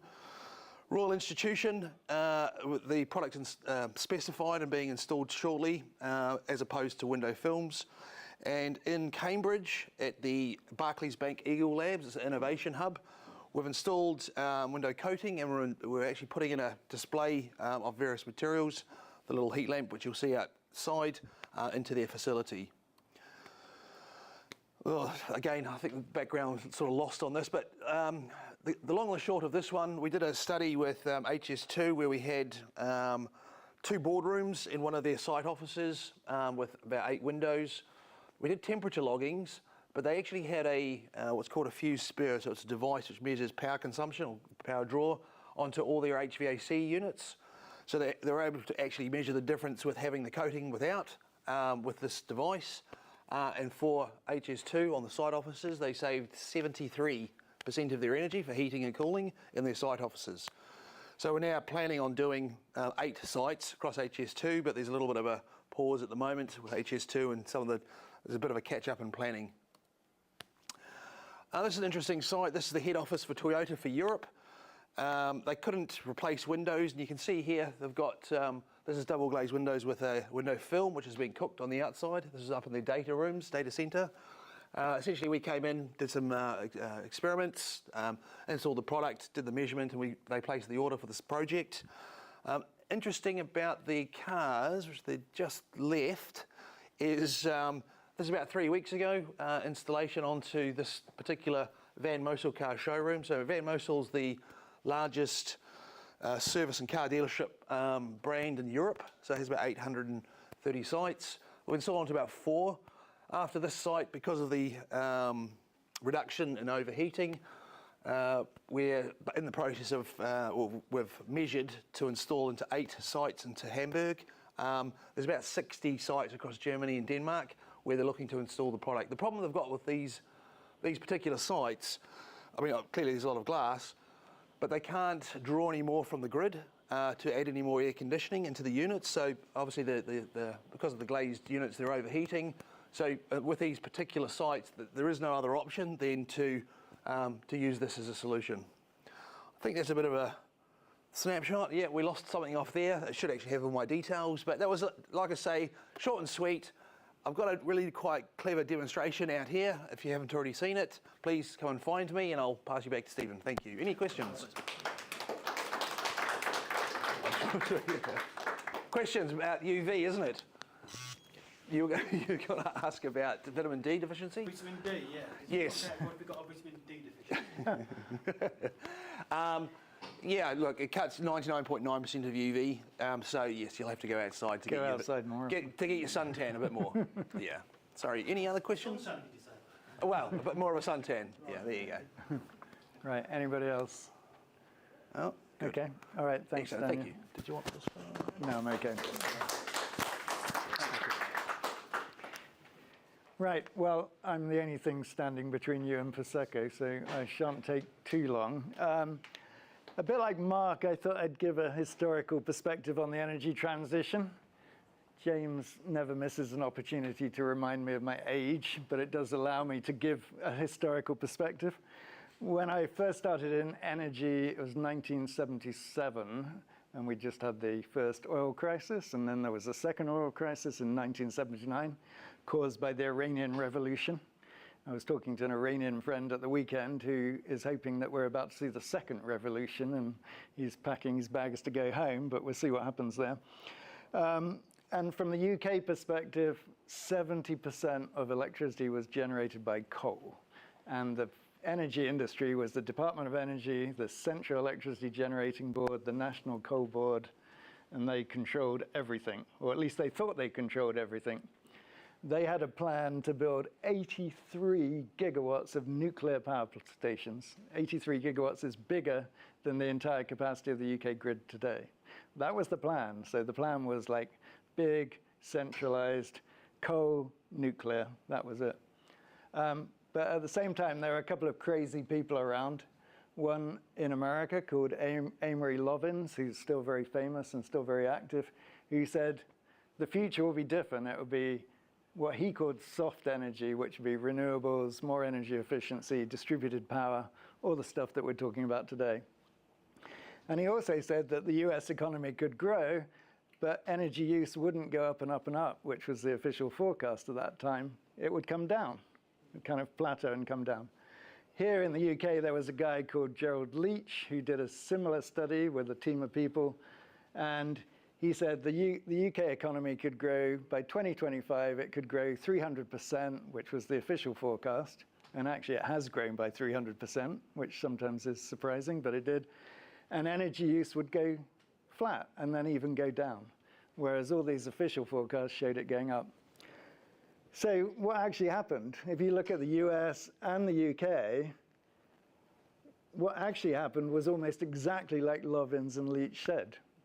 You know, and at the time, all of these big energy people said, this is complete rubbish, it will never happen. The most polite thing they said about it was optimistic. But they just spent a lot of money rubbishing Leach and Lovins in the US, Leach here. But it's actually what happened. So it may come as a surprise, but you're actually living in what was regarded as a completely impossible, futuristic fantasy that would never happen, a sort of low energy future that was considered to be like weird hippie stuff. But we're actually living in that future now. And we did that without really trying. That's the interesting thing. I think another thing that sort of illustrates the level of change, 1980 was big news. The biggest solar factory in the world was ARCO in the US, Atlantic Richfield, which was actually an oil company. And it had one factory that made 1 megawatt of solar in a year. That was the biggest in the world at the time. And I did look this up. Actually, within about a 15-mile radius of here, we have about 50 megawatts of solar. Probably more, because that doesn't count all the domestic solar, that's just the big one. So, you know, 1 megawatt back then was massive. And I think the biggest factory today does something like 120 gigawatts. It's just absolutely massive. The scale is just off the scale, really.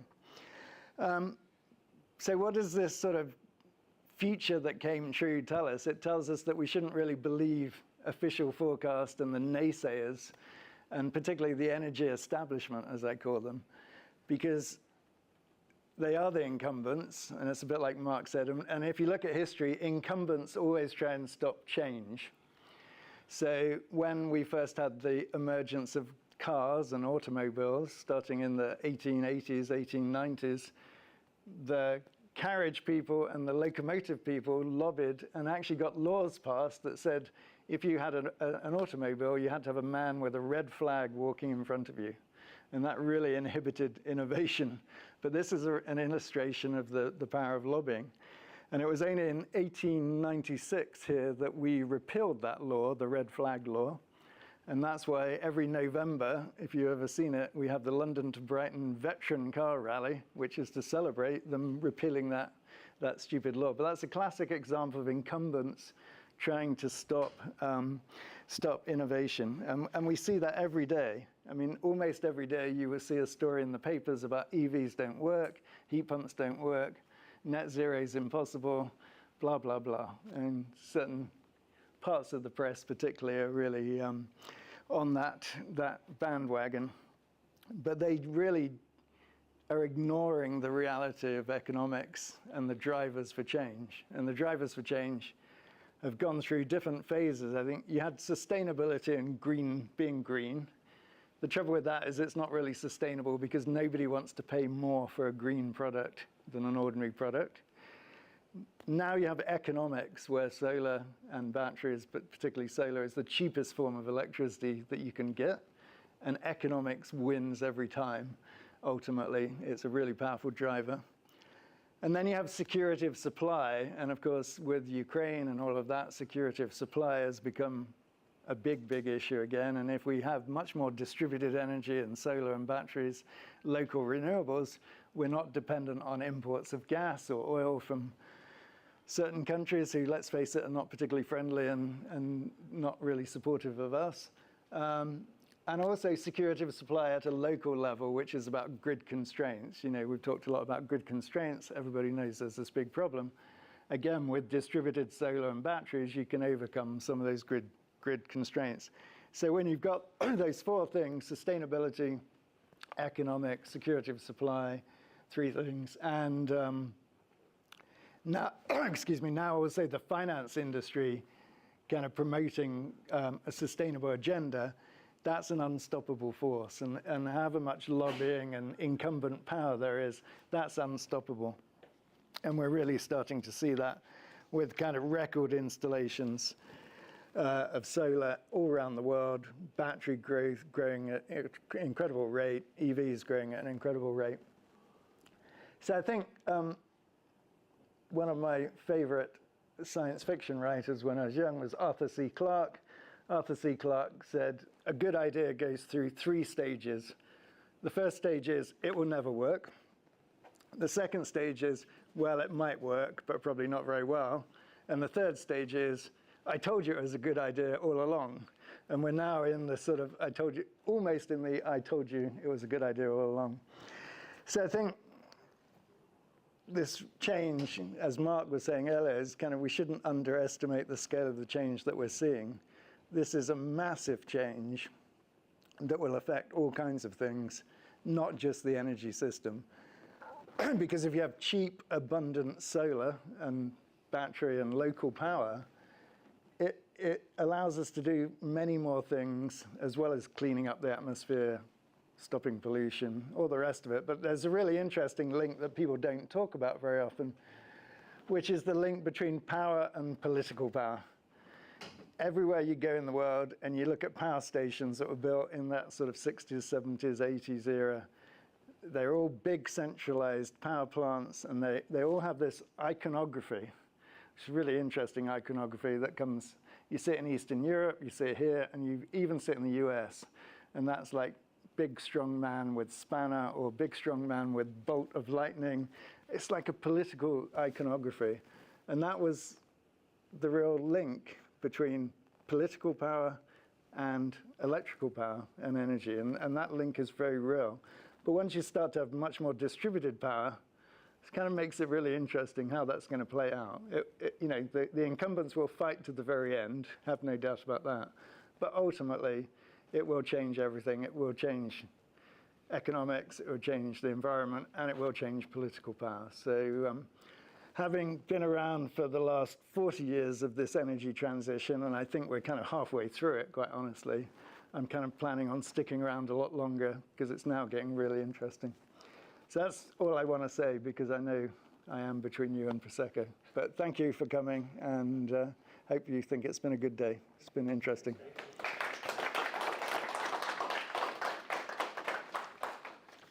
Right, where's the Prosecco then? And happy to answer questions. I did zip through that.